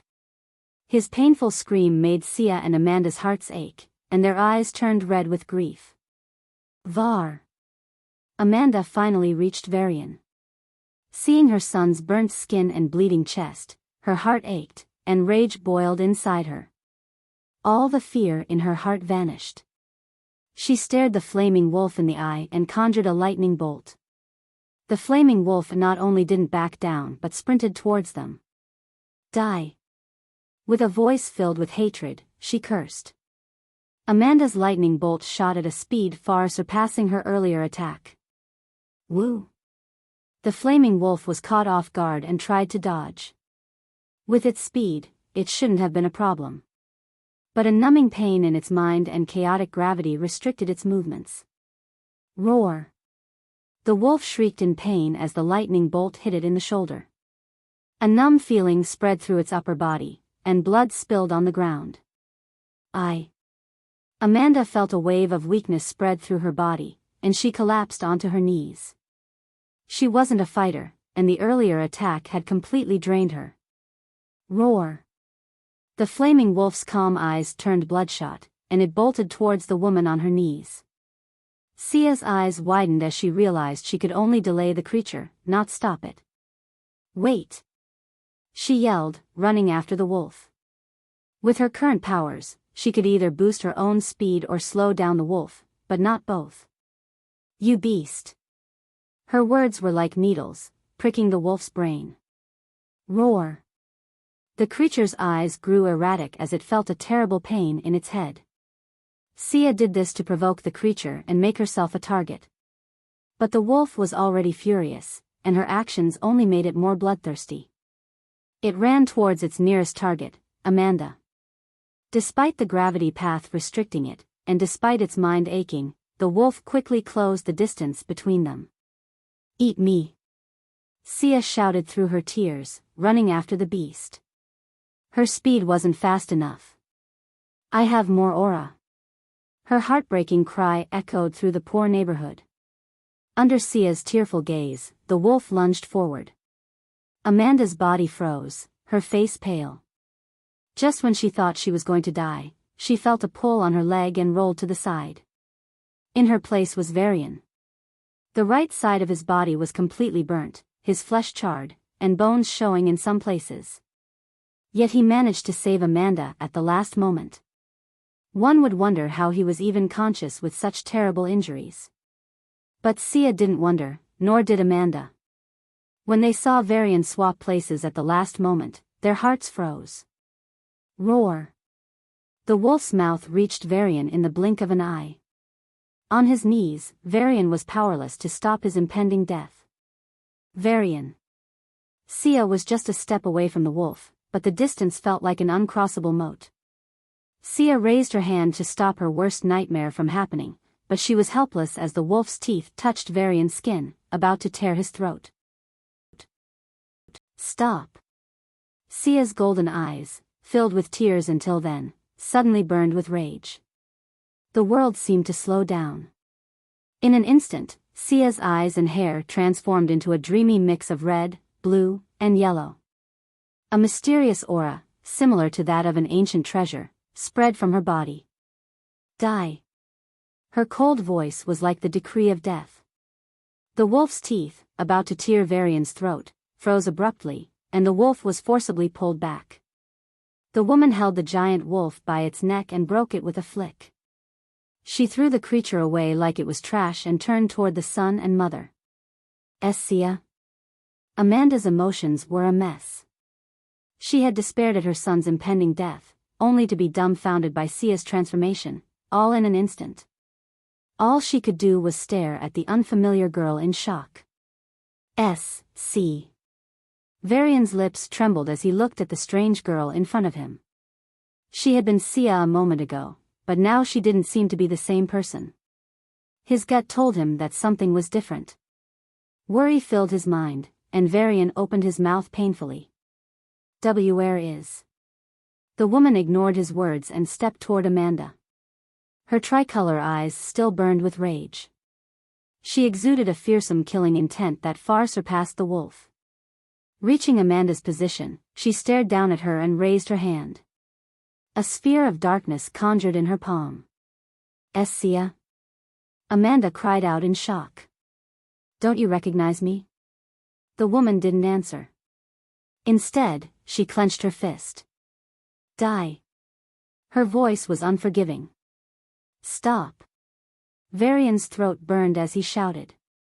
His knees were terribly injured, but he struggled to stand and staggered forward. "Sia, stop her," he pleaded as he ran toward Amanda. With each step, blood gushed from his wounds, making them worse. "V-Varian, stay back." Amanda shouted in fear. But V-Varian didn't. As the woman continued to stare at Amanda with eyes filled with killing intent, he ran forward, closing the gap to just a foot. "Sia. Stop her now," he yelled. The woman, who had been still, suddenly raised her head and met his eyes. V-Varian crashed to the ground. The weight of his body suddenly multiplied. In his injured state, he couldn't even lift a finger. Gravity power. Varian's heart sank as he lifted his gaze to the woman, moving her palm closer to Amanda.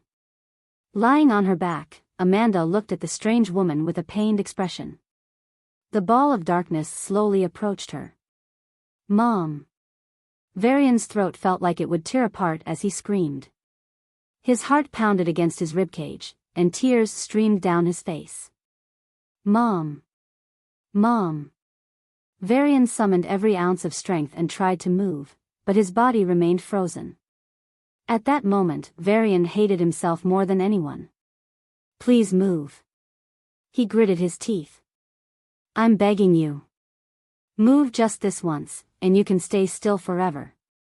No matter how hard he tried, Varian's body refused to budge. "Die." The woman's palm touched Amanda's head. "No." Varian's heart shattered as he watched his mother's dying face. Amanda turned to him at the last moment. Her face showed no fear, but the tears dripping from the corners of her eyes wouldn't stop. She didn't want to die. Not yet. She still had so much she wanted to do and experience. Her son hadn't awakened yet. He hadn't grown powerful yet.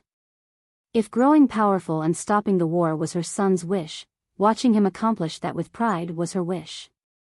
Unlike other mothers, she allowed him to train as much as he wanted and supported him with everything she had.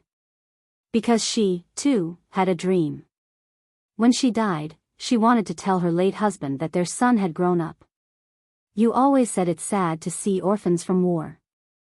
Our son also had to grow up fatherless. But now there's no more war. Our son did it. He fulfilled your dream." Amanda's tears continued to fall as the light in her eyes started to lose focus. She didn't get to hold her grandson. She didn't get to see Sia in her wedding dress. Yet, her life was about to end. Looking into her son's red, tear-stained eyes, she had a lot to say. Farewells. Wishes. Promises. But in the end, she said the most important thing. "Save Sia." Amanda's eyes dimmed, and she stopped moving. "Mom." Varian's tragic cries filled the air as he wailed like a child. "This is a nightmare." Yes, nothing happened. Blood started to leak from his mouth, but he rambled endlessly, turning his face away from Amanda's body. "Once I wake up, everything will be all right." His tears continued to fall. "Sia will be normal. Mom will be alive." Varian bit his bleeding lips and forcibly closed his eyes. Tap. Tap. Tap. The sound of footsteps forced him to open his eyes. The strange woman with tricolor hair and eyes looked at him with the same rage and killing intent. Feeling her alien stare, Varian raised his head and stared back at the woman with hollow eyes. He couldn't bring himself to fight back. His hands were frozen. He couldn't roar in anger, his throat was bleeding. He couldn't cry in pain, his tears had dried up. All he could do was wish for death, and wish he did. The woman raised her hand, and a ball of darkness appeared in her palm. Without a word of complaint, without a sign of protest, Varian closed his eyes. They say your entire life flashes before you in your final moments, but for him, nothing happened. His mind was blank, devoid of even the simplest thought. He awaited his death, perhaps to meet his parents on the other side. But death never came. Varian opened his eyes and saw the strange woman kneeling in front of him. She clutched her head, her gaze shifting rapidly between the wolf and Amanda. Suddenly, her pupils shrank, and her eyes widened. "NNO, enemy, Amon, is, wool." Her teeth chattered as she tried to form a coherent sentence. Then, she turned to Varian. Her face was deathly pale, as if she had lost all her blood. The enraged look in her eyes was replaced by one of disbelief and guilt. In the end, she bit her lips so hard that blood spilled out. "It's my fault." She lowered her head and said in a bitter tone. I will take my punishment." The woman's hair turned brown, and her tricolor eyes reverted to the familiar golden. Sia covered her mouth and crawled towards Varian. She was choking on her tears. What did I do? That was the last thing V-Varian heard before he lost consciousness. V-Varian? On the 6th floor of the library, Sia called out. Her voice was a mix of hope and despair. Varian's eyelashes fluttered, and he slowly opened his eyes. Memory fog, 0%, complete memory is regained. A blue screen flashed in front of his eyes for a moment before disappearing. The world in front of him turned clear, and the familiar sight of the library filled his vision. However, his attention was drawn to the girl staring at him with teary eyes. Sia.